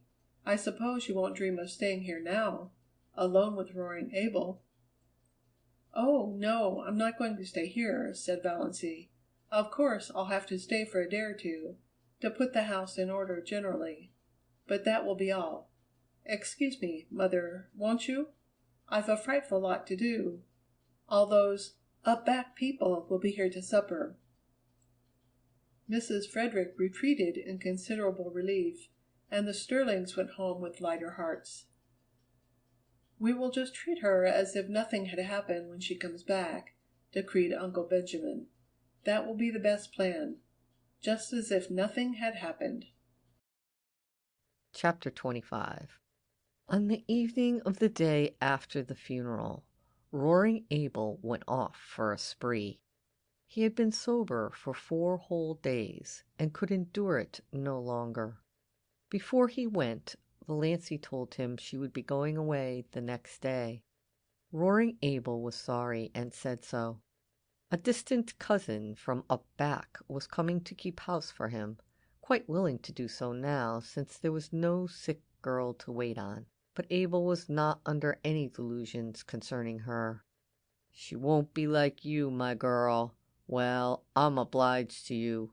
You helped me out of a bad hole, and I won't forget it.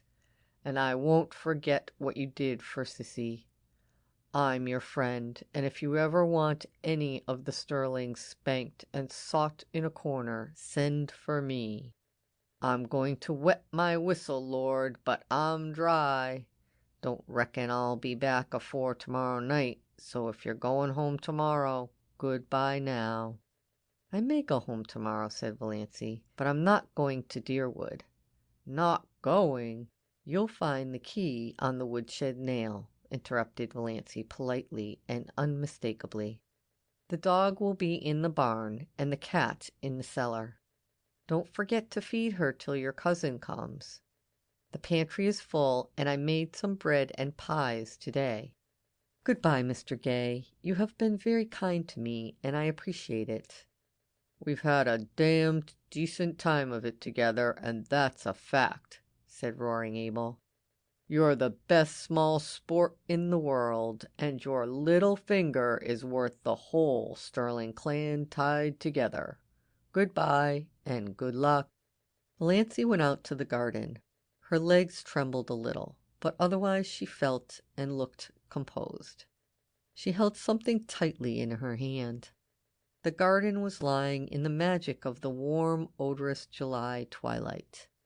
A few stars were out, and the robins were calling through the velvety silences of the barrens. Valancy stood by the gate expectantly. Would he come?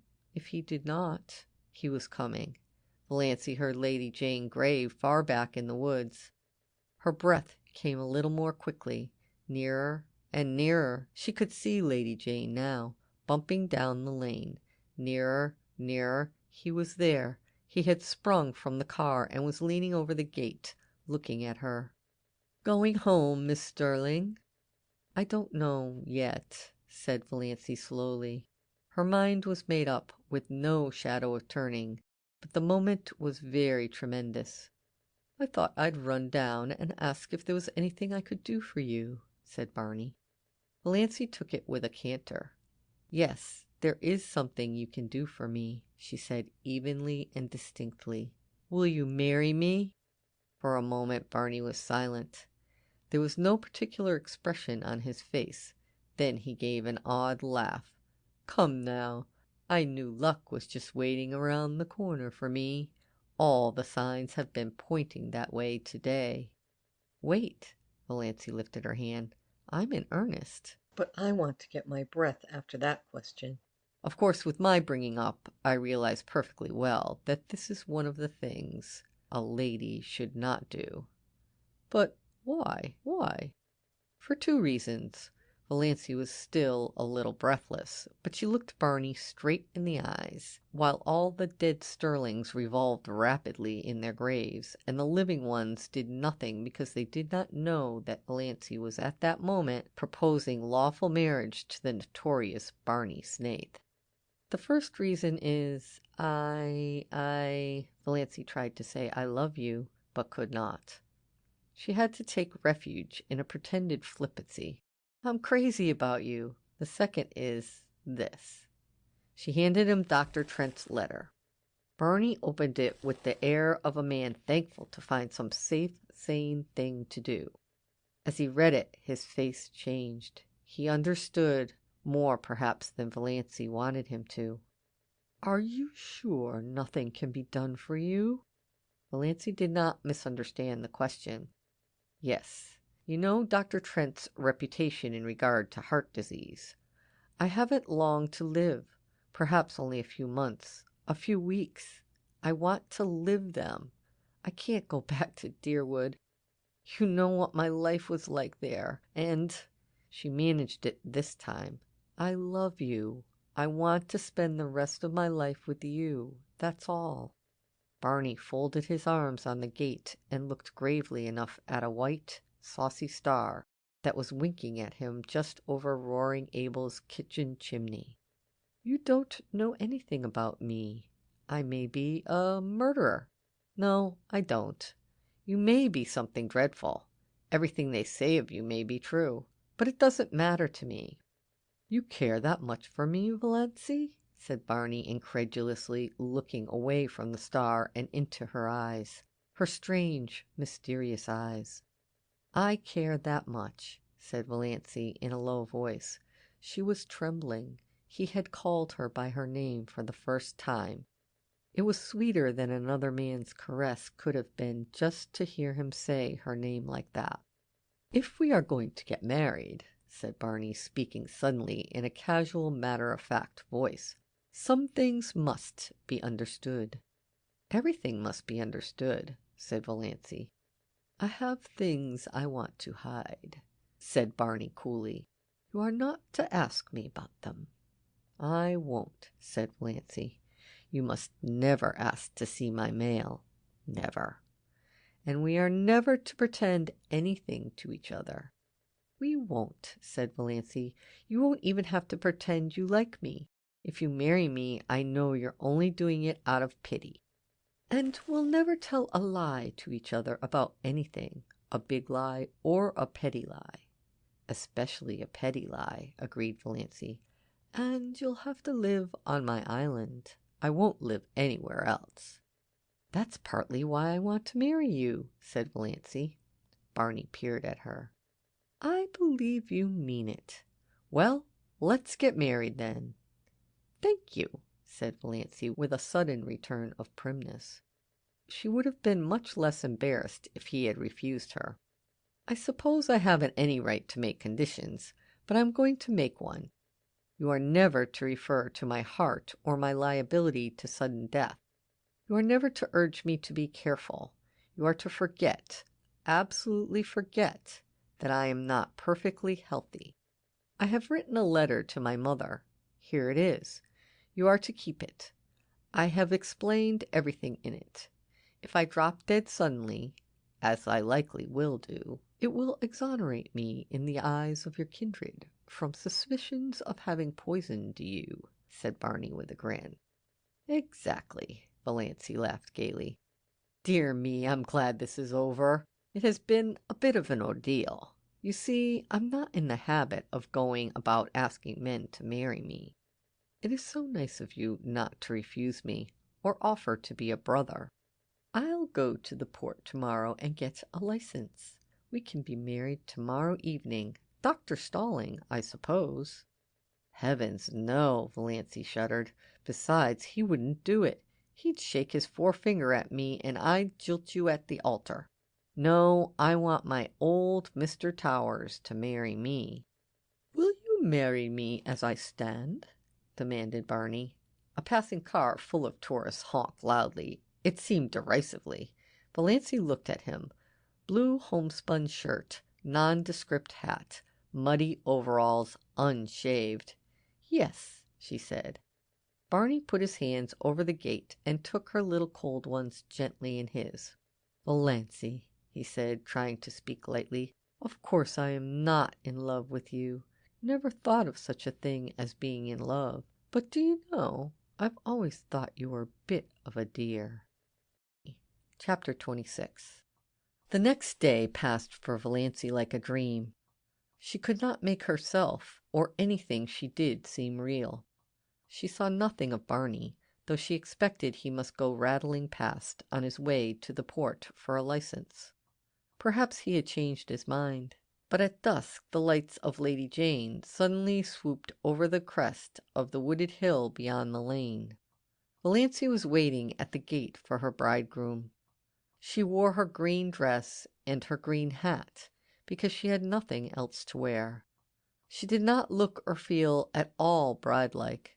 She really looked like a wild elf strayed out of the greenwood. But that did not matter. Nothing at all mattered except Barney was coming for her. "Ready?" said Barney, stopping Lady Jane with some new horrible noises. "Yes." Valancy stepped in and sat down. Barney was in his blue shirt and overalls, but they were clean overalls. He was smoking a villainous-looking pipe, and he was bareheaded, but he had a pair of oddly smart boots on under his shabby overalls, and he was shaved. They clattered into Deerwood and through Deerwood and hit the long wooded road to the port. "Haven't you changed your mind?" said Barney. "No. Have you?" "No." That was their whole conversation on the 15 miles. Everything was more dreamlike than ever. Valancy didn't know whether she felt happy or terrified or just plain fool. Then the lights of Port Lawrence were about them. Valancy felt as if she were surrounded by the gleaming, hungry eyes of hundreds of great, stealthy panthers. Barney briefly asked where Mr. Towers lived, and Valancy as briefly told him. They stopped before the shabby little house in an unfashionable street. They went into the small, shabby parlor. Barney produced his license, so he had got it. Also, a ring. This ring was real. She, Valancy Stirling, was actually on the point of being married. They were standing up together before Mr. Towers. Valancy heard Mr. Towers and Barney saying things. She heard some other person saying things. She herself was thinking of the way she had once planned to be married. Away back in her early teens, when such a thing had not seemed impossible. White silk and tulle veil and orange blossoms. No bridesmaid, but one flower girl in a frock of cream shadow lace over pale pink, with a wreath of flowers in her hair, carrying a basket of roses and lilies of the valley. And the groom, a noble-looking character, irreproachably clad in whatever the fashion of the day decreed. Valancy lifted her eyes and saw herself and Barney in the little slanting, distorted mirror over the mantelpiece. She in her odd, unbridled green hat and dress, Barney in shirt and overalls. But it was Barney. That was all that mattered. No veil, no flowers, no guests, no presents, no wedding cake, but just Barney. For all the rest of her life there would be Barney. "Mrs. Snaith, I hope you will be very happy," Mr. Towers was saying. He had not seemed surprised at their appearance, not even at Barney's overalls. He had seen plenty of queer weddings up back. He did not know Valancy was one of the Deerwood Stirlings. He did not even know there were Deerwood Stirlings. He did not know Barney Snaith was a fugitive from justice. Really, he was an incredibly ignorant old man. Therefore he married them and gave them his blessing very gently and solemnly and prayed for them that night after they had gone away. His conscience did not trouble him at all. "What a nice way to get married," Barney was saying as he put Lady Jane in gear. "No fuss and flub-dub. I never supposed it was half so easy." "For heaven's sake," said Valancy suddenly, "let's forget we are married and talk as if we weren't. I can't stand another drive like the one we had coming in." Barney howled and threw Lady Jane into high with an infernal noise. "And I thought I was making it easy for you," he said. "You didn't seem to want to talk." "I didn't, but I wanted you to talk. I don't want you to make love to me, but I want you to act like an ordinary human being. Tell me about this island of yours. What sort of place is it?" "The jolliest place in the world. You're going to love it. The first time I saw it, I loved it. Old Tom Montgomery owned it then. He built the little shack on it, lived there in winter, and rented it to Toronto people in summer. I bought it from him, became by that one simple transaction a landed proprietor, owning a house and an island.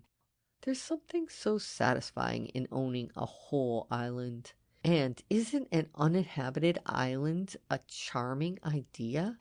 I'd wanted to own one ever since I'd read Robinson Crusoe. It seemed too good to be true. And beauty! Most of the scenery belongs to the government, but they don't tax you for looking at it. And the moon belongs to everybody. You won't find my shack very tidy. I suppose you'll want to make it tidy." "Yes," said Valancy honestly. "I have to be tidy. I don't really want to be, but untidiness hurts me. Yes, I'll have to tidy up your shack." "I was prepared for that," said Barney with a hollow groan. "But," continued Valancy relentingly, "I won't insist on your wiping your feet when you come in." "No, you'll only sweep up after me with the air of a martyr," said Barney.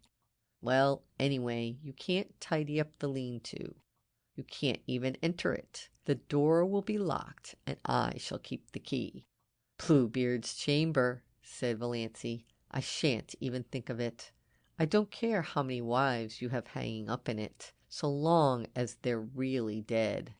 Dead as doornails. You can do as you like in the rest of the house. There's not much of it. Just one big living room and one small bedroom. Well built, though. Old Tom loved his job.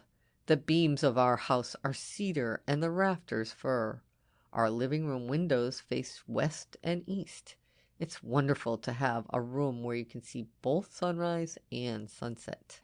I have 2 cats there, Banjo and Good Luck. Adorable animals. Banjo is a big, enchanting gray devil cat. Striped, of course. I don't care a hang for any cat that hasn't stripes. I never knew a cat who could swear as genteelly and effectively as Banjo. His only fault is that he snores horribly when he is asleep. Luck is a dainty little cat, always looking wistfully at you as if he wanted to tell you something. Maybe he will pull it off sometime. Once in 1,000 years, you know, one cat is allowed to speak. My cats are philosophers. Neither of them ever cries over spilt milk.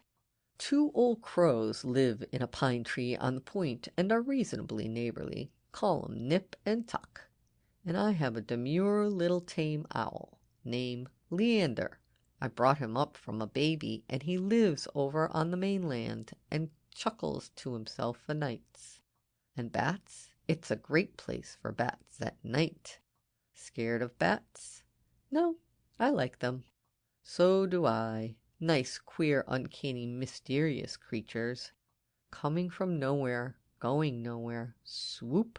Banjo likes 'em too. Eats 'em. I have a canoe and a disappearing propeller boat. Went to the port in it today to get my license. Quieter than Lady Jane. I thought you hadn't gone at all, that you had changed your mind, admitted Valancy. Barney laughed. The laugh Valancy did not like. The little bitter, cynical laugh. "I never change my mind," he said shortly. They went back through Deerwood, up the Muskoka Road, past Roaring Abel's, over the rocky daisied lane. The dark pine woods swallowed them up. Through the pine woods, where the air was sweet with the incense of the unseen fragile bells of the linnaeas that carpeted the banks of the trail, out to the shore of Mistawis. Lady Jane must be left here. They got out. Barney led the way down a little path to the edge of the lake. "There's our island," he said gloatingly. Valancy looked and looked and looked again. There was a diaphanous lilac mist on the lake, shrouding the island. Through it the two enormous pine trees that clasped hands over Barney's shack loomed out like dark turrets. Behind them was a sky still rose-hued in the afterlight, and a pale young moon. Valancy shivered like a tree the wind stirs suddenly. Something seemed to sweep over her soul. "My blue castle," she said. "Oh, my blue castle." They got into the canoe and paddled out to it. They left behind the realm of everyday and things known, and landed on a realm of mystery and enchantment, where anything might happen, anything might be true. Barney lifted Valancy out of the canoe and swung her to a lichen-covered rock under a young pine tree. His arms were about her, and suddenly his lips were on hers. Valancy found herself shivering with the rapture of her first kiss. "Welcome home, dear," Barney was saying. Chapter 27. Cousin Georgiana came down the lane leading up to her little house. She lived half a mile out of Deerwood, and she wanted to go into Amelia's and find out if Dawes had come home yet. Cousin Georgiana was anxious to see Dawes. She had something very important to tell her, something she was sure Dawes would be delighted to hear. Poor Dawes. She had had rather a dull life of it. Cousin Georgiana owned to herself that she would not like to live under Amelia's thumb. But that would all be changed now. Cousin Georgiana felt tremendously important. For the time being, she quite forgot to wonder which of them would go next.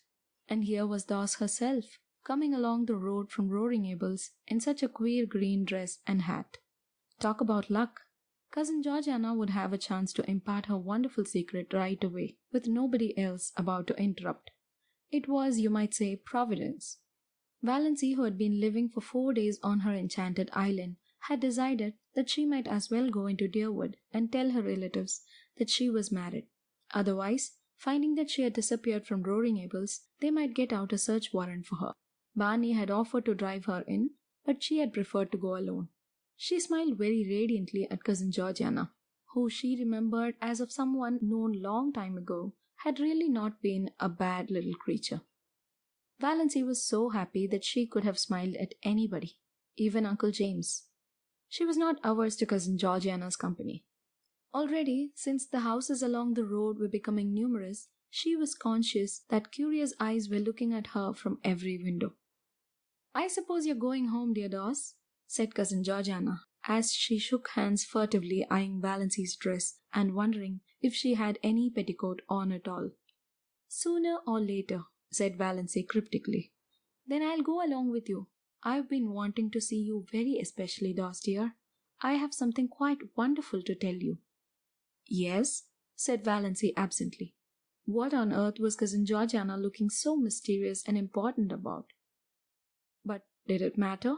No, nothing mattered but Barney and the blue castle up back in Mistervis. "Who do you suppose called to see me the other day?" asked Cousin Georgiana archly. Valancy couldn't guess. "Edward Beck." Cousin Georgiana lowered her voice almost to a whisper. "Edward Beck." Why the italics? And was Cousin Georgiana blushing? "Who on earth is Edward Beck?" asked Valancy indifferently. Cousin Georgiana stared. "Surely you remember Edward Beck," she said reproachfully.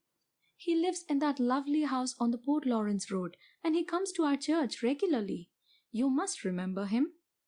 "Oh, I think I do now," said Valancy with an effort of memory. "He is that old man with a wen on his forehead and dozens of children, who always sits in the pew by the door, isn't he?" "Not dozens of children, dear. Oh, no, not dozens. Not even 1 dozen. Only 9. At least only 9 that count. The rest are dead. He isn't old. He's only about 48, the prime of life. Dawes, and what does it matter about a wen?" "Nothing, of course," agreed Valancy quite sincerely. It certainly did not matter to her whether Edward Beck had a wen, or a dozen wens, or no wen at all. But Valancy was getting vaguely suspicious. There was certainly an air of suppressed triumph about Cousin Georgiana. Could it be possible that Cousin Georgiana was thinking of marrying again? Marrying Edward Beck? Absurd. Cousin Georgiana was 65. If she were a day and her little anxious face was as closely covered with fine wrinkles as if she had been 100. But still, "My dear," said Cousin Georgiana, "Edward Beck wants to marry you." Valancy stared at Cousin Georgiana for a moment. Then she wanted to go into a peal of laughter. But she only said, "Me?" "Yes, you. He fell in love with you at the funeral, and he came to consult me about it. I was such a friend of his first wife, you know. He is very much in earnest, Dossie, and it's a wonderful chance for you. He is very well off, and you know, you am not so young as I once was," agreed Valancy. "To her that shall be given. Do you really think I would make a good stepmother, Cousin Georgiana?" "I'm sure you would. You were always so fond of children." "But 9 is such a family to start with," objected Valancy gravely. "The 2 oldest are grown up, and the 3rd almost. That leaves only 6 that really count, and most of them are boys. So much easier to bring up than girls. There's an excellent book, Health Care of the Growing Child. Gladys has a copy, I think. It would be such a help to you. And there are books about morals. You'd manage nicely. Of course, I told Mr. Beck that I thought you would jump at him," supplied Valancy. "Oh, no, no, dear. I wouldn't use such an indelicate expression. I told him I thought you would consider his proposal favorably. And you will, won't you, dearie?" "There's only one obstacle," said Valancy dreamily. "You see, I'm married already." "Married?" Cousin Georgiana stopped stock still and stared at Valancy. "Married?" "Yes. I was married to Barney Smith last Tuesday evening at Port Lawrence." There was a convenient gate post hard by. Cousin Georgiana took firm hold of it. "Dos, dear, I'm an old woman. Are you trying to make fun of me?" "Not at all. I'm only telling you the truth, for heaven's sake. Cousin Georgiana." Valancy was alarmed by certain symptoms. "Don't go crying here on the public road." Cousin Georgiana choked back the tears and gave a moan of despair instead. "Oh, Dos, what have you done? What have you done?" "I've just been telling you I've got married," said Valancy calmly and patiently. "To that Barney Snaith? Why, they say he's had a dozen wives already." "I'm the only one round at present," said Valancy. "What will your poor mother say?" moaned Cousin Georgiana. "Come along with me and hear if you want to know," said Valancy. Cousin Georgiana let go the gate-post cautiously and found that she could stand alone. She meekly trotted on beside Valancy, who suddenly seemed quite a different person in her eyes. Cousin Georgiana had a tremendous respect for a married woman, but it was terrible to think of what the poor girl had done. So rash, so reckless. Of course, Valancy must be stark mad, but she seemed so happy in her madness that Cousin Georgiana had a momentary conviction that it would be a pity if the clan tried to scold her back to sanity. She had never seen that look in Valancy's eyes before. But what would Amelia say? And Ben? To marry a man you know nothing about, thought Cousin Georgiana aloud. "I know more about him than I know of Edward Beck," said Valancy. "Edward Beck goes to church," said Cousin Georgiana. Does your husband?" "He has promised that he will go with me on fine Sundays," said Valancy. When they turned in at the Stirling gate, Valancy gave an exclamation of surprise. "Look at my rose bush! Why, it's blooming!" It was covered with blossoms, great, crimson, velvety blossoms, fragrant, glowing, wonderful. "My cutting it down to pieces must have done it good," said Valancy, laughing. She gathered a handful of the blossoms. They would look well on the supper table of the veranda at Miss Tavis, and went still laughing up the walk, conscious that Olive was standing on the steps. Olive, goddess-like in loveliness, looking down with a slight frown on her forehead. Olive, beautiful, insolent, her full form voluptuous in its swathings of rose silk and lace, her golden brown hair curling richly under her big white-frilled hat, her color ripe and melting. Beautiful, thought Valancy coolly, but, as if she suddenly saw her cousin through new eyes, without the slightest touch of distinction. So Valancy had come home. Thank goodness, thought Olive. But Valancy was not looking like a repentant returned prodigal. This was the cause of Olive's frown. She was looking triumphant, graceless. The outlandish dress, that queer hat, those hands full of blood-red roses. Yet there was something about both dress and hat, as Olive instantly felt, that was entirely lacking in her own attire. This deepened the frown. She put out a condescending hand. "So you're back, Doss? Very warm day, isn't it? Did you walk in?" "Yes. Coming in?" "Oh, no, I've just been in. I've come often to comfort poor auntie. She's been so lonesome. I'm going to Mrs. Bartlett's tea. I have to help poor. She's giving it for her cousin from Toronto. Such a charming girl. You'd have loved meeting her, Doss. I think Mrs. Bartlett did send you a card. Perhaps you'll drop in later on." "No, I don't think so," said Valancy indifferently. "I'll have to be home to get Barney's supper. We're going for a moonlit canoe ride around Mistawa tonight." "Barney? Supper?" gasped Olive. "What do you mean, Valancy Stirling?" "Valancy Snaith, by the grace of God." Valancy flaunted her wedding ring in Olive's stricken face. Then she nimbly stepped past her and into the house. Cousin Georgiana followed. She would not miss the moment of the great scene, even though Olive did look as if she were going to faint. Olive did not faint.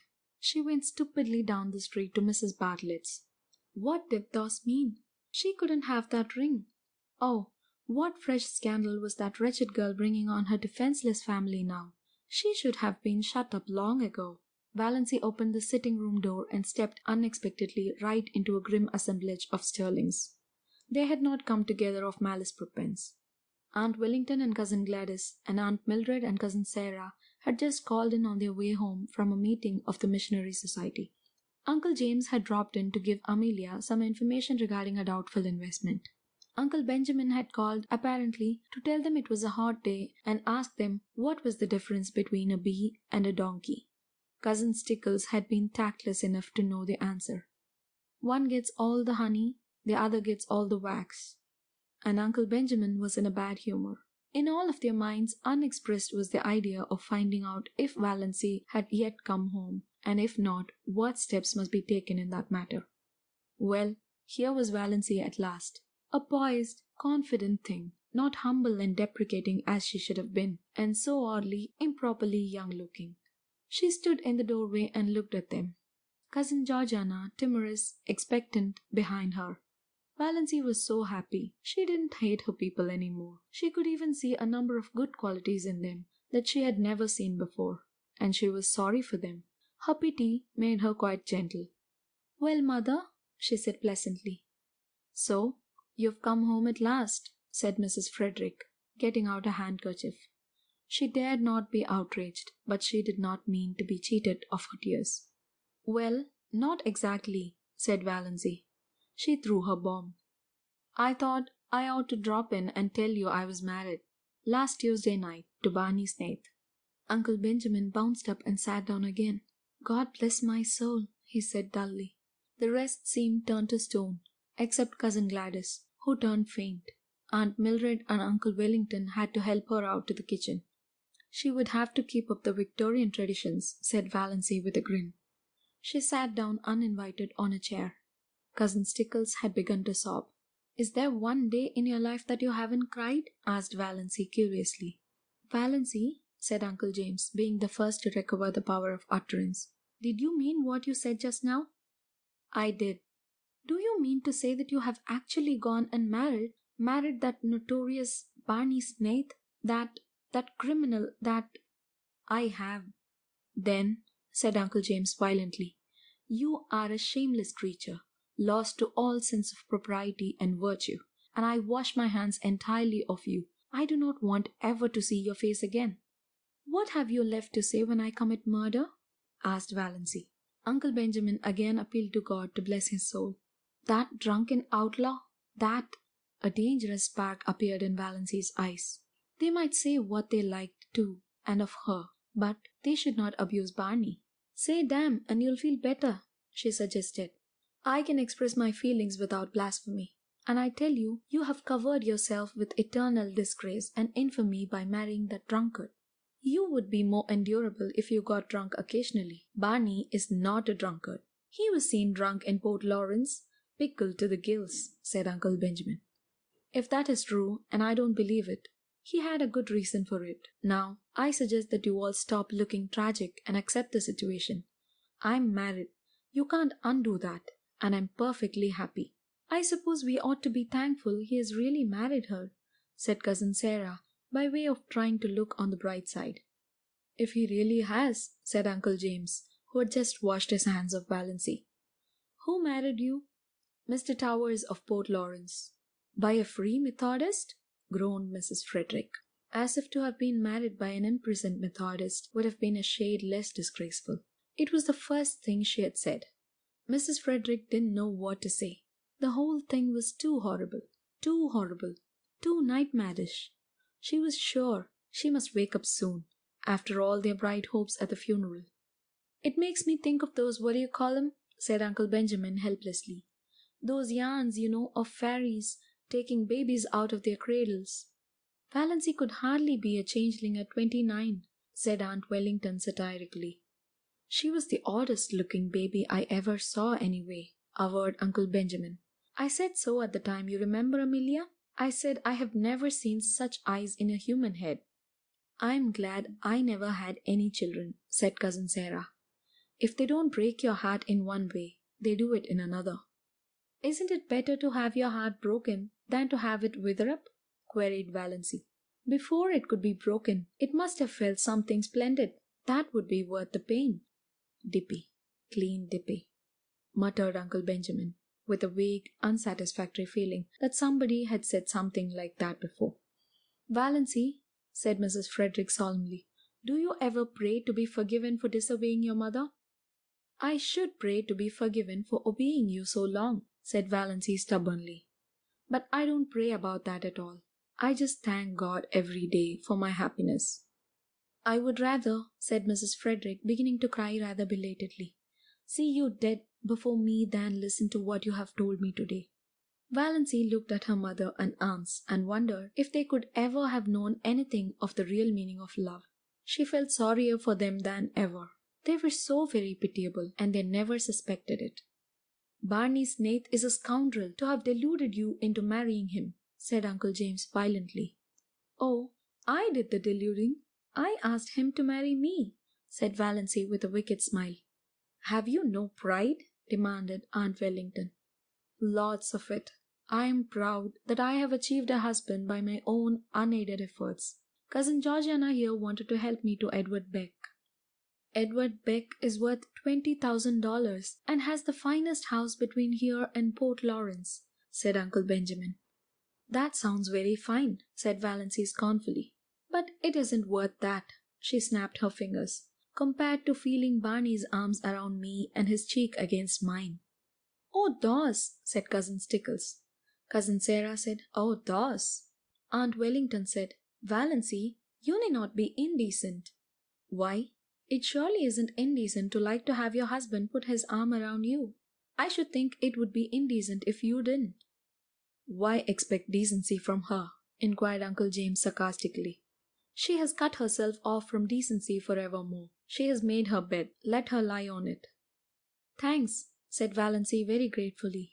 How you would have enjoyed being Torquemada. Now, I must really be getting back. Mother, may I have those 3 woolen cushions I worked last winter? Take them. Take everything, said Mrs. Frederick. Oh, I don't want everything or much. I don't want my blue castle cluttered. Just the cushions. I'll call for them some day when we motor in. Valancy rose and went to the door. There she turned. She was sorrier than ever for them all. They had no blue castle in the purple solitudes of Miss Towers. The trouble with you people is that you don't laugh enough, she said. Dawes dear, said Cousin Georgiana mournfully, some day you will discover that blood is thicker than water. Of course it is, but who wants water to be thick? Parried Valancy. We want water to be thin, sparkling, crystal clear. Cousin Stickles groaned. Valancy would not ask any of them to come and see her. She was afraid they would come out of curiosity. But she said, Do you mind if I drop in and see you once in a while, Mother? My house will always be open to you, said Mrs. Frederick with a mournful dignity. You should never recognize her again, said Uncle James sternly, as the door closed behind Valancy. I cannot quite forget that I am a mother, said Mrs. Frederick. My poor, unfortunate girl. I dare say the marriage isn't legal, said Uncle James comfortingly. He has probably been married half a dozen times before, but I am through with her. I have done all I could, Amelia. I think you will admit that.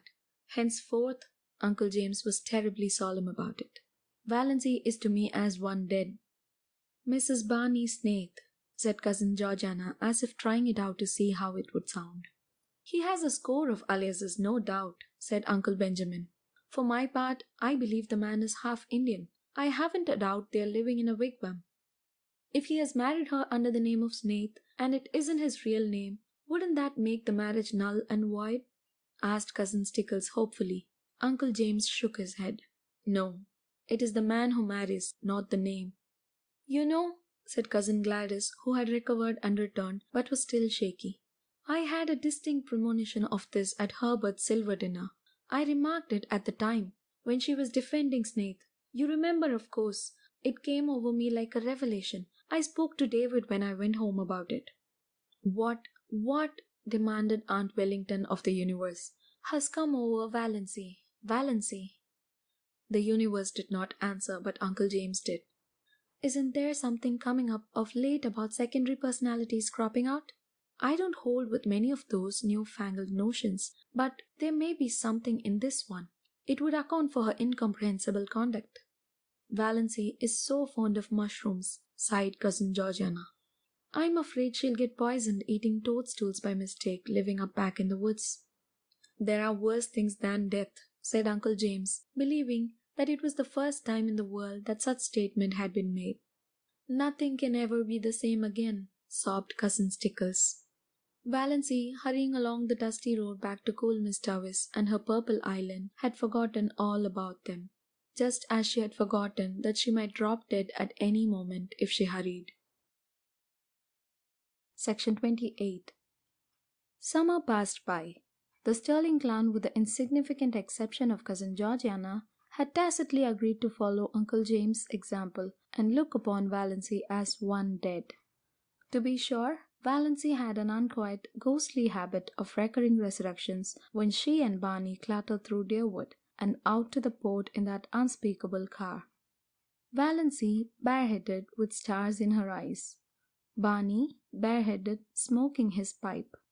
But shaved. Always shaved now, if any of them had noticed it. They even had the audacity to go into Uncle Benjamin's store to buy groceries. Twice Uncle Benjamin ignored them. Was not Valancy one of the dead, while Snaith had never existed? But the third time he told Barney he was a scoundrel who should be hung for luring an unfortunate, weak-minded girl away from her home and friends. Barney's one straight eyebrow went up. I have made her happy, he said coolly.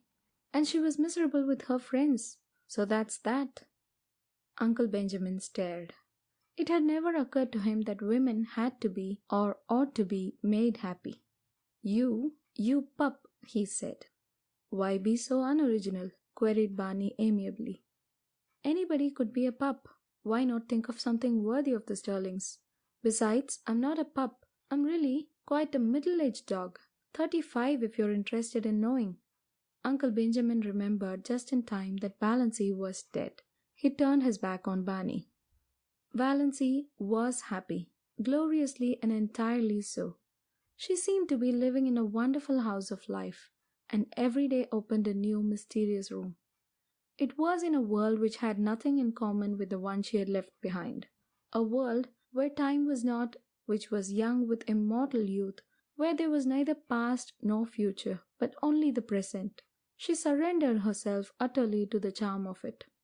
The absolute freedom of it all was unbelievable. They could do exactly as they liked.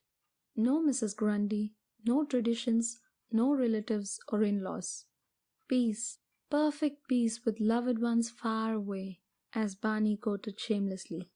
Valancy had gone home once and got her cushions, and Cousin Georgiana had given her one of her famous candlewick spreads of most elaborate design. "For your spare room bed, dear," she said. "But I haven't got any spare room," said Valancy. Cousin Georgiana looked horrified. A house without a spare room was monstrous to her. "But it's a lovely spread," said Valancy with a kiss, "and I'm so glad to have it. I'll put it on my own bed. Barney's old patchwork quilt is getting ragged." "I don't see how you can be contented to live up back," sighed Cousin Georgiana. "It's so out of the world." "Contented?" Valancy laughed. What was the use of trying to explain to Cousin Georgiana? "It is," she agreed, "most gloriously and entirely out of the world." "And you're really happy, dear?" asked Cousin Georgiana wistfully. "I really am," said Valancy gravely, her eyes dancing. "Marriage is such a serious thing," sighed Cousin Georgiana. "When it's going to last long," agreed Valancy. Cousin Georgiana did not understand this at all, but it worried her, and she lay awake at nights wondering what Valancy meant by it. Valancy loved her blue castle and was completely satisfied with it. The big living room had 3 windows, all commanding exquisite view of exquisite Miss Davis. The one in the end of the room was an oriel window, which Tom McMurray, Barney explained, had got out of some little old up-back church that had been sold. It faced the west, and when the sunsets flooded it, Valancy's whole being knelt in prayer, as if in some great cathedral. The new moons always looked down through it. The lower pine boughs swayed about the top of it, and all through the nights the soft, dim silver of the lake dreamed through it. There was a stone fireplace on the other side. No desecrating gas imitation, but a real fireplace, where you could burn real logs. With a big grizzly bearskin on the floor before it, and beside it a hideous red plush sofa of Tom McMurray's regime. But its ugliness was hidden by silver-grey timber wolf skins, and Valancy's cushions made it gay and comfortable. In a corner a nice tall lazy old clock ticked. The right kind of a clock, one that did not hurry the hours away, but ticked them off deliberately. It was the jolliest looking old clock, a fat, corpulent clock with a great round man's face painted on it, the hands stretching out of its nose and the hours encircling it like a halo. There was a big glass case of stuffed owls and several deer heads, likewise of Tom McMurray's vintage. Some comfortable old chairs that asked to be sat upon. A squat little chair with a cushion was prospectively Banjo's. If anybody else dared sit on it, Banjo glared him out of it with his topaz-hued, black-ringed eyes. Banjo had an adorable habit of hanging over the back of it, trying to catch his own tail, losing his temper because he couldn't catch it, giving it a fierce bite for spite when he did catch it, yowling malignantly with pain. Barney and Valancy laughed at him until they ached. But it was Good Luck they loved. They were both agreed that Good Luck was so lovable that he practically amounted to an obsession. One side of the wall was lined with rough, homemade bookshelves filled with books, and between the 2 side windows hung an old mirror in a faded gilt frame, with fat cupids gambolling in the panel over the glass. A mirror, Valancy thought, that must be like the fabled mirror into which Venus had once looked, and which thereafter reflected as beautiful every woman who looked into it. Valancy thought she was almost pretty in that mirror. But that may be because she had shingled her hair. This was before the day of bobs, and was regarded as a wild, unheard of proceedings, unless you had typhoid. When Mrs. Frederick heard of it, she almost decided to erase Valancy's name from the family Bible. Barney cut the hair square off at the back of Valancy's neck, bringing it down into a short black fringe over her forehead. It gave a meaning and a purpose to her little 3-cornered face that it never had possessed before. Even her nose ceased to irritate her. Her eyes were bright, and her sallow skin had cleared to the hue of creamy ivory. The old family joke had come true. She was really fat at last. Anyway, no longer skinny. Valancy might never be beautiful, but she was of the type that looks its best in the woods, elfin, mocking, alluring. Her heart bothered her very little. When an attack threatened, she was generally able to head it off with Dr. Trent's prescription. The only bad one she had was one night when she was temporarily out of medicine, and it was a bad one. For the time being, Valancy realized keenly that death was actually waiting to pounce on her any moment. But the rest of the time she did not let herself remember it at all. Chapter 29. Valancy toiled not, neither did she spin. There was really very little work to do. She cooked their meals on a coal-oil stove, performing all her little domestic rites carefully and exultingly, and they ate out on the veranda that almost overhung the lake. Before them lay Mistawis, like a scene out of some fairy tale of old time, and Barney smiling his twisted, enigmatical smile at her across the table. "What a view old Tom picked out when he built this shack," Barney would say exultantly. Supper was the meal Valancy liked best. The faint laughter of winds was always about them, and the colors of the Mistawis, imperial and spiritual under the changing clouds, were something that cannot be expressed in mere words. Shadows, too, clustering in the pines until a wind shook them out and pursued them over the Mistawis. They lay all day along the shores, threaded by ferns and wild blossoms. They stole around the headlands in the glow of the sunset, until twilight wove them all into one great web of dusk. The cats, with their wise, innocent little faces, would sit on the veranda railing and eat the tidbits Barney flung at them. And how good everything tasted! Valancy, amid all the romance of the Mistawis, never forgot that men had stomachs. Barney paid her no end of compliments on her cooking. "After all," he admitted, "there's something to be said for square meals. I've mostly got along by boiling 2 or 3 dozen eggs hard at once and eating a few when I got hungry, with a slice of bacon once in a while and a jorum of tea." Valancy poured tea out of Barney's little battered old pewter teapot of incredible age. She had not even a set of dishes, only Barney's mismatched chip bits, and a dear big pobby old jug of robin's egg blue. After the meal was over, they would sit there and talk for hours, or sit and say nothing, in the languages of the world, Barney pulling away at his pipe, Valancy dreaming idly and deliciously, gazing at the far-off hills beyond Mistawis, where the spires of firs came out against the sunset. The moonlight would begin to silver the Mistawis. Bats would begin to swoop darkly against the pale western gold. A little waterfall that came down on the high bank not far away would, by some whim of the wildwood gods, begin to look like a wonderful white woman beckoning through the spicy, fragrant evergreens. And Leander would begin to chuckle diabolically on the mainland shore. How sweet it was to sit there and do nothing in the beautiful silence, with Barney at the other side of the table smoking. There were plenty of other islands in sight, though none of them were near enough to be troublesome as neighbors. There was one little group of islets far off to the west, which they called the Fortunate Isles. At sunrise they looked like a cluster of emeralds, at sunset like a cluster of amethysts.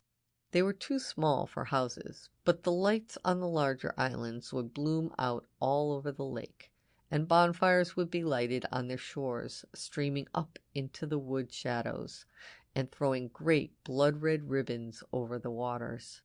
Music would drift to them alluringly from boats here and there, or from the veranda of the big house of the millionaire on the biggest island. "Would you like a house like that, Moonlight?" asked Barney once, waving his hand at it. He had taken to calling her Moonlight, and Valancy loved it. "No," said Valancy, who had once dreamed of a mountain castle 10 times the size of the rich man's cottage, and now pitied the poor inhabitants of palaces. "No, it's too elegant. I would have to carry it with me everywhere I went, on my back like a snail. It would own me, possess me, body and soul. I like a house I can love and cuddle and boss, just like ours here. I don't envy Hamilton Gozard, the finest summer residence in Canada. It is magnificent, but it isn't my blue castle." Away down at the far end of the lake they got every night a glimpse of a big continental train rushing through the clearing. Valancy liked to watch its lighted windows flash by and wonder who was on it and what hopes and fears it carried.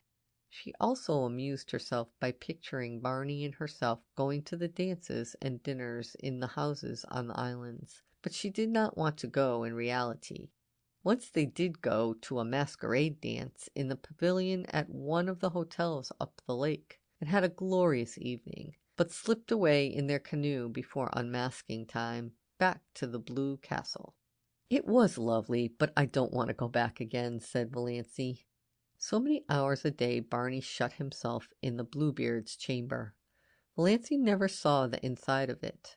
From the smells that filtered through at times, she concluded he must be conducting chemical experiments or counterfeiting money.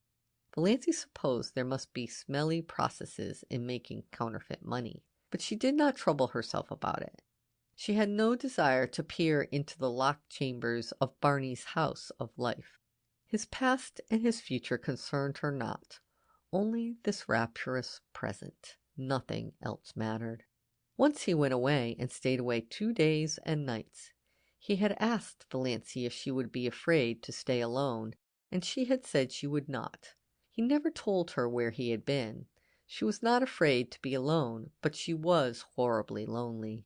The sweetest sound she had ever heard was Lady Jane's clatter through the woods when Barney returned, and then his signal whistle from the shore. She ran down to the landing rock to greet him, to nestle herself into his eager arms. They did seem eager. "Have you missed me, Moonlight?" Barney was whispering. "It seems 100 years since you went away," said Valancy. "I won't leave you again." "You must," protested Valancy, "if you want to. I'd be miserable if I thought you wanted to go and didn't because of me. I want you to feel perfectly free." Barney laughed a little cynically. "There's no such thing as freedom on earth," he said. "Only different kinds of bondages, and comparative bondages. You think you are free now because you've escaped from a peculiarly unbearable kind of bondage. But are you? You love me, that's a bondage." "Who said or wrote that the prison unto which we doom ourselves no prison is?" asked Valancy dreamily, clinging to his arm as they climbed up the rock steps. "Ah, now you have it," said Barney. "That's all the freedom we can hope for, the freedom to choose our prison. But Moonlight—" He stopped at the door of the Blue Castle and looked about him, at the glorious lake, the great shadowy woods, the bonfires, the twinkling lights. "Moonlight, I'm glad to be home again. When I came down through the woods and saw my home lights, mine, gleaming out under the old pines, something I'd never seen before, oh, girl, I was glad, glad." But in spite of Barney's doctrine of bondage, Valancy thought they were splendidly free.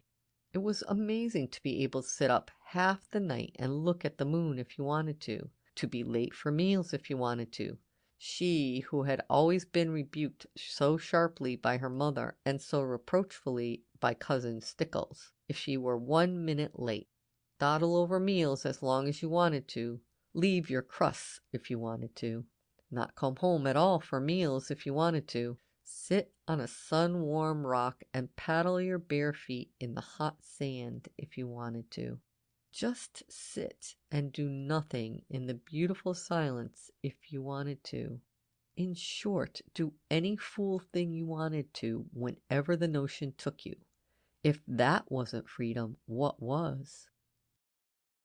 Section 30. They didn't spend all their days on the island.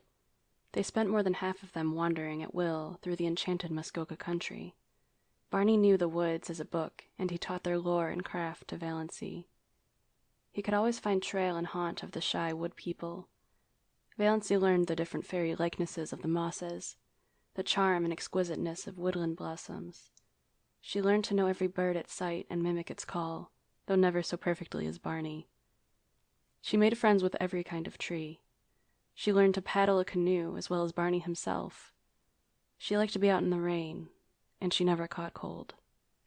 Sometimes they took a lunch with them and went berrying, strawberries and blueberries. How pretty blueberries were. the dainty green of the unripe berries, the glossy pinks and scarlets of the half-ripes, the misty blue of the fully matured. And Valancy learned the real flavor of the strawberry in its highest perfection.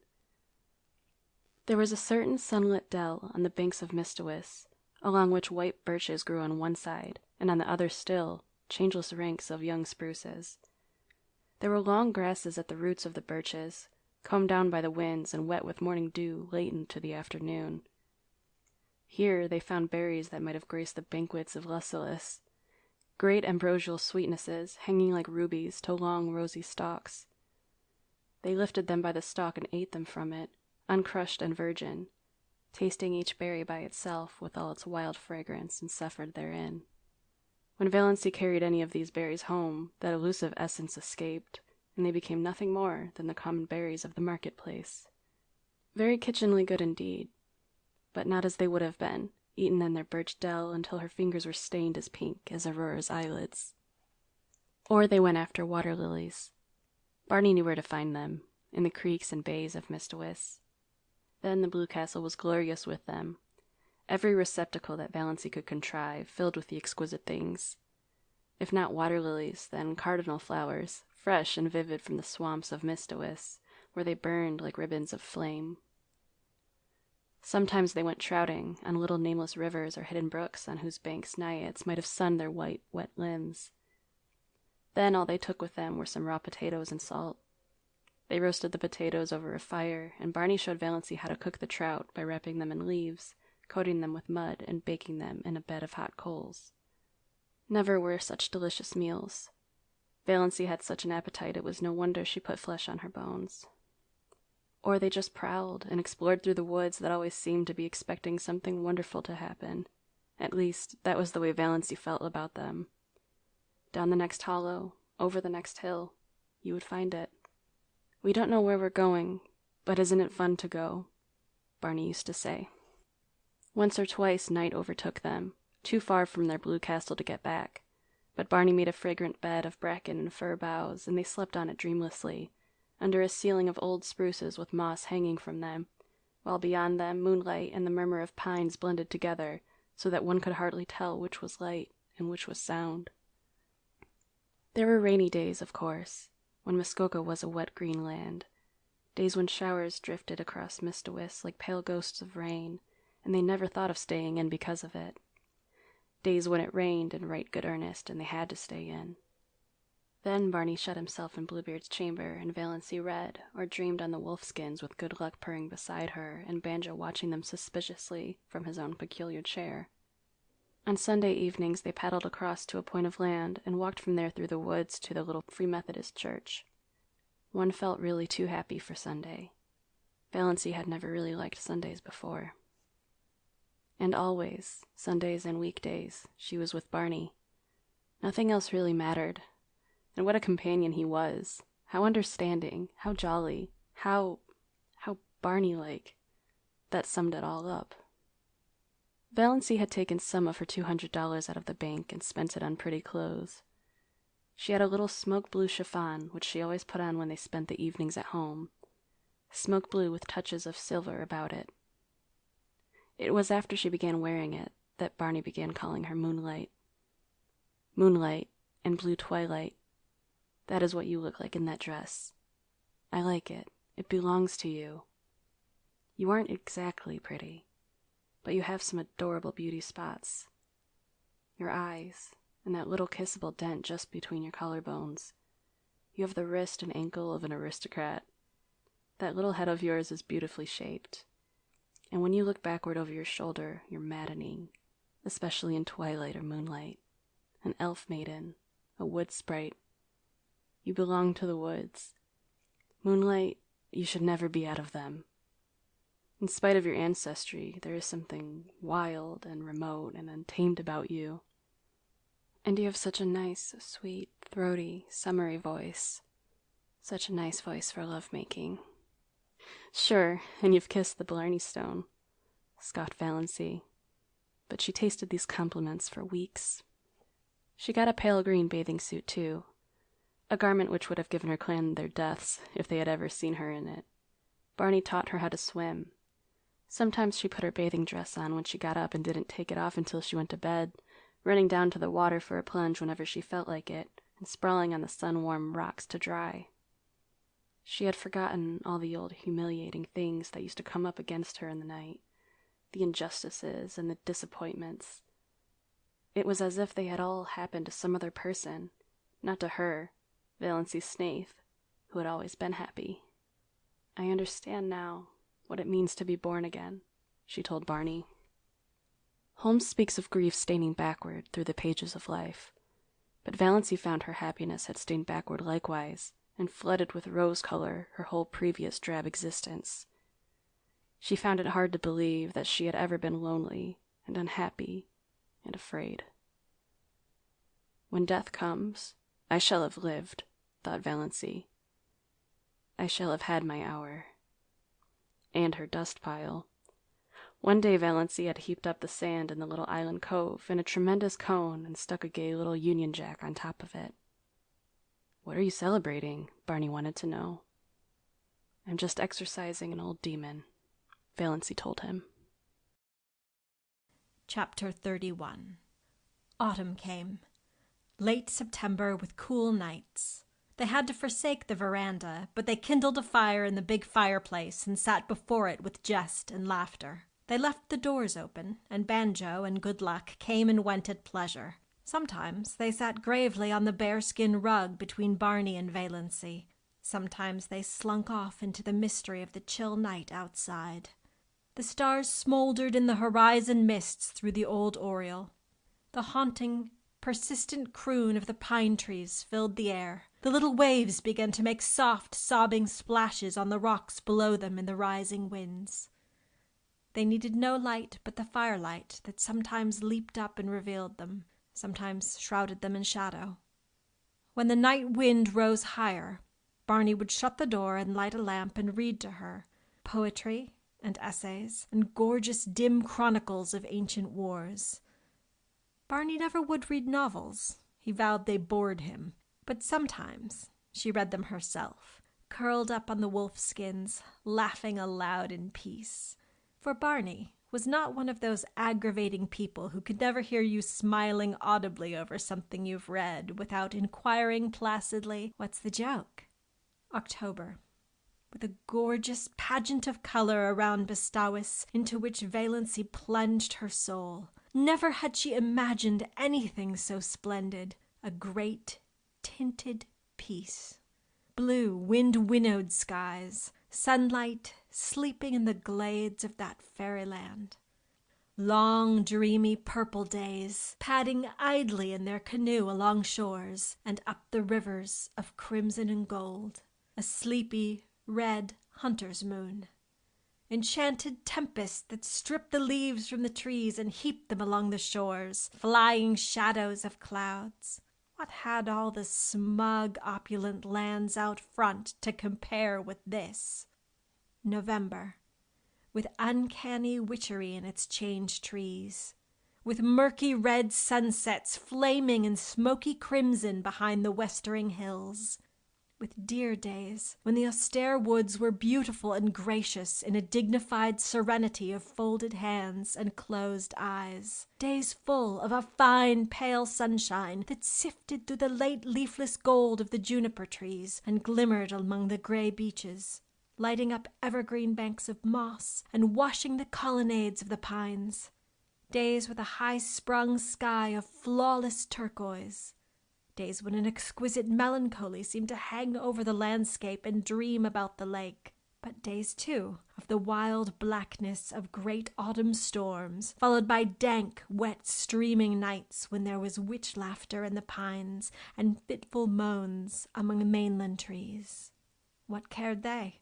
Old Tom had built his roof well, and his chimney drew.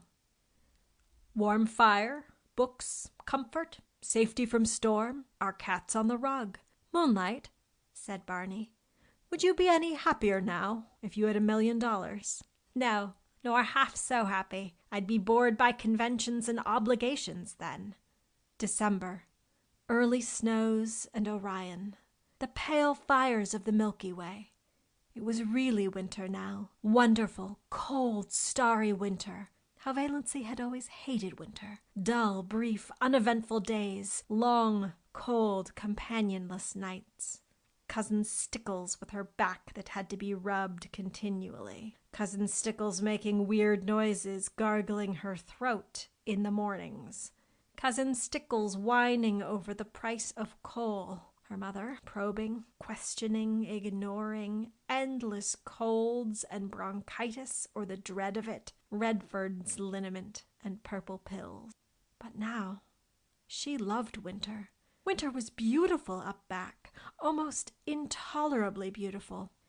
Days of clear brilliance, evenings that were like cups of glamour, the purest vintage of winter's wine, nights with their fire of stars, cold, exquisite winter sunrises, lovely ferns of ice all over the windows of the Blue Castle, moonlight on birches in a silver thaw, ragged shadows on windy evenings, torn, twisted, fantastic shadows, great silences, austere and searching, jeweled, barbaric hills, the sun suddenly breaking through gray clouds over long white Mistawis, icy gray twilights, broken by snow squalls, when their cozy living room, with its goblins of firelight and inscrutable cats, seemed cozier than ever. Every hour brought a new revelation and wonder. Barney ran Lady Jane into Roaring Abel's barn and taught Valancy how to snowshoe. Valancy, who ought to be laid up with bronchitis, but Valancy had not even a cold. Later on in the winter, Barney had a terrible one, and Valancy nursed him through it with a dread of pneumonia in her heart. But Valancy's colds seemed to have gone where old moons go, which was luck, for she hadn't even Redfern's liniment. She had thoughtfully bought a bottle at the port, and Barney had hurled it into the frozen Mistawis with a scowl. "Bring no more of that devilish stuff here," he'd ordered briefly. It was the first and last time he'd spoken harshly to her. They went for long tramps through the exquisite reticence of winter woods and the silver jungle of frosted trees, and found loveliness everywhere. At times, they seemed to be walking through a spellbound world of crystal and pearl. So white and radiant were clearings and lakes and sky. The air was so crisp and clear that it was half intoxicating. Once they stood in a hesitation of ecstasy at the entrance of a narrow path between ranks of birches. Every twig and spray was outlined in snow. The undergrowth along its sides was a little fairy forest cut out of marble. The shadows cast by the pale sunshine were fine and spiritual. "Come away," said Barney, turning. "We must not commit the desecration of tramping through there."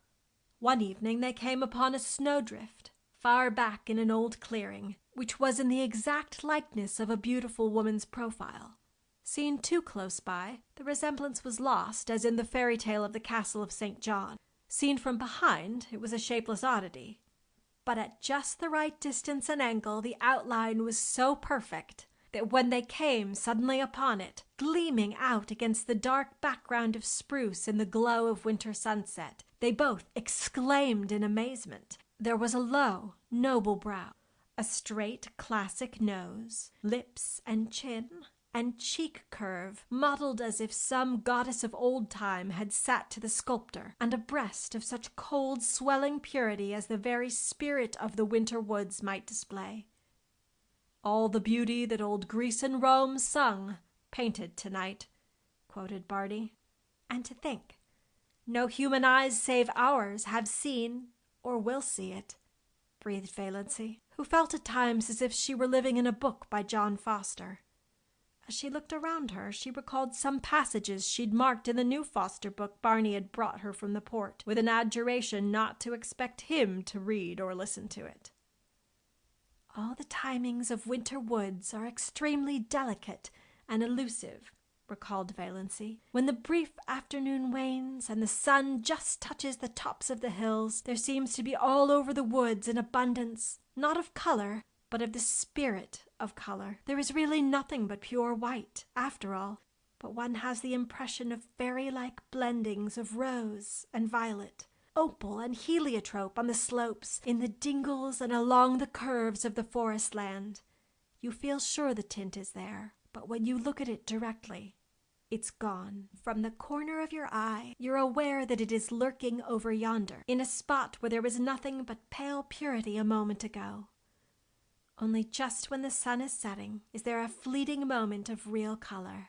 Then the redness streams out over the snow and incarnadines the hills and rivers and smites the crest of the pines with flame. Just a few minutes of transfiguration and revelation, and it's gone.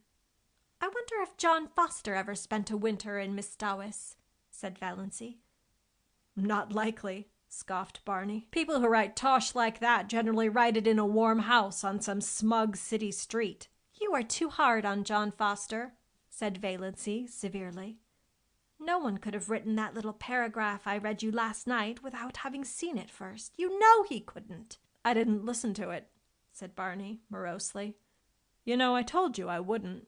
"Then you've got to listen to it now," persisted Valancy. She made him stand still on his snowshoes while she repeated it.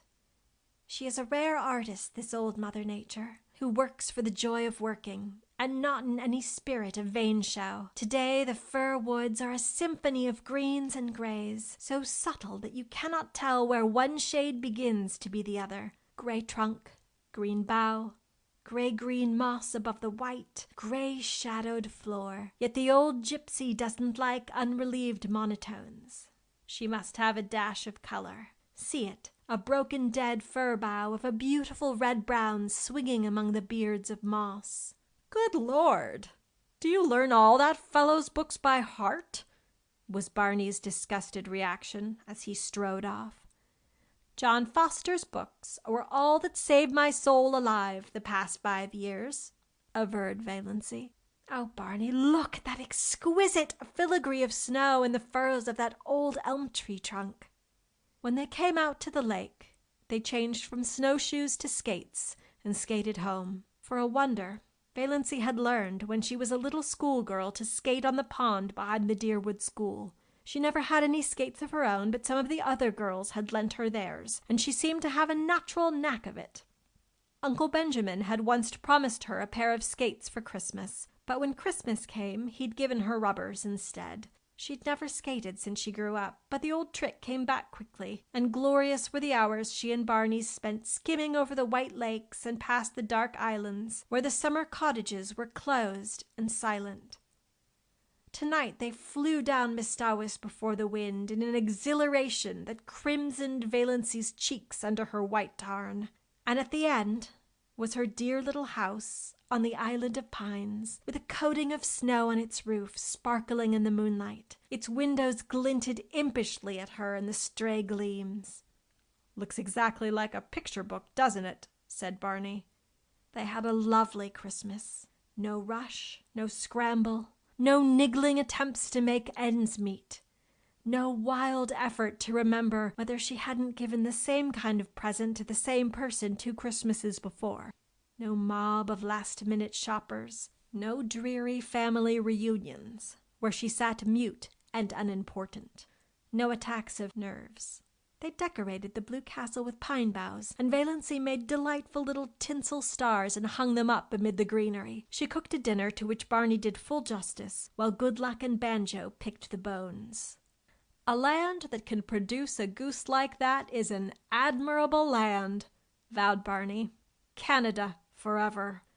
And they drank to the Union Jack a bottle of dandelion wine that Cousin Georgiana had given Valancy, along with the bedspread. "One never knows," Cousin Georgiana had said solemnly, "when one may need a little stimulant." Barney had asked Valancy what she wanted for a Christmas present. "Something frivolous and unnecessary," said Valancy, who had got a pair of galoshes last Christmas and 2 long-sleeved woolen undervests the year before. And so on back. To her delight, Barney gave her a necklace of pearl beads. Valancy had wanted a string of milky pearl beads, like congealed moonshine, all her life, and these were so pretty. All that worried her was that they were really too good. They must have cost a great deal, $15 at least. Could Barney afford that? She didn't know a thing about his finances. She'd refused to let him buy any of her clothes. She had enough for that, she told him, as long as she would need clothes. In a round black jar on the chimney-piece, Barney put money for their household expenses. Always enough. The jar was never empty, though Valancy never caught him replenishing it. He couldn't have much, of course, and that necklace, but Valancy tossed care aside. She would wear it and enjoy it. It was the first pretty thing she had ever had. Chapter 32. New Year. The old, shabby, inglorious, outlived calendar came down. The new one went up. January was a month of storms. It snowed for 3 weeks on end. The thermometer went miles below zero and stayed there. But as Barney and Valancy pointed out to each other, there were no mosquitoes, and the roar and crackle of their big fire drowned the howls of the north wind. Good Luck and Banjo waxed fat and developed resplendent coats of thick, silky fur. Nip and Tuck had gone. "But they'll come back in spring," promised Barney.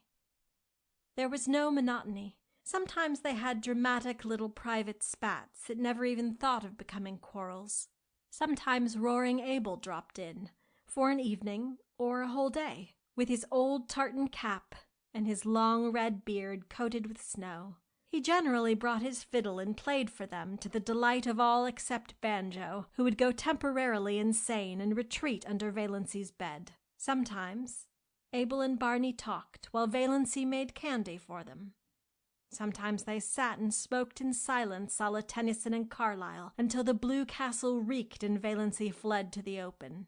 Sometimes they played checkers fiercely and silently the whole night through. Sometimes they all ate the russet apples Abel had brought, while the jolly old clock ticked the delightful minutes away. A plate of apples, an open fire, and a jolly good book are a fair substitute for heaven, vowed Barney. Anyone can have the streets of gold. Let's have another whack at Carmen. It was easier now for the Stirlings to believe Valancy of the dead.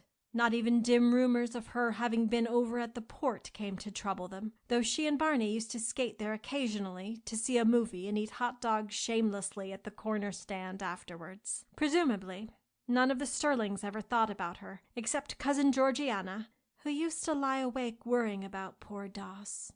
Did she have enough to eat? Was that dreadful creature good to her? Was she warm enough at nights? Valancy was quite warm at nights. She used to wake up and revel silently in the coziness of those winter nights on that little island in the frozen lake. The nights of other winters had been so cold and long. Valancy hated to wake up in them and think about the bleakness and emptiness of the day that had passed, and the bleakness and emptiness of the day that would come. Now she almost counted that night lost in which she didn't wake up and lie awake for half an hour just being happy, while Barney's regular breathing went on beside her, and through the open door the smoldering brands in the fireplace winked at her in the gloom. It was very nice to feel a little lucky cat jump up on your bed in the darkness and snuggle down at your feet purring, but Banjo would be sitting dourly by himself out in front of the fire like a brooding demon. At such moments, Banjo was anything but canny, but Valancy loved his uncanniness. The side of the bed had to be right against the window. There was no other place for it in the tiny room. Valancy, lying there, could look out of the window through the big pine boughs that actually touched it, away up Mistawis, white and lustrous as a pavement of pearl, or dark and terrible in the storm. Sometimes the pine boughs tapped against the panes with friendly signals. Sometimes she heard the little hissing whisper of snow against them right at her side. Some nights the whole outer world seemed given over to the empery of silence. Then came nights when there would be a majestic sweep of wind in the pines, nights of dear starlight when it whistled freakishly and joyously around the blue castle, brooding nights before storm, when it crept along the floor of the lake with a low, wailing cry of brooding and mystery. Valancy wasted many perfectly good sleeping hours in these delightful communings, but she could sleep as long in the morning as she wanted to. Nobody cared. Barney cooked his own breakfast of bacon and eggs, and then shut himself up in Bluebird's chamber until supper time. Then they had an evening of reading and talk. They talked about everything in this world and a good many things in other worlds. They laughed over their own jokes until the blue castle re-echoed. "You do laugh beautifully," Barney told her once. "It makes me want to laugh just to hear you laugh. There's a trick about your laugh, as if there was so much more fun back of it that you wouldn't let out. Did you laugh like that before you came, Miss Dowis, Moonlight?"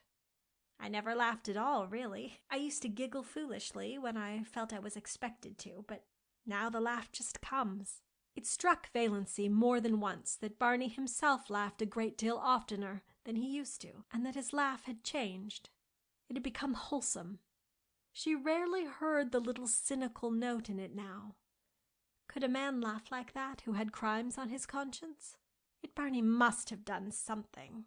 Valancy had indifferently made up her mind as to what he had done.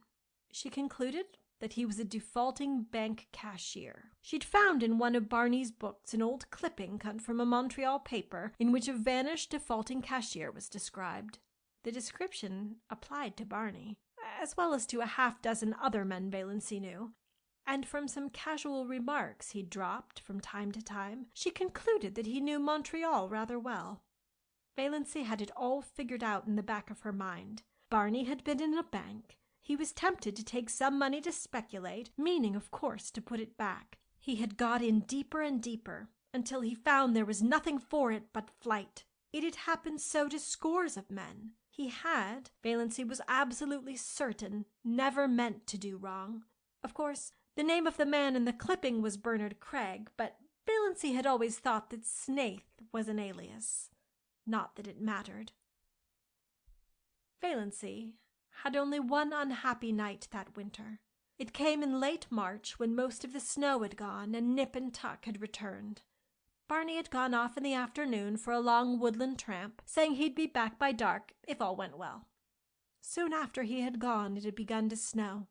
The wind rose, and presently Miss Dowis was in the grip of one of the worst storms of the winter.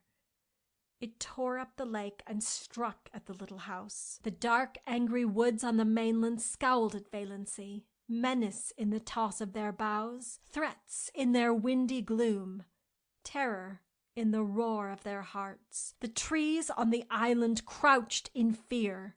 Valancy spent the night huddled on the rug before the fire, her face buried in her hands, when she was not vainly peering from the oriel in a futile effort to see through the furious smoke of wind and snow that had once been blue-dimpled Miss Dowis.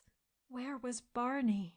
Lost on the merciless lakes, sinking exhausted in the drifts of the pathless woods? Valancy died 100 deaths that night and paid in full for all the happiness of her blue castle.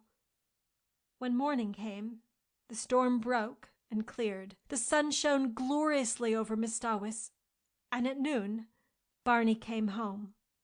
Valancy saw him from the oriel as he came around a wooded point, slender and black against the glistening white world. She did not run to meet him.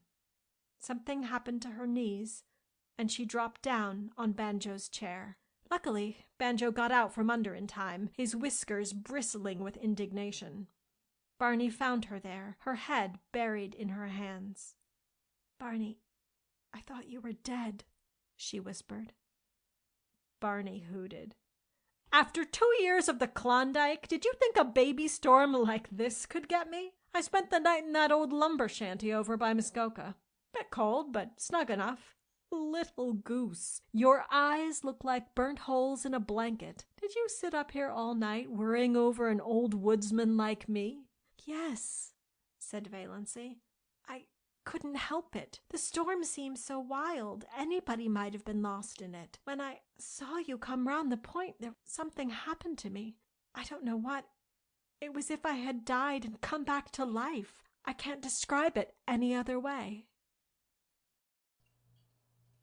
Spring. Miss Dowis, black and sullen for a week or two, then flaming in sapphire and turquoise, lilac and rose again, laughing through the oriel, caressing its amethyst islands, rippling under winds soft as silk. Frogs, little green wizards of swamp and pool, singing everywhere in the long twilights, and long into the nights. Islands fairy-like in a green haze. The evanescent beauty of wild young trees in early leaf. Frost-like loveliness of the new foliage of juniper trees. The woods putting on a fashion of spring flowers, dainty, spiritual things akin to the soul of the wilderness. Red mist on the maples. Willows decked out with glossy silver pussies. All the forgotten violets of Mistawis blooming again, lure of April moons. Think how many thousands of springs have been here on Mistawis, and all of them beautiful, said Valancy. Oh, Barney, look at that wild plum.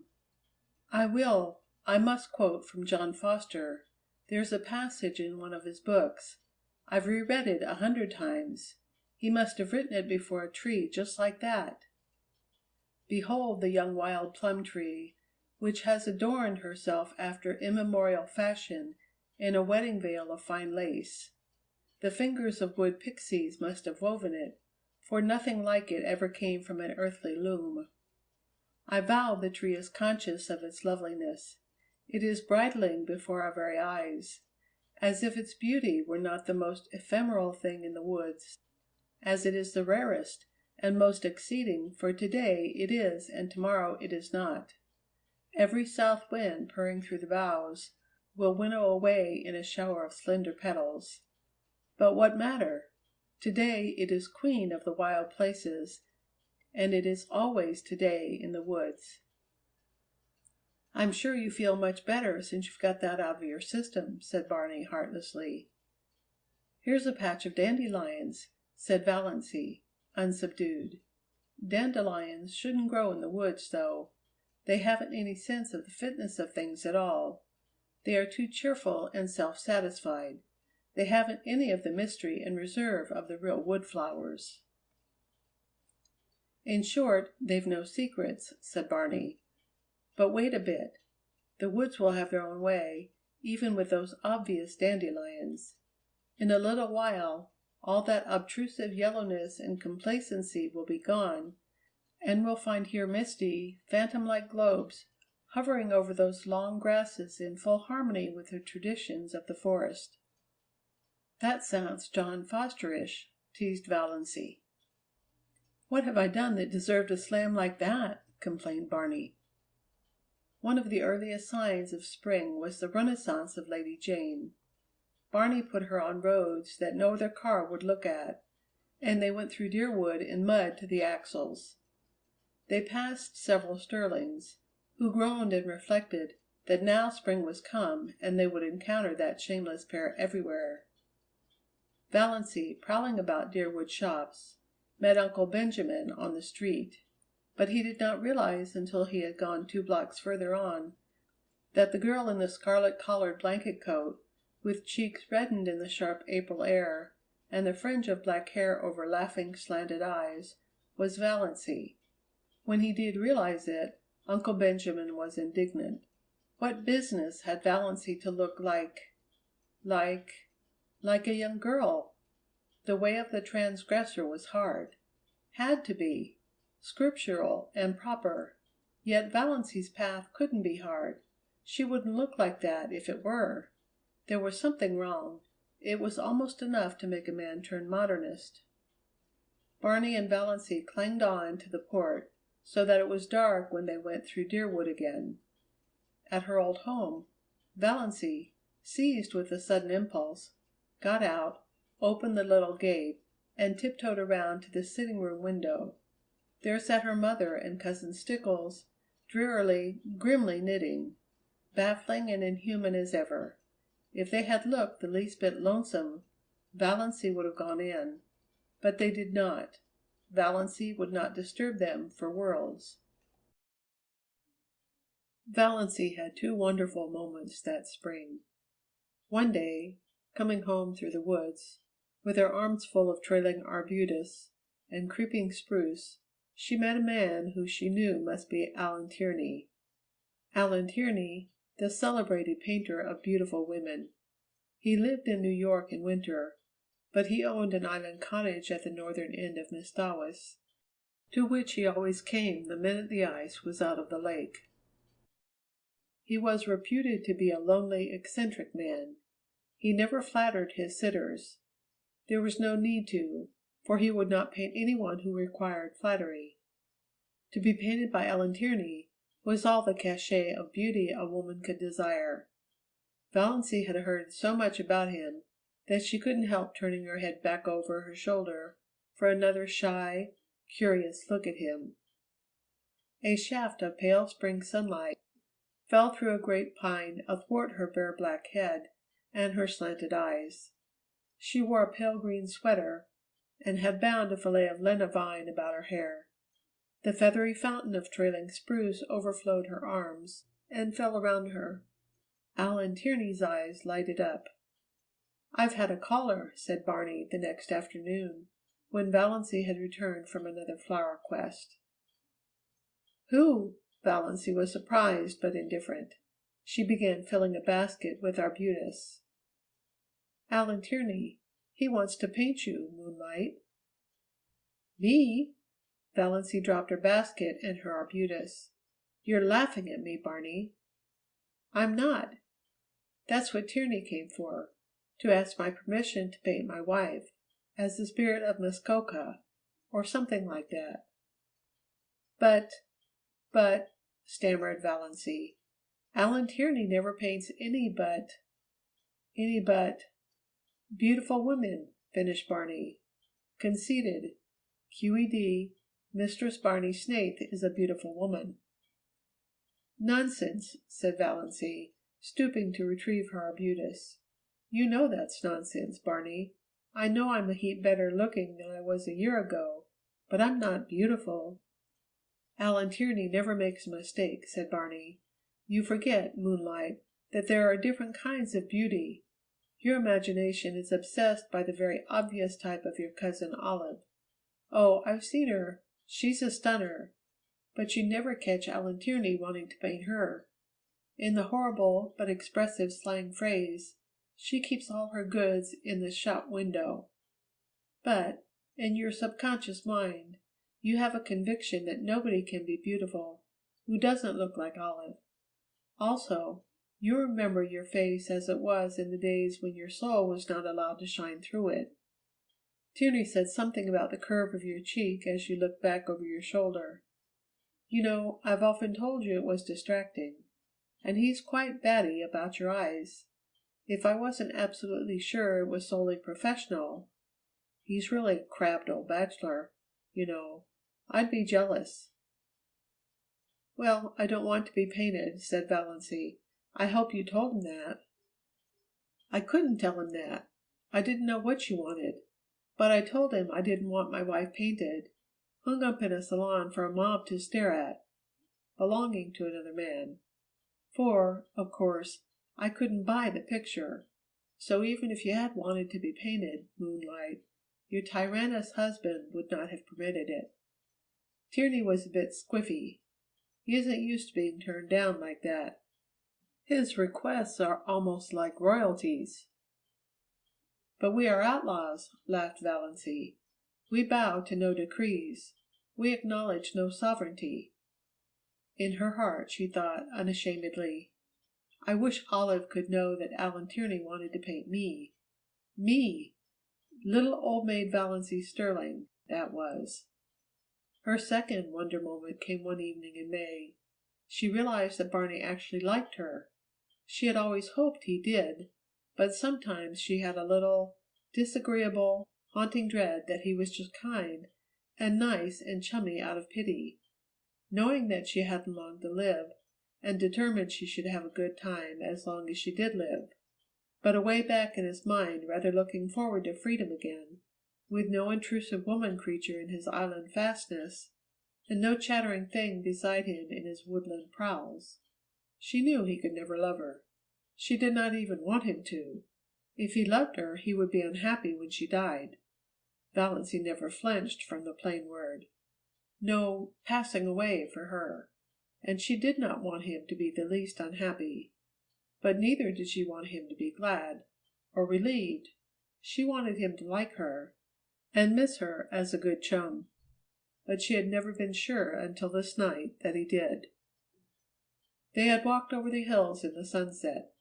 They had the delight of discovering a virgin spring in a ferny hollow, and had drunk together from it out of a birch bark cup. They had come to an old tumble-down rail fence, and sat on it for a long time. They didn't talk much, but Valancy had a curious sense of oneness.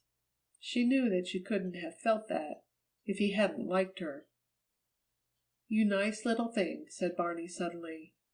"Oh, you nice little thing. Sometimes I feel you're too nice to be real, that I'm just dreaming you." "Why can't I die now, this very minute, when I am so happy?" thought Valancy. Well, it couldn't be so very long now. Somehow, Valancy had always felt she would live out the year Dr. Trent had allotted. She had not been careful, she had never tried to be, but somehow she had always counted on living out her year. She had not let herself think about it at all. But now, sitting here beside Barney, with her hand in his, a sudden realization came to her. She had not had a heart attack for a long while, 2 months at least. The last one she had had was 2 or 3 nights before. Barney was out in the storm. Since then she had not remembered she had a heart. Well, no doubt, it betokened the nearness of the end. Nature had given up the struggle. There would be no more pain. "I'm afraid heaven will be very dull after this past year," thought Valancy, "but perhaps one will not remember. Would that be nice? No, no. I don't want to forget Barney. I'd rather be miserable in heaven remembering him than happy forgetting him. And I'll always remember, through all eternity, that he really, really liked me." 30 seconds can be very long sometimes, long enough to work a miracle or a revolution. In 30 seconds life changed wholly for Barney and Valancy Snaith. They had gone around the lake one June evening in their disappearing propeller, fished for an hour in a little creek, left their boat there, and walked up through the woods to Port Lawrence, 2 miles away. Valancy prowled a bit in the shops and got herself a new pair of sensible shoes. Her old pair had suddenly and completely given out, and this evening she had been compelled to put on the little fancy pair of patent leather with rather high, slender heels, which she had bought in a fit of folly one day in the winter because of their beauty and because she wanted to make one foolish, extravagant purchase in her life. She sometimes put them on of an evening in the Blue Castle, but this was the first time she had worn them outside. She had not found it any too easy, walking up through the woods in them, and Barney guyed her unmercifully about them. But in spite of the inconvenience, Valancy secretly rather liked the look of her trim ankles and high instep above those pretty, foolish shoes, and did not change them in the shop as she might have done. The sun was hanging low above the pines when they left Port Lawrence. To the north of it, the woods closed around the town quite suddenly. Valancy always had a sense of stepping from one world to another, from reality to fairyland when she went out of Port Lawrence, and in a twinkling found it shut off behind her by the armies of the pines. 1.5 miles from Port Lawrence, there was a small railroad station with a little station house, which, at this hour of the day, was deserted, since no local train was due. Not a soul was in sight when Barney and Valancy emerged from the woods. Off to the left, a sudden curve in the track hid it from view, but over the tree tops beyond, the long plume of smoke betokened the approach of a through train. The rails were vibrating to its thunder as Barney stepped across the switch. Valancy was a few steps behind him, loitering to gather June bells along the little, winding path. But there was plenty of time to get across before the train came. She stepped unconcernedly over the first rail. She could never tell how it happened. The ensuing 30 seconds always seemed, in her recollection, like a chaotic nightmare in which she endured the agony of 1,000 lifetimes. The heel of her pretty, foolish shoe caught in a crevice of the switch. She could not pull it loose. "Barney! Barney!" she called in alarm. Barney turned, saw her predicament, saw her ashen face, dashed back. He tried to pull her clear. He tried to wrench her foot from the prisoning hold. In vain. In a moment the train would sweep around the curve, would be on them. "Go! Go! Quick! You'll be killed, Barney!" shrieked Valancy, trying to push him away. Barney dropped on his knees, ghost white, frantically tearing at her shoelace. The knot defied his trembling fingers. He snatched a knife from his pocket and slashed at it. Valancy still strove blindly to push him away. Her mind was full of the hideous thought that Barney was going to be killed. She had not thought of her own danger. "Barney, go! Go! For God's sake, go!" "Never!" muttered Barney between his set teeth. He gave one mad wrench at the lace. As the train thundered around the curve, he sprang up and caught Valancy, dragging her clear, leaving her shoe behind her.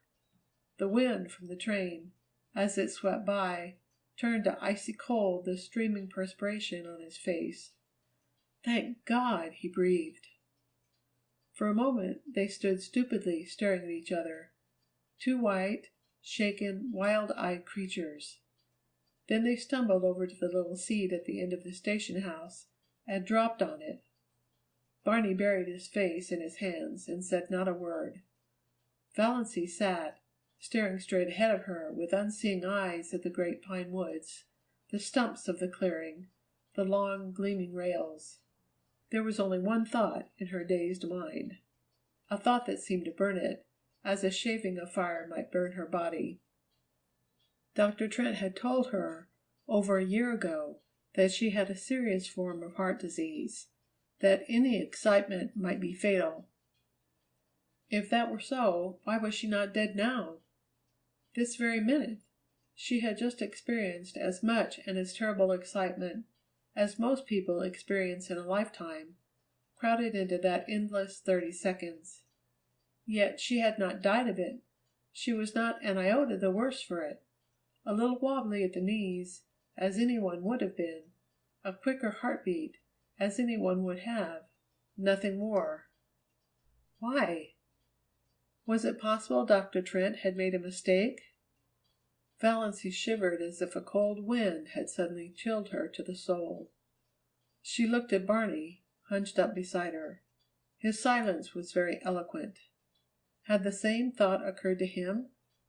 Did he suddenly find himself confronted by the appalling suspicion that he was married, not for a few months or a year, but for good and all, to a woman he did not love and who had foisted herself upon him by some trick or lie? Valancy turned sick before the horror of it. It could not be. It would be too cruel, too devilish. Dr. Trent couldn't have made a mistake. Impossible. He was one of the best heart specialists in Ontario. She was foolish, unnerved by the recent horror. She remembered some of the hideous spasms of pain she had had. There must be something serious the matter with her heart, to account for them.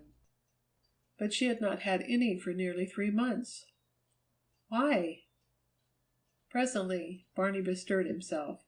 He stood up, without looking at Valancy, and said casually, "I suppose we'd better be hiking back. Sun's getting low. Are you good for the rest of the road?"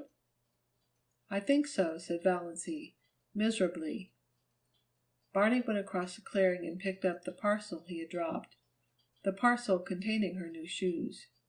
He brought it to her and let her take out the shoes, and put them on without any assistance, while he stood with his back to her and looked out over the pines. They walked in silence down the shadowy trail to the lake.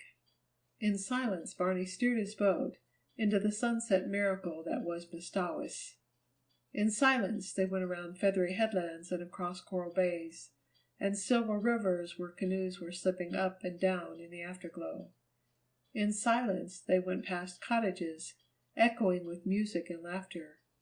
in silence drew up at the landing place below the blue castle. Valancy went up the rock steps and into the house.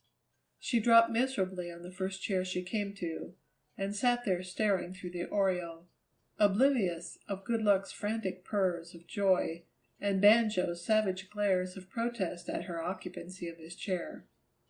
Barney came in a few minutes later.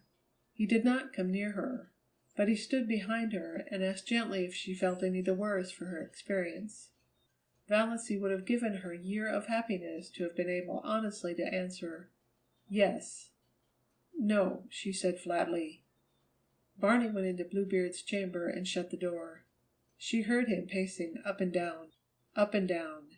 He had never paced like that before. And an hour ago, only an hour ago, she had been so happy. Finally, Valancy went to bed. Before she went, she reread Dr. Trent's letter. It comforted her a little. So positive, so assured, the writing so black and steady, not the writing of a man who didn't know what he was writing about. But she could not sleep. She pretended to be asleep when Barney came in. Barney pretended to go to sleep. But Valancy knew perfectly well he wasn't sleeping any more than she was. She knew he was lying there, staring through the darkness. Thinking of what? Trying to face what? Valancy, who had spent so many happy, wakeful hours of night lying by that window, now paid the price of them all in this one night of misery. A horrible, portentous fact was slowly looming out before her from the nebula of surmise and fear. She could not shut her eyes to it, push it away, ignore it. There could be nothing seriously wrong with her heart, no matter what Dr. Trent had said. If there had been, those 30 seconds would have killed her. It was no use to recall Dr. Trent's letter and reputation. The greatest specialists made mistakes sometimes. Dr. Trent had made one. Towards morning, Valancy fell into a fitful doze with ridiculous dreams. One of them was of Barney taunting her with having tricked him. In her dream, she lost her temper and struck him violently on the head with a rolling pin. He proved to be made of glass, and shivered into splinters all over the floor. She woke with a cry of horror, a gasp of relief, a short laugh over the absurdity of her dream, a miserable, sickening recollection of what had happened. Barney was gone. Valancy knew, as people sometimes knew things, inescapably, without being told, that he was not in the house or in Bluebeard's chamber either. There was a curious silence in the living room, a silence with something uncanny about it. The old clock had stopped. Barney must have forgotten to wind it up, something he had never done before. The room without it was dead, though the sunshine streamed in through the oriel and dimples of light from the dancing waves beyond quivered over the walls. The canoe was gone, but Lady Jane was under the mainland trees. So Barney had betaken himself to the wilds. He would not return till night, perhaps not even then. He must be angry with her. That furious silence of his must mean anger, cold, deep, justifiable resentment. Well, Valancy knew what she must do first. She was not suffering very keenly now. Yet the curious numbness that pervaded her being was in a way worse than pain. It was as if something in her had died. She forced herself to cook and eat a little breakfast. Mechanically she put the blue castle in perfect order. Then she put on her hat and coat, locked the door, and hid the key in the hollow of the old pine, and crossed to the mainland in the motor boat. She was going into Deerwood to see Dr. Trent. She must know. Dr. Trent looked at her blankly and fumbled among his recollections. Mrs. Snaith," said Valancy quietly. "I was Miss Valancy Stirling when I came to you last May, over a year ago. I wanted to consult you about my heart." Dr. Trent's face cleared. "Oh, of course, I remember now. I'm really not to blame for not knowing you. You've changed splendidly." And married. Well, well, it has agreed with you. You don't look much like an invalid now, eh? I remember that day. I was badly upset. Hearing about poor Ned bowled me over. But Ned's as good as new, and you, too, evidently. I told you so, you know. Told you there was nothing to worry over. Valancy looked at him. You told me, in your letter, she said slowly, with a curious feeling that someone else was talking through her lips, that I have angina pectoris, in the last stages, complicated with an aneurysm, that I might die any minute, that I couldn't live longer than a year. Dr. Trent stared at her. Impossible, he said blankly. I couldn't have told you that. Valancy took his letter from her bag and handed it to him. Miss Valancy Stirling, he read. Yes, yes. Of course I wrote you, on the train, that night, but I told you there was nothing serious. Read your letter, insisted Valancy. Dr. Trent took it out, unfolded it, glanced over it. A dismayed look came into his face. He jumped to his feet and strode agitatedly about the room. Good heavens! This is the letter I meant for old Miss Jane Stirling. From Port Lawrence. She was here that day, too. I sent you the wrong letter. What unpardonable carelessness! But I was beside myself that night. My God, and you believe that? You believed but you didn't you went to another doctor. Valancy stood up, turned round, looked foolishly about her, and sat down again. I believed it, she said faintly. I didn't go to any other doctor. I it would take too long to explain, but I believed I was going to die soon. Dr. Trent halted before her. I can never forgive myself. What a year you must have had! But you don't look I can't understand. Never mind, said Valancy dully. And so there's nothing the matter with my heart? Well, nothing serious. You had what is called a pseudo-angina. It's never fatal, passes away completely with proper treatment, or sometimes with a shock of joy. Have you been troubled much with it? Not at all since March, answered Valancy. She remembered the marvelous feeling of recreation she had had when she saw Barney coming home safe after the storm. Had that shock of joy cured her? Then likely you're all right. I told you what to do in the letter you should have got, and of course I supposed you'd go to another doctor. Child, why didn't you? I didn't want anybody to know. Idiot, said Dr. Trent bluntly. I can't understand such folly. And poor old Miss Stirling. She must have got your letter, telling her there was nothing serious the matter. Well, it couldn't have made any difference. Her case was hopeless. Nothing that she could have done or left undone could have made any difference. I was surprised she lived as long as she did. 2 months. She was here that day, not long before you. I hated to tell her the truth. You think I'm a blunt old curmudgeon, and my letters are blunt enough. I can't soften things, but I'm a sniveling coward when it comes to telling a woman, face to face, that she's got to die soon. I told her I'd look up some features of the case I wasn't quite sure of, and let her know the next day. But you got her letter. Look here. Dear Miss Sterling. Yes, I noticed that, but I thought it a mistake. I didn't know there were any Stirlings in Port Lawrence. She was the only one, a lonely old soul, lived by herself with only a little home girl. She died 2 months after she was here, died in her sleep. My mistake couldn't have made any difference to her. But you, I can't forgive myself for inflicting a year's misery on you. It's time I retired, all right, when I do things like that, even if my son was supposed to be fatally injured. Can you ever forgive me? A year of misery?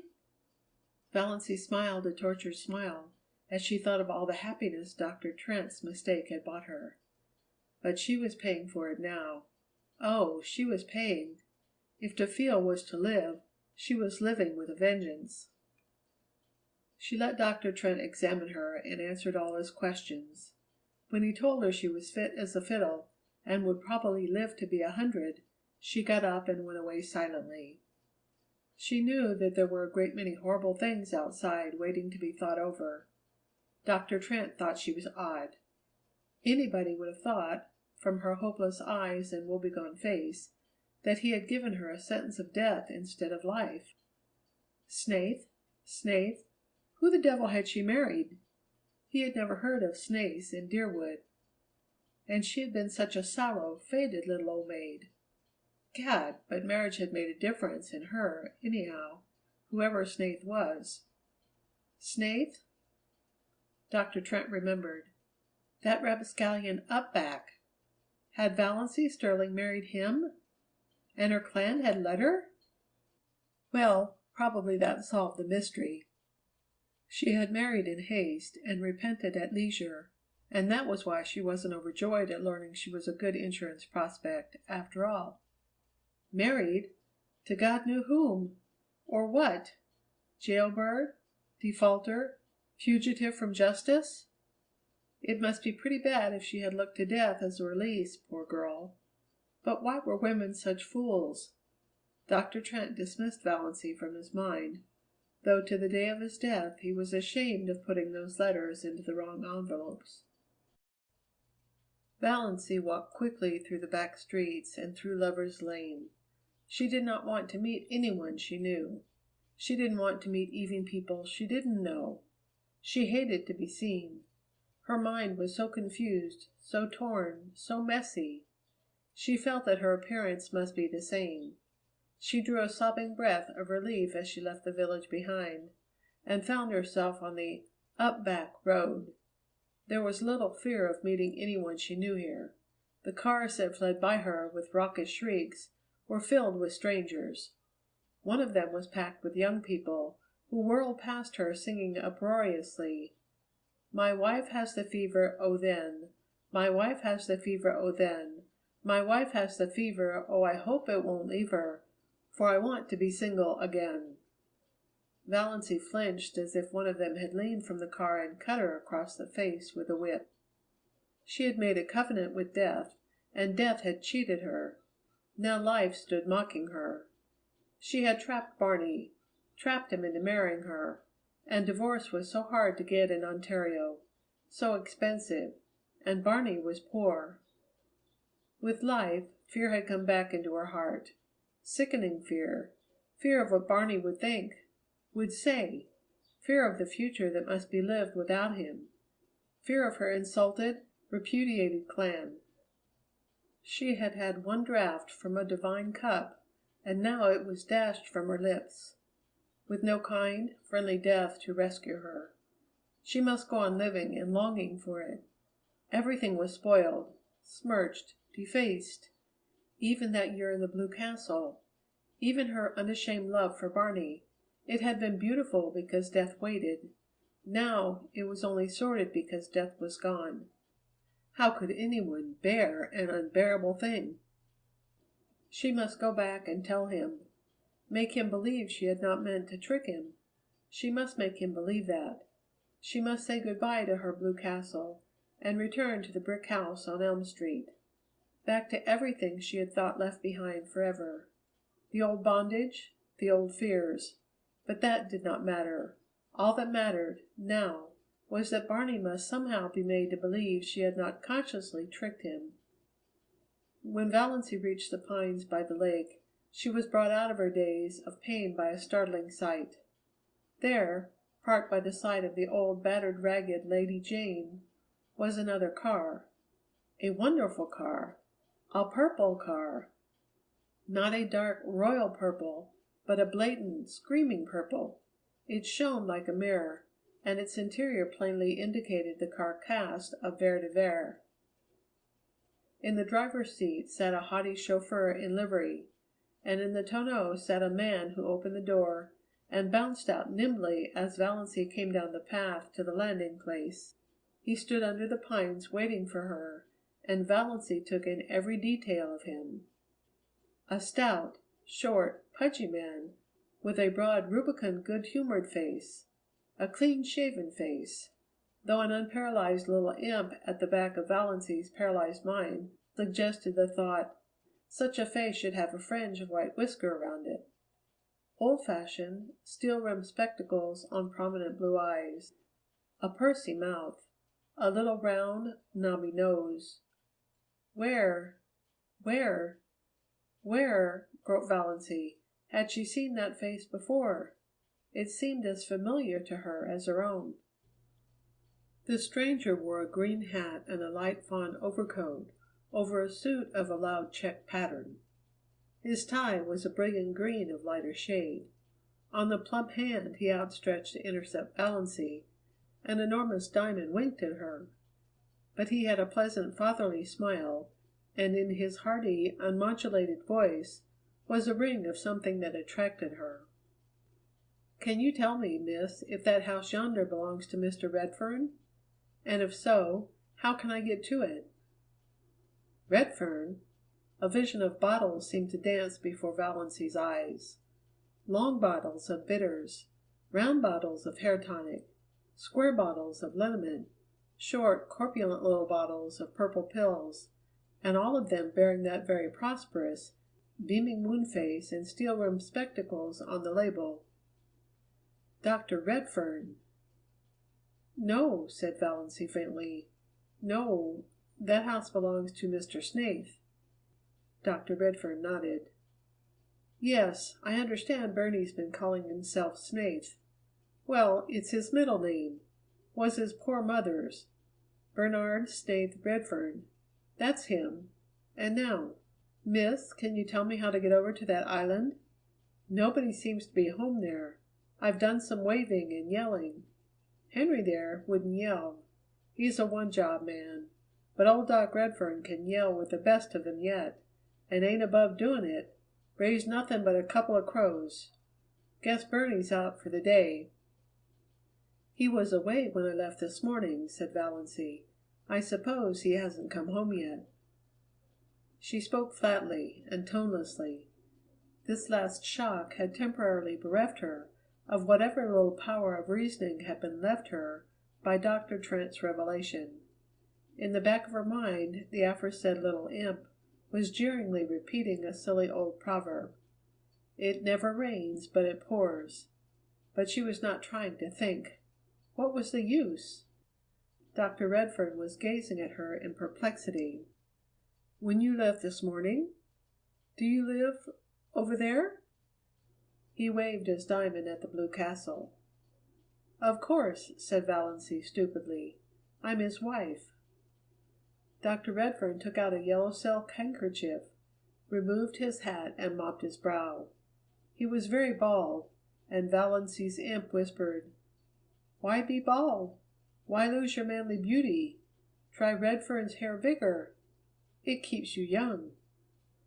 "Excuse me," said Dr. Redfern. "This is a bit of a shock." "Shocks seem to be in the air this morning." The imp said this out loud before Valancy could prevent it. "I didn't know Burney was married. I didn't think he would have got married without telling his old dad."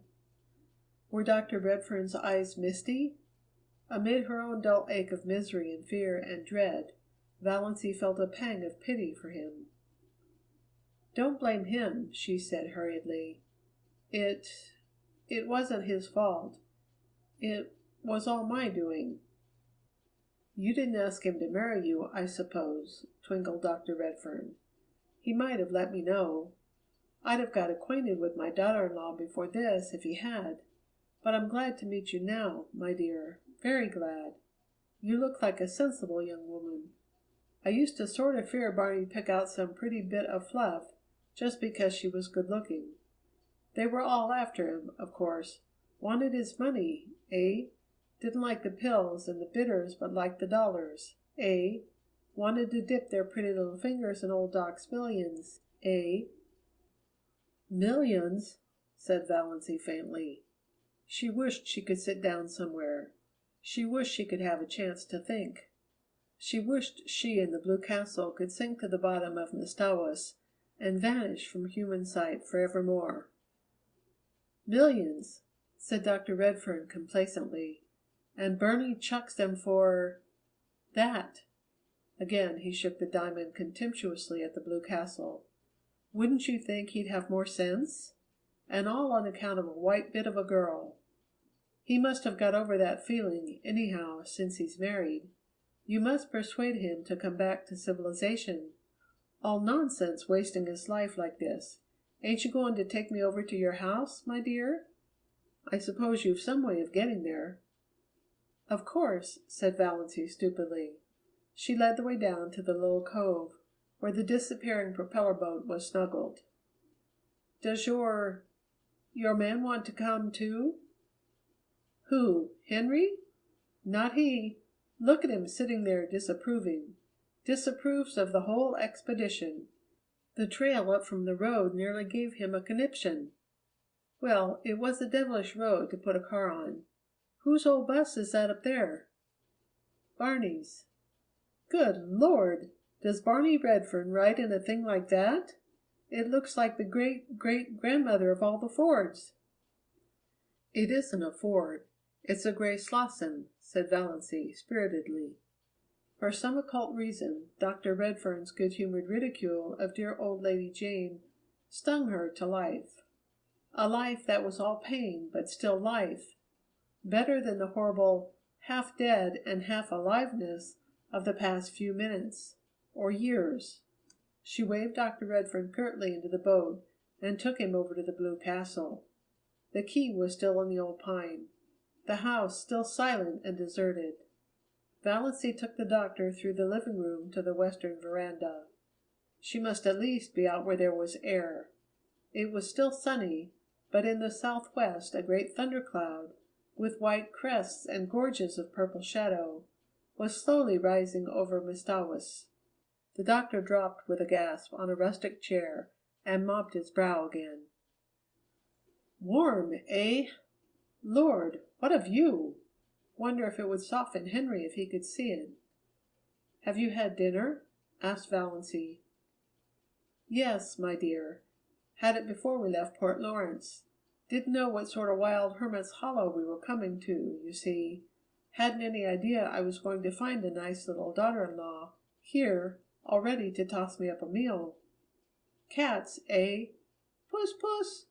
See that? Cats love me. Burney was always fond of cats. It's about the only thing he took from me. He's his poor mother's boy." Valancy had been thinking idly that Burney must resemble his mother. She had remained standing by the steps, but Dr. Redfern waved her to the swing seat. "Sit down, dear. Never stand when you can sit. I want to get a good look at Barney's wife." "Well, well, I like your face. No beauty. You don't mind my saying that. You've sense enough to know it, I reckon. Sit down." Valancy sat down. To be obliged to sit when mental agony urges us to stride up and down is the refinement of torture. Every nerve in her being was crying out to be alone, to be hidden, but she had to sit and listen to Dr. Redfern, who didn't mind talking at all. "When do you think Burney will be back?" "I don't know. Not before night, probably." "Where did he go?" "I don't know that either. Likely to the woods, up back." "So he doesn't tell you his comings and goings either? Burney was always a secretive young devil. Never understood him. Just like his poor mother. But I thought a lot of him. It hurt me when he disappeared as he did. 11 years ago. I haven't seen my boy for 11 years." 11 years. Valancy was surprised. "It's only 6 since he came here." "Oh, he was in the Klondike before that, and all over the world. He used to drop me a line now and then, never give any clue to where he was, but just a line to say he was all right. I suppose he told you all about it." "No, I know nothing of his past life," said Valancy with sudden eagerness. She wanted to know. She must know now. It hadn't mattered before. Now she must know all. And she could never hear it from Barney. She might never even see him again. If she did, it would not be to talk of his past. What happened? Why did he leave his home? Tell me, tell me. Well, it ain't much of a story. Just a young fool gone mad because of a quarrel with his girl. Only Bernie was a stubborn fool. Always stubborn. You never could make that boy do anything he didn't want to do. From the day he was born. Yet he was always a quiet, gentle little chap, too. Good as gold. His poor mother died when he was only 2 years old. I'd just begun to make money with my hair vigor. I'd dreamed the formula for it, you see. Some dream that. The cash rolled in. Bernie had everything he wanted. I sent him to the best schools. Private schools. I meant to make a gentleman of him. Never had any chance myself. Meant he should have every chance. He went through McGill. Got honors and all that. I wanted him to go in for law. He hankered after journalism and stuff like that. Wanted me to buy a paper for him, or back him in publishing what he called a real, worthwhile, honest-to-goodness Canadian magazine. I suppose I'd have done it. I always did what he wanted me to do. Wasn't he all I had to live for? I wanted him to be happy, and he never was happy. Can you believe it? Not that he said so, but I'd always a feeling that he wasn't happy.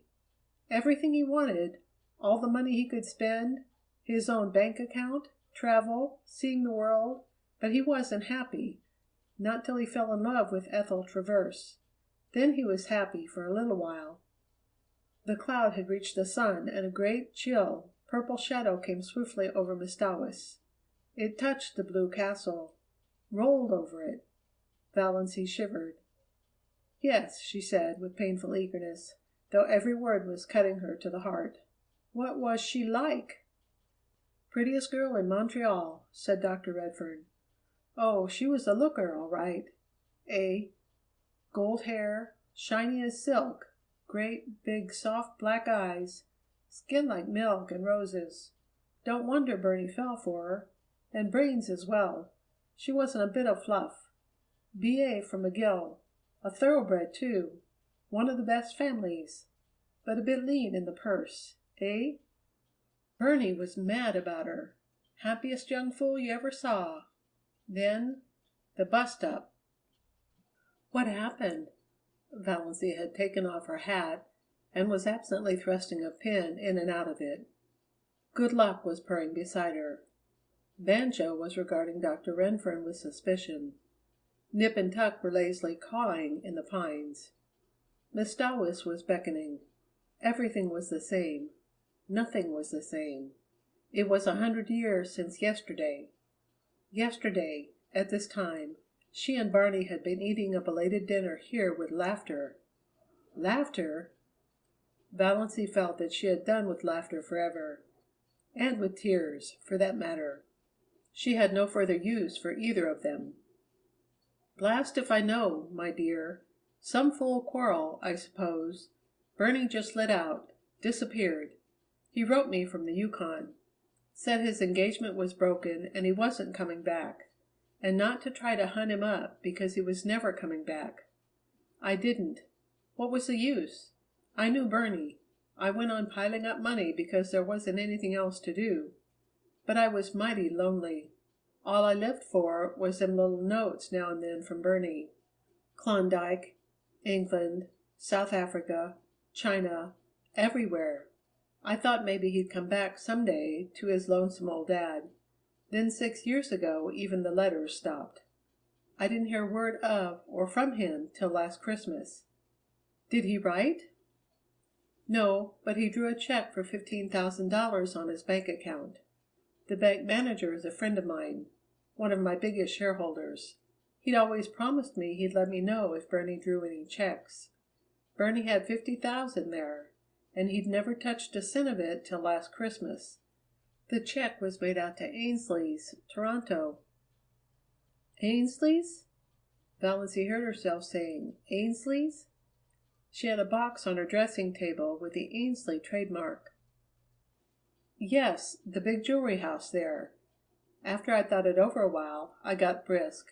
I wanted to locate Bernie. Had a special reason for it. It was time he gave up his full hoboing and come to his senses. Drawing that 15 told me there was something in the wind. The manager communicated with the Ainsleys. His wife was an Ainsley, and found out that Bernard Redfern had bought a pearl necklace there. His address was given as Box 444, Port Lawrence, Muskoka, Ontario. First I thought I'd write. Then I thought I'd wait till the open season for cars and come down myself. Ain't no hand at writing. I've motored from Montreal. Got to Port Lawrence yesterday. Inquired at the post office. Told me they knew nothing of any Bernard Snaith Redfern, but there was a Barney Snaith, had a P.O. box there. Lived on an island out here, they said. So here I am. And where's Barney? Valancy was fingering her necklace. She was wearing $15,000 around her neck, and she had worried lest Barney had paid $15 for it and couldn't afford it. Suddenly she laughed in Dr. Redfern's face. "Excuse me, it's so amusing," said poor Valancy. "Isn't it?" said Dr. Redfern, seeing a joke, but not exactly hers. "Now, you seem like a sensible young woman, and I dare say you've lots of influence over Bernie. Can't you get him to come back to civilization and live like other people? I've a house up there, big as a castle, furnished like a palace. I want company in it. Bernie's wife, Bernie's children." "Did Ethel Traverse ever marry?" queried Valancy irrelevantly. "Bless you, yes. 2 years after Bernie levanted. But she's a widow now, pretty as ever. To be frank, that was my special reason for wanting to find Bernie. I thought they'd make it up, maybe. But of course, that's all off now. Doesn't matter. Bernie's choice of a wife is good enough for me. It's my boy I want. Think he'll soon be back?" "I don't know, but I don't think he'll come before night. Quite late, perhaps. And perhaps not till tomorrow. But I can put you up comfortably. He'll certainly be back tomorrow." Dr. Redfern shook his head. "Too damp. I'll take no chances with rheumatism." "Why suffer that ceaseless anguish? Why not try Redfern's liniment?" quoted the imp in the back of Valancy's mind. "I must get back to Port Lawrence before rain starts. Henry goes quite mad when he gets mud on the car. But I'll come back tomorrow. Meanwhile, you talk Bernie into reason." He shook her hand and patted her kindly on the shoulder. He looked as if he would have kissed her, with a little encouragement, but Valancy did not give it. Not that she would have minded. He was rather dreadful, and loud, and dreadful, but there was something about him she liked. She thought dully that she might have liked being his daughter-in-law if he had not been a millionaire. A score of times over, and Barney was his son, and heir. She took him over in the motor boat and watched the lordly purple car roll away through the woods with Henry at the wheel, looking things not lawful to be uttered. Then she went back to the Blue Castle. What she had to do must be done quickly. Barney might return at any moment, and it was certainly going to rain. She was thankful she no longer felt very bad. When you are bludgeoned on the head repeatedly, you naturally and mercifully become more or less insensible and stupid. She stood briefly like a faded flower bitten by frost, by the hearth, looking down on the white ashes of the last fire that had blazed in the Blue Castle. At any rate, she thought wearily, Barney isn't poor. He will be able to afford a divorce. Quite nicely. Section 39. She must write a note. The imp in the back of her mind laughed. In every story she had ever read, when a runaway life decamped from home she left a note, generally on the pincushion. It was not a very original idea, but one had to leave something intelligible. What was there to do but write a note? She looked vaguely about her for something to write with. Ink? There was none. Valancy had never written anything since she had come to the Blue Castle, save memoranda of household necessaries for Barney. A pencil sufficed for them, but now the pencil was not to be found. Valancy absently crossed to the door of Bluebeard's chamber and tried it. She vaguely expected to find it locked, but it opened unresistingly. She had never tried it before, and did not know whether Barney habitually kept it locked or not. If he did, he must have been badly upset to leave it unlocked. She did not realize that she was doing something he had told her not to do. She was only looking for something to write with.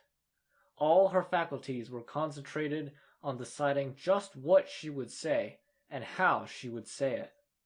There was not the slightest curiosity in her as she went into the lean-to. There were no beautiful women hanging by their hair on the walls.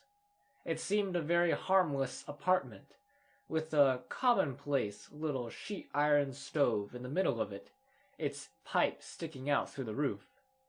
At one end was a table or counter crowded with odd-looking utensils, used no doubt by Barney in his smelly operations.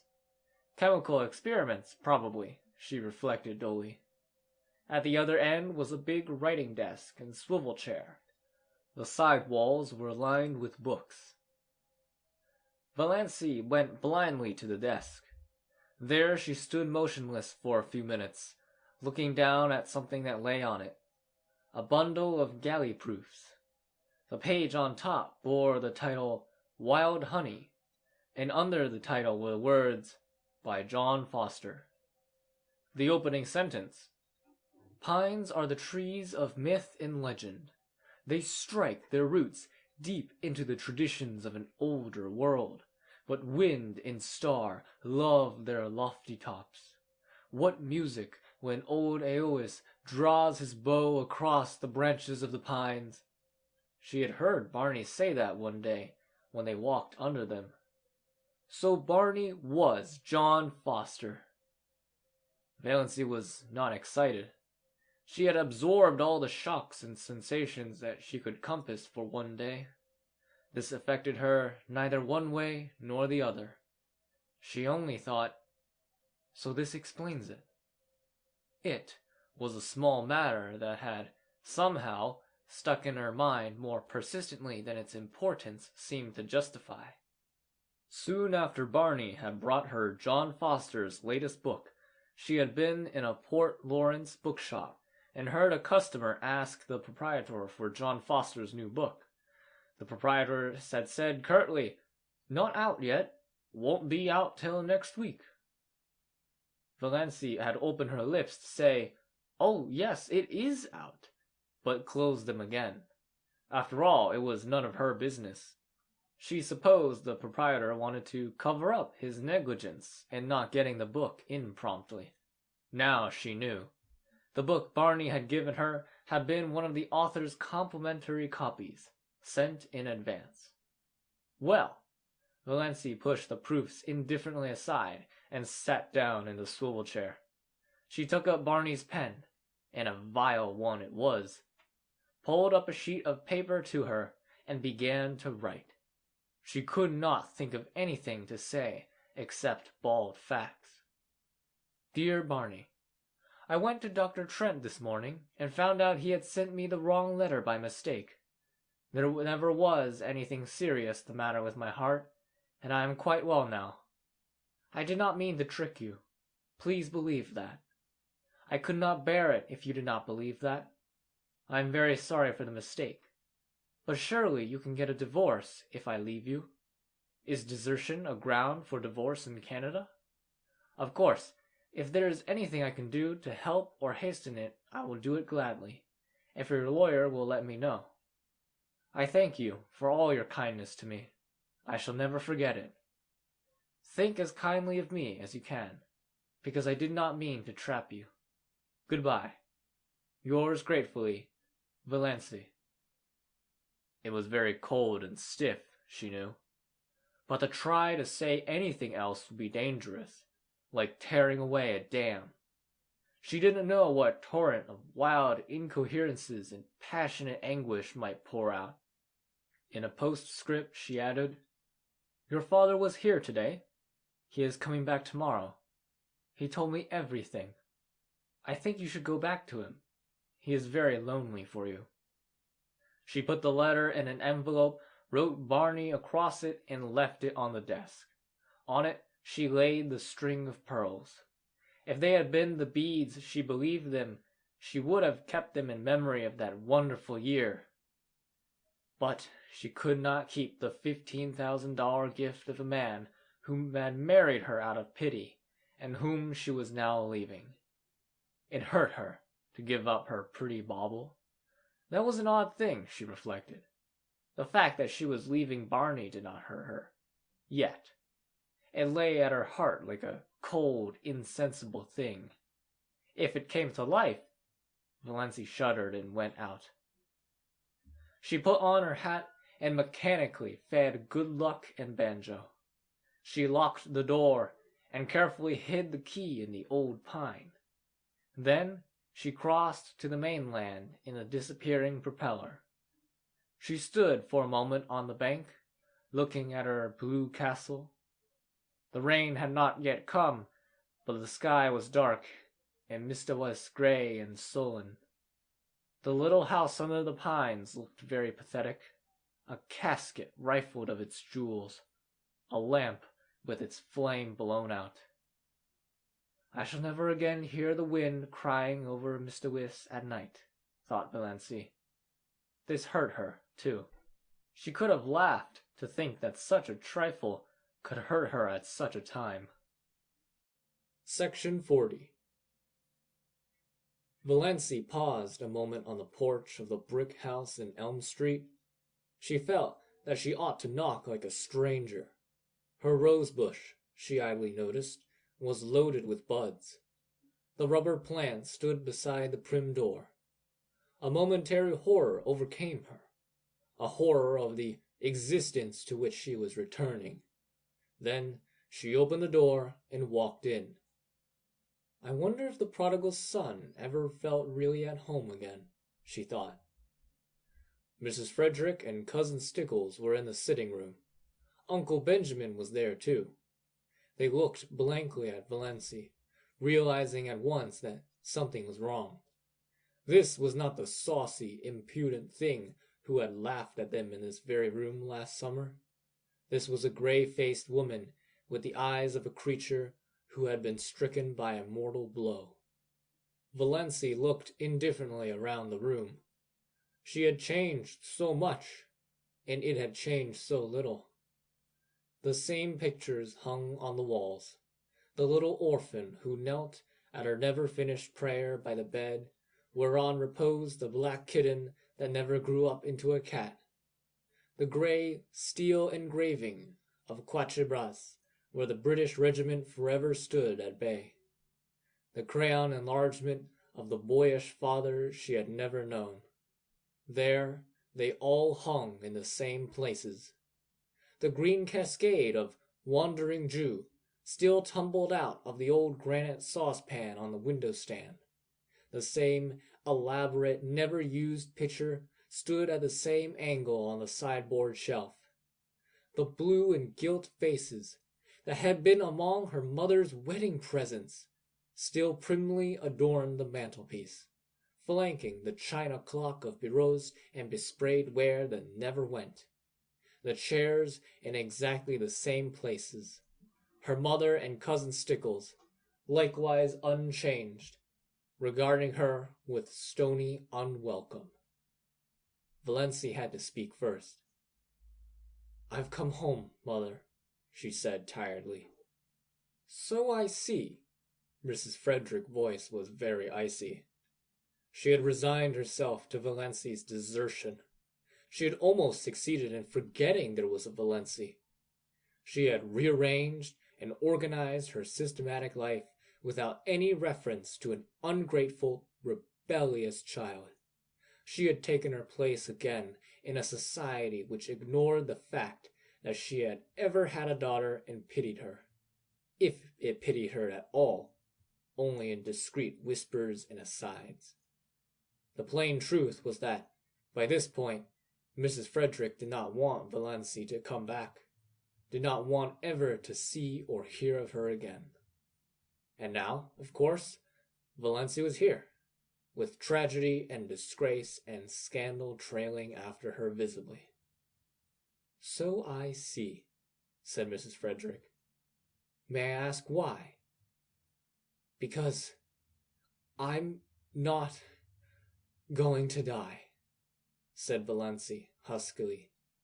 "God bless my soul!" said Uncle Benjamin. "Who said you were going to die?" "I suppose," said Cousin Stickles shrewishly. Cousin Stickles did not want Valancy back either. "I suppose you've found out he has another wife, as we've been sure all along." "No, I only wish he had," said Valancy. She was not suffering particularly, but she was very tired. If only the explanations were all over, and she were upstairs in her old, ugly room, alone. Just alone. The rattle of the beads on her mother's sleeves, as they swung on the arms of the reed chair, almost drove her crazy. Nothing else was worrying her, but all at once it seemed that she simply could not endure that thin, insistent rattle. "My home, as I told you, is always open to you," said Mrs. Frederick stonily. "But I can never forgive you." Valancy gave a mirthless laugh. "I care very little for that if I could only forgive myself," she said. "Come, come," said Uncle Benjamin testily, but rather enjoying himself. He felt he had Valancy under his thumb again. "We've had enough of mystery. What has happened? Why have you left that fellow? No doubt there's reason enough, but what particular reason is it?" Valancy began to speak mechanically. She told her tale bluntly and barely. "A year ago, Dr. Trent told me I had angina pectoris and could not live long. I wanted to have some life before I died. That's why I went away, why I married Barney. And now I've found it is all a mistake. There is nothing wrong with my heart. I've got to live, and Barney only married me out of pity, so I have to leave him free." "God bless me!" said Uncle Benjamin. Cousin Stickles began to cry. "Valancy, if only you had the confidence in your own mother—" Yes, I know," said Valancy impatiently. "What's the use of going into that now? I can't undo this year. God knows I wish I could. I've tricked Barney into marrying me, and he's really Bernard Redfern, Dr. Redfern's son of Montreal, and his father wants him to go back to him." Uncle Benjamin made a queer sound. Cousin Stickles took her black-bordered handkerchief away from her eyes and stared at Valancy. A queer gleam suddenly shot into Mrs. Frederick's stone-gray orbs. "Dr. Redfern? Not the purple pill man?" she said. Valancy nodded. "He's John Foster, too, the writer of those nature books." But... Mrs. Frederick was visibly agitated, though not over the thought that she was the mother-in-law of John Foster. "Dr. Redfern is a millionaire!" Uncle Benjamin shut his mouth with a snap.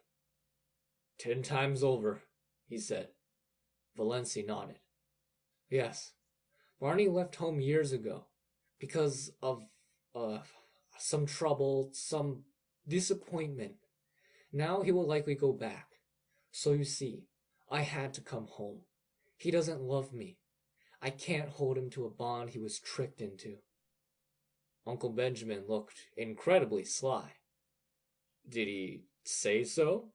Does he want to get rid of you?" "No. I haven't seen him since I found out. But I tell you, he only married me out of pity, because I asked him to, because he thought it would only be for a little while." Mrs. Frederick and Cousin Stickles both tried to speak, but Uncle Benjamin waved a hand at them and frowned portentously. "Let me handle this." Wave and frown seemed to say. To Valancy, "Well, well, dear, we'll talk it over later. You see, we don't quite understand everything yet. As Cousin Stickles says, you should have confided in us before.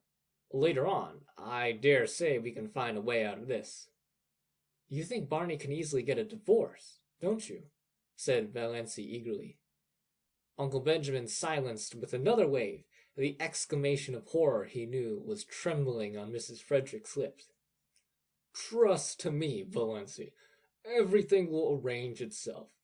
Tell me this, Dossie. Have you been happy up back? Was Mr. Redfern good to you?"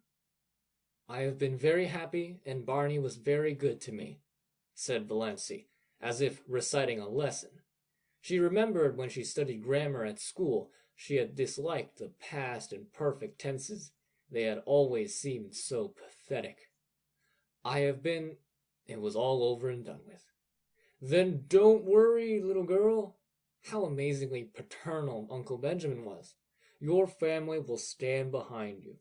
We'll see what can be done." "Thank you," said Valancy, dully.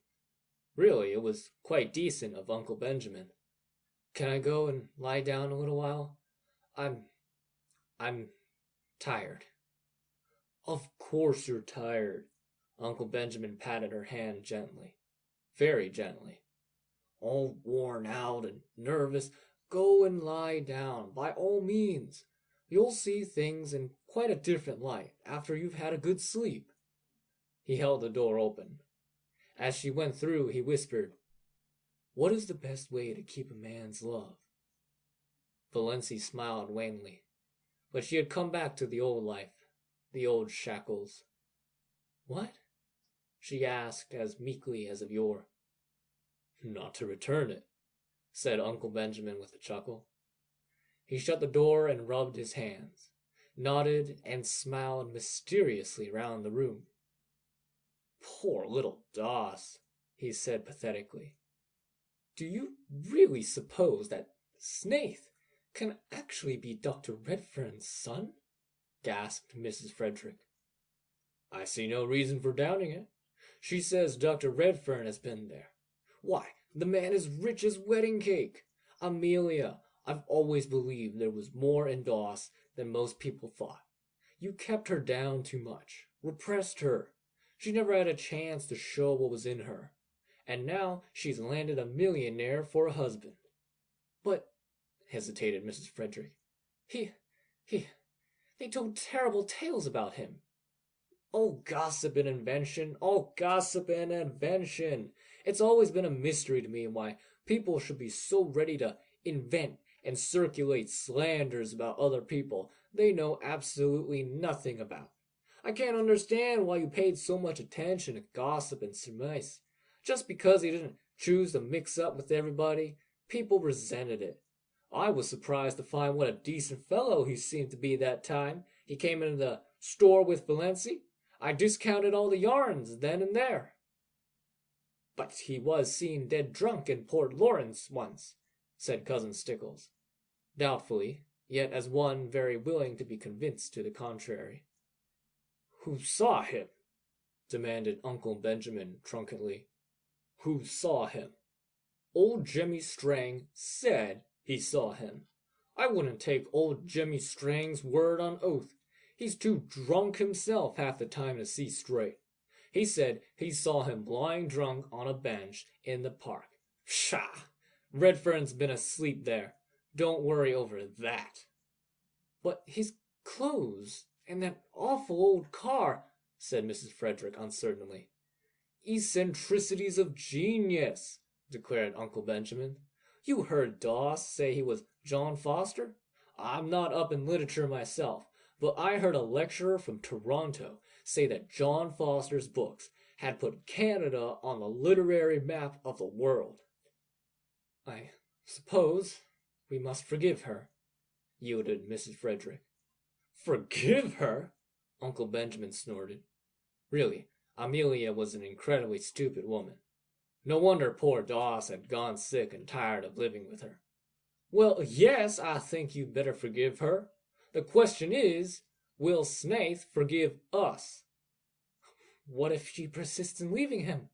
You've no idea how stubborn she can be, said Mrs. Frederick. Leave it all to me, Amelia. Leave it all to me. You women have muddled it enough. This whole affair has been bungled from start to finish. If you had put yourself to a little trouble years ago, Amelia, she would not have bolted over the traces as she did. Just let her alone. Don't worry her with advice or questions till she's ready to talk. She's evidently run away in a panic because she's afraid he'd be angry with her for fooling him. Most extraordinary thing of Trent to tell her such a yarn. That's what comes of going to strange doctors. Well, we mustn't blame her too harshly, poor child. Redfern will come after her. If he doesn't, I'll hunt him up and talk to him as man to man. He may be a millionaire, but Valancy is a Stirling. He can't repudiate her just because she was mistaken about her heart disease. Not likely he'll want to. Dawes is a little overstrung. Bless me, I must get in the habit of calling her Valancy. She isn't a baby any longer. Now, remember, Amelia, be very kind and sympathetic. It was something of a large order to expect Mrs. Frederick to be kind and sympathetic, but she did her best. When supper was ready, she went up and asked Valancy if she would like a cup of tea. Valancy, lying on her bed, declined. She just wanted to be left alone for a while. Mrs. Frederick left her alone. She did not even remind Valancy that her plight was the outcome of her own lack of daughterly respect and obedience.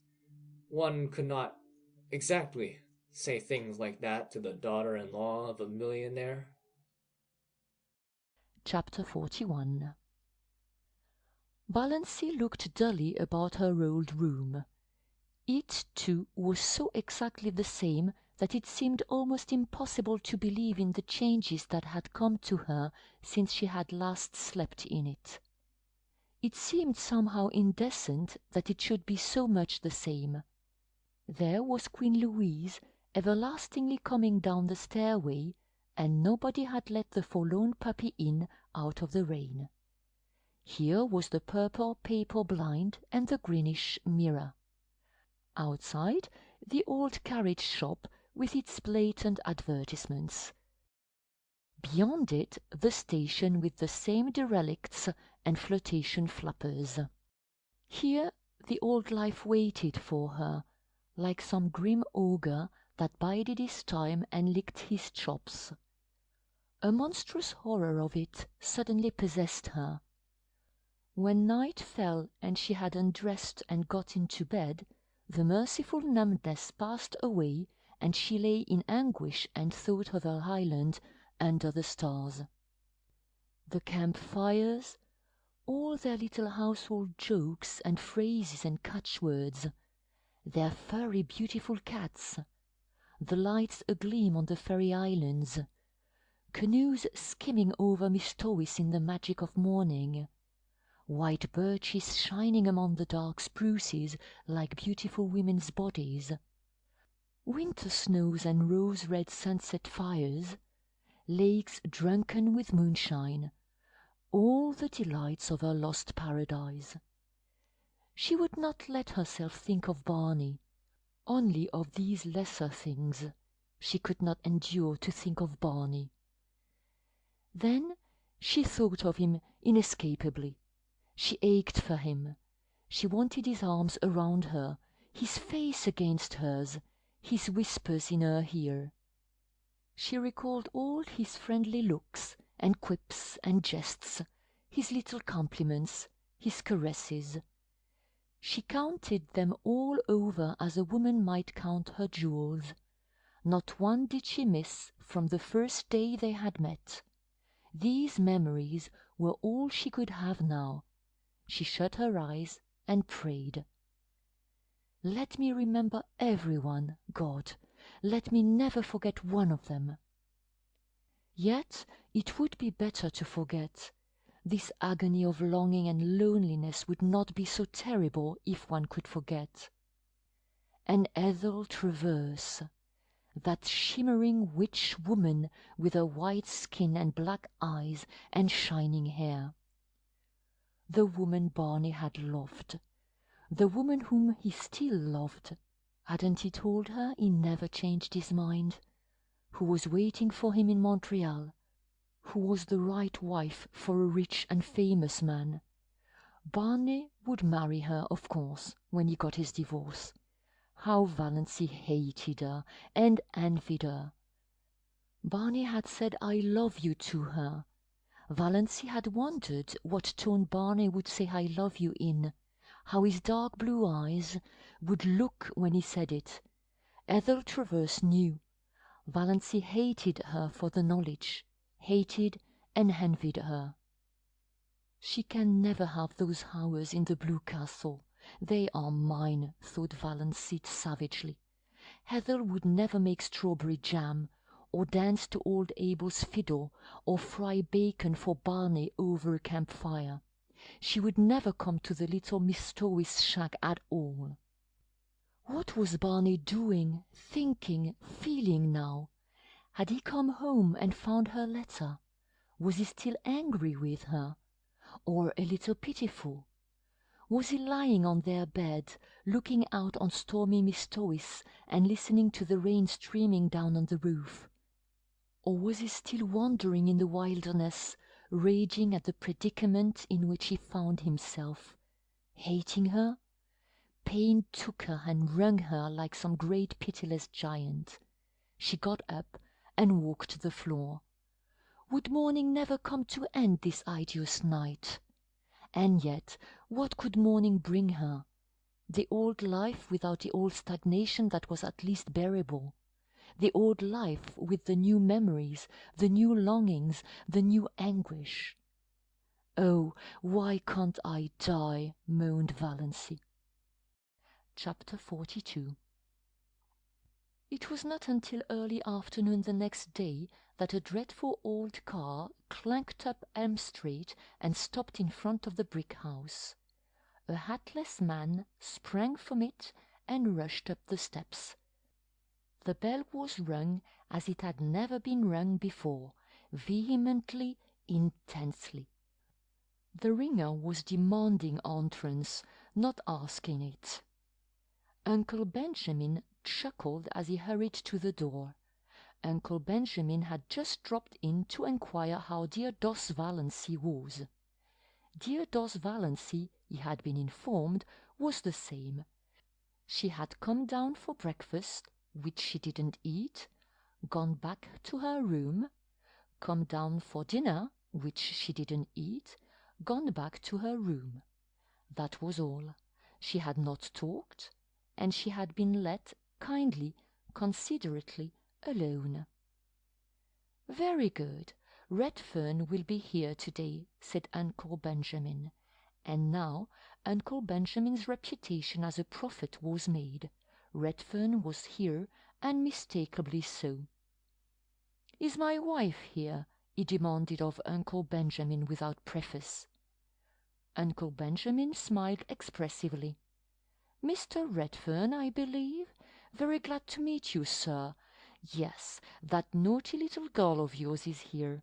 We have been—" "I must see her," Barney cut Uncle Benjamin ruthlessly short. "Certainly, Mr. Redfern. Just step in here. Valancy will be down in a minute." He ushered Barney into the parlor and betook himself to the sitting-room and Mrs. Frederick. "Go up and tell Valancy to come down. Her husband is here." But so dubious was Uncle Benjamin as to whether Valancy could really come down in a minute or at all, that he followed Mrs. Frederick on tiptoe up the stairs and listened in the hall. "Valancy, dear," said Mrs. Frederick tenderly, "your husband is in the parlor asking for you." "Oh, mother!" Valancy got up from the window and wrung her hands. "I cannot see him. I cannot. Tell him to go away. Ask him to go away. I can't see him."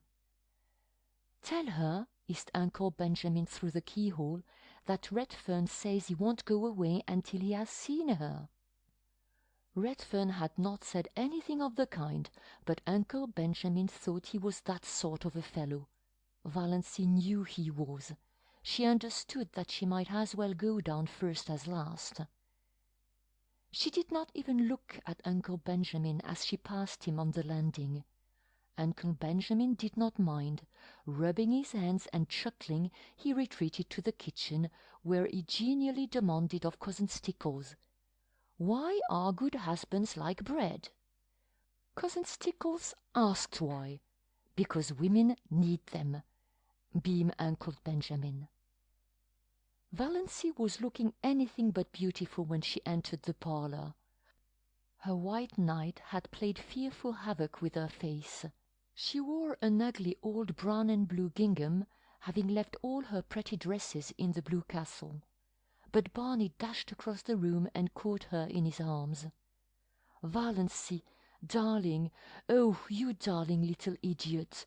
Whatever possessed you to run away like that? When I came home last night and found your letter, I went quite mad. It was 12 o'clock. I knew it was too late to come here then. I walked the floor all night. Then this morning Dad came. I couldn't get away till now. Valancy, whatever got into you? Divorce, forsooth! Don't you know?" "I know you only married me out of pity," said Valancy, brushing him away feebly. "I know you don't love me. I know—" "You've been lying awake at 3 o'clock too long," said Barney, shaking her. "That's all that's the matter with you. Love you? Oh, don't I love you? My girl, when I saw that train coming down on you, I knew whether I loved you or not." "Oh, I was afraid you would try to make me think you cared," cried Valancy passionately. "Don't, don't! I know all about Ethel Traverse. Your father told me everything. Oh, Barney, don't torture me. I can never go back to you." Barney released her and looked at her for a moment. Something in her pallid, resolute face spoke more convincingly than words of her determination. "Valancy," he said quietly, "Father couldn't have told you everything because he didn't know it. Will you let me tell you everything?" "Yes," said Valancy wearily. Oh, how dear he was! How she longed to throw herself into his arms! As he put her gently down in a chair, she could have kissed the slender, brown hands that touched her arms. She could not look up as he stood before her. She dared not meet his eyes. For his sake she must be brave. She knew him, kind, unselfish. Of course he would pretend he did not want his freedom. She might have known he would pretend that, once the first shock of realization was over. He was so sorry for her. He understood her terrible position. When had he ever failed to understand? But she would never accept his sacrifice, never. "You've seen Dad, and you know I'm Bernard Redfern. And I suppose you've guessed that I'm John Foster, since you went into Bluebeard's chamber." "Yes, but I didn't go in out of curiosity. I forgot you had told me not to go in. I forgot." "Never mind. I'm not going to kill you and hang you up on the wall, so there's no need to call for Sister Anne. I'm only going to tell you my story from the beginning. I came back last night intending to do it. Yes, I'm old Doc Redfern's son, of Purple Pills and Bitters fame. Oh, don't I know it? Wasn't it rubbed into me for years?" Barney laughed bitterly and strode up and down the room a few times. Uncle Benjamin, tiptoeing through the hall, heard the laugh and frowned. Surely Doss wasn't going to be a stubborn little fool. Barney threw himself into a chair before Valancy. "Yes, as long as I can remember, I've been a millionaire's son. But when I was born, Dad wasn't a millionaire. He wasn't even a doctor. Isn't yet. He was a veterinary and a failure at it. He and mother lived in a little village up in Quebec and were abominably poor. I don't remember mother. Haven't even a picture of her. She died when I was 2 years old. She was 15 years younger than father, a little school teacher. When she died, Dad moved into Montreal and formed a company to sell his hair tonic. He'd dreamed the prescription one night, it seems. Well, it caught on. Money began to flow in. Dad invented or dreamed the other things too. Pills, bitters, liniment, and so on. He was a millionaire by the time I was 10, with a house so big a small chap like myself always felt lost in it. I had every toy a boy could wish for, and I was the loneliest little devil in the world. I remember only one happy day in my childhood, Valancy, only one. Even you were better off than that. Dad had gone out to see an old friend in the country and took me along. I was turned loose in the barnyard, and I spent the whole day hammering nails in a block of wood. I had a glorious day.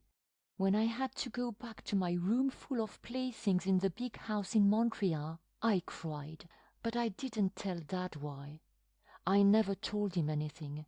It's always been a hard thing for me to tell things, Valancy, anything that went deep. And most things went deep with me. I was a sensitive child, and I was even more sensitive as a boy. No one ever knew what I suffered. Dad never dreamed of it. When he sent me to a private school, I was only 11. The boys ducked me in the swimming tank until I stood on a table and read aloud all the advertisements of father's patent abominations. I did it then. Barney clenched his fists. I was frightened and half drowned, and all my world was against me. But when I went to college and the Sophs tried the same stunt, I didn't do it. Barney smiled grimly. They couldn't make me do it, but they could and did make my life miserable. I never heard the last of the pills and the bitters and the hair tonic. After using was my nickname. You see, I'd always such a thick thatch. My 4 college years were a nightmare. You know or you don't know what merciless beasts boys can be when they get a victim like me. I had few friends. There was always some barrier between me and the kind of people I cared for, and the other kind, who would have been very willing to be intimate with rich old Doc Redford's son, I didn't care for. But I had one friend, or thought I had, a clever, bookish chap, a bit of a writer. That was a bond between us. I had some secret aspirations along that line. He was older than I was. I looked up to him and worshipped him. For a year I was happier than I'd ever been. Then a burlesque sketch came out in the college magazine, a mordant thing, ridiculing Dad's remedies. The names were changed, of course, but everybody knew what and who was meant. Oh, it was clever, damnably so, and witty. McGill rocked with laughter over it. I found that he had written it. Oh, were you sure? Valancy's dull eyes flamed with indignation. Yes, he admitted it when I asked him. Said a good idea was worth more to him than a friend any time. And he added a gratuitous thrust. You know, Redfern, there are some things money won't buy. For instance, it won't buy you a grandfather. Well, it was a nasty slum. I was young enough to feel cut up. And it destroyed a lot of my ideals and illusions, which was the worst thing about it. I was a young misanthrope after that. Didn't want to be friends with anyone. And then, the year after I left college, I met Ethel Traverse. Valancy shivered. Barney, his hands stuck in his pockets, was regarding the floor moodily and didn't notice it. Dad told you about her, I suppose. She was very beautiful, and I loved her. Oh, yes, I loved her. I won't deny it or belittle it now. It was a lonely, romantic boy's first passionate love, and it was very real. And I thought she loved me. I was fool enough to think that. I was wildly happy when she promised to marry me for a few months. Then I found out she didn't. I was an involuntary eavesdropper on a certain occasion for a moment. That moment was enough. The proverbial fate of the eavesdropper overtook me. A girl friend of hers was asking her how she could stomach Dr. Redfern's son and the patent medicine background. "His money will gild the pills and sweeten the bitters," said Ethel with a laugh. "Mother told me to catch him if I could. We're on the rocks, but, Pa, I smell turpentine whenever he comes near me." "Oh, Barney," cried Valancy, wrung with pity for him. She had forgotten all about herself, and was filled with compassion for Barney and rage against Ethel Travers. How dared she? Well, Barney got up and began pacing round the room. That finished me, completely. I left civilization and those accursed dopes behind me, and went to the Yukon. For 5 years I knocked about the world, in all sorts of outlandish places. I earned enough to live on. I wouldn't touch a cent of Dad's money. Then, one day, I woke up to the fact that I no longer cared a hang about Ethel, one way or another. She was somebody I'd known in another world, that was all. But I had no hankering to go back to the old life. None of that for me. I was free, and I meant to keep so. I came to Miss Toyce, so Tom McMurray's Island. My first book had been published the year before and made a hit. I had a bit of money from my royalties. I bought my island. But I kept away from people. I had no faith in anybody. I didn't believe there was such a thing as real friendship or true love in the world. Not for me, anyhow, the son of purple pills. I used to revel in all the wild yarns they told me. In fact, I'm afraid I suggested a few of them myself, by mysterious remarks which people interpreted in the light of their own prepossessions. Then you came. I had to believe you loved me, really loved me, not my father's millions. There was no other reason why you should want to marry a penniless devil with my supposed record. And I was sorry for you. Oh, yes, I don't deny I married you because I was sorry for you. And then I found you the best and jolliest and dearest little pal and chum a fellow ever had. Witty, loyal, sweet. You made me believe again in the reality of friendship and love. The world seemed good again just because you were in it, honey. I'd have been willing to go on forever just as we were. I knew that the night I came home and saw my home light shining out from the island for the first time, and knew you were there waiting for me.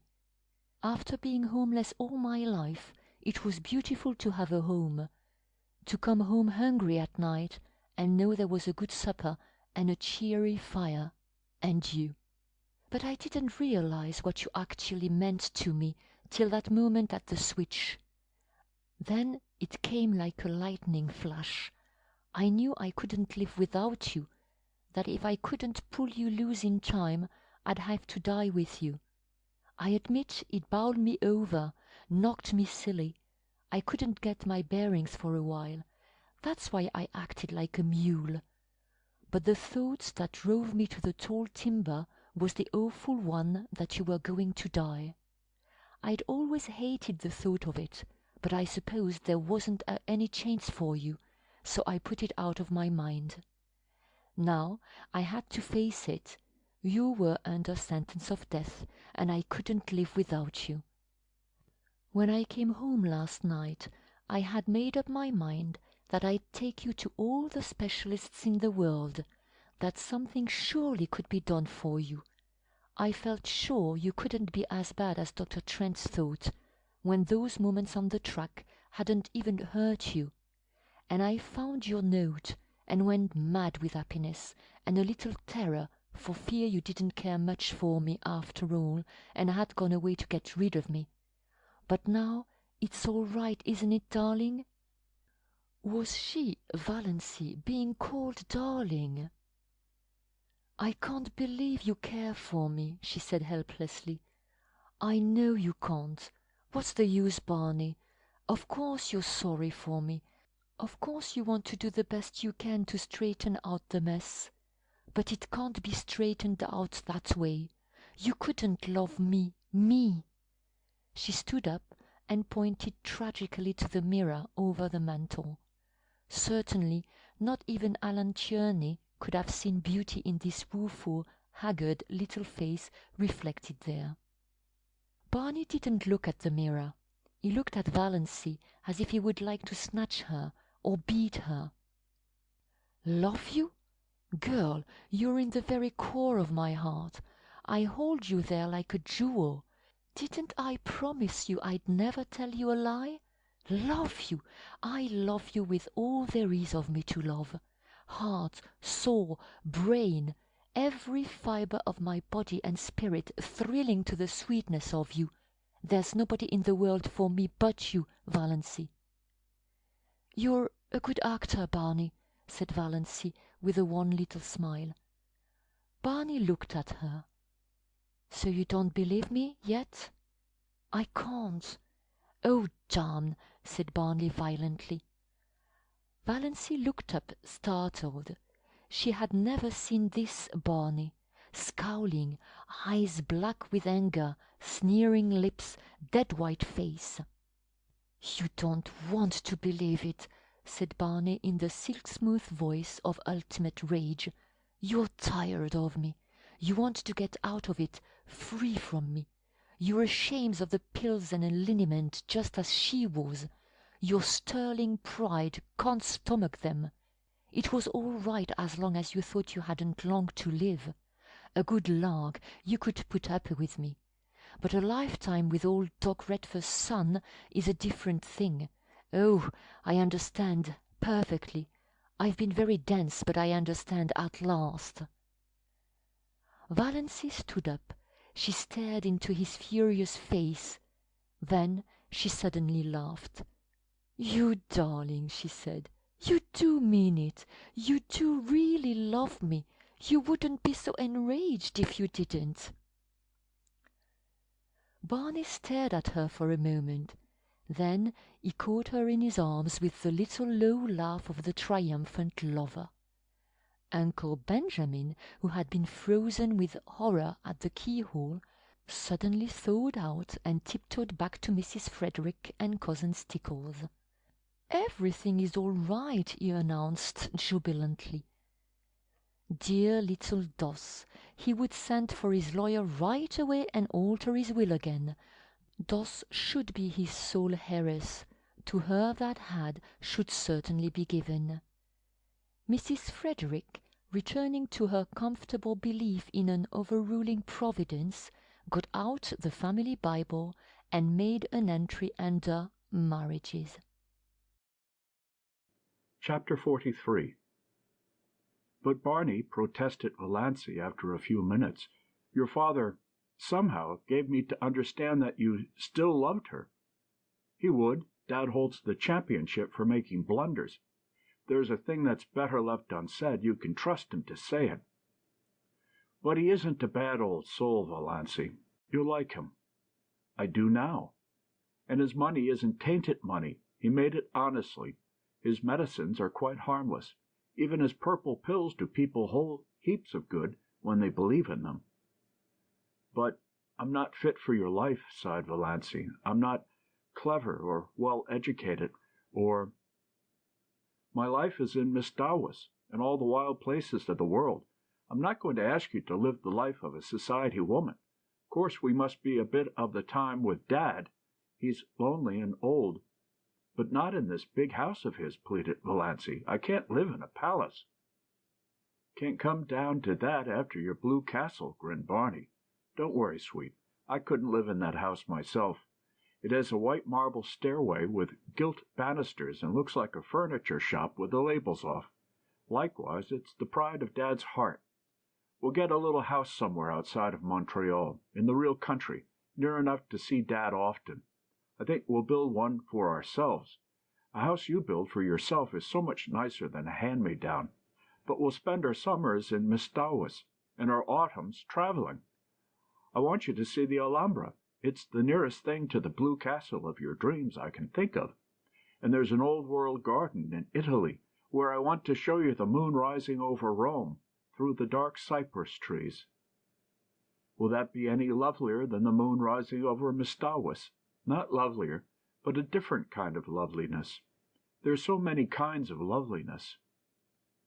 Valancy, before this year you've spent all your life in ugliness. You know nothing of the beauty of the world. We'll climb mountains, hunt for treasures in the bazaars of Samarkand, search out the magic of East and West, run hand in hand to the rim of the world. I want to show you it all, see it again through your eyes. Girl, there are a million things I want to show you, do with you, say to you. Will take a lifetime.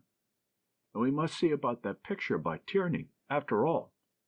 Will you promise me one thing? Asked Valancy solemnly. Anything, said Barney recklessly. Only one thing. You are never, under any circumstances or under any provocation, to cast it up to me that I asked you to marry me. Chapter 44. Extract from letter written by Miss Olive Stirling to Mr. Cecil Bruce. It's really disgusting that Doss's crazy adventures should have turned out like this. Makes one feel that there's no use in behaving properly. I'm sure her mind was unbalanced when she left home. What she said about a dust pile showed that. Of course, I don't think there was ever a thing the matter with her heart. Or perhaps Snaith or Redfern or whatever his name really is fed purple pills to her back in that Mistawis hut and cured her. It would make quite a testimonial for the family ads, wouldn't it? He's such an insignificant-looking creature. I mentioned this to Doss, but all she said was, I don't like Colorad men. Well, he's certainly no Colorad man. Though I must say there is something rather distinguished about him, now that he has cut his hair and put on decent clothes. I really think, Cecil, you should exercise more. It doesn't do to get too fleshy. He also claims, I believe, to be John Foster. We can believe that or not, as we like, I suppose. Old Doc Redfern has given them $2 million for a wedding present. Evidently the purple pills bring in the bacon. They're going to spend the fall in Italy and the winter in Egypt and motor through Normandy in apple blossom time. Not in that dreadful Lizzie, though. Redfern has got a wonderful new car. Well, I think I'll run away, too, and disgrace myself. It seems to pay. Uncle Ben is a scream, likewise Uncle James. The fuss they all make over Doss now is absolutely sickening. To hear Aunt Amelia talking of my son-in-law, Bernard Redfern, and my daughter, Mrs. Bernard Redfern. Mother and father are as bad as the rest, and they can't see that Valancy is just laughing at them all in her sleeve. Chapter 45.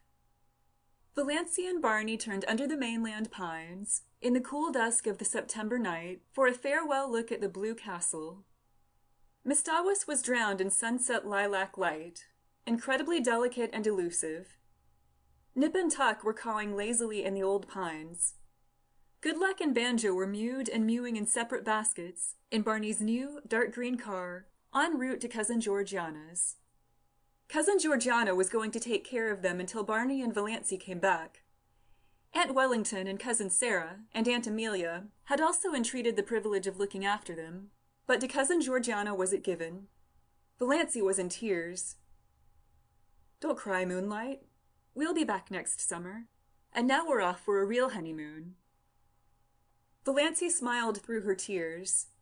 She was so happy that her happiness terrified her.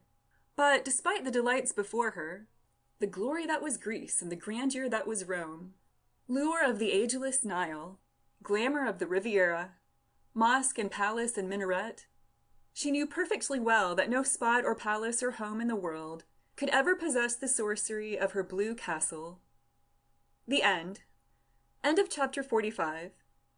End of The Blue Castle by Lucy Maud Montgomery.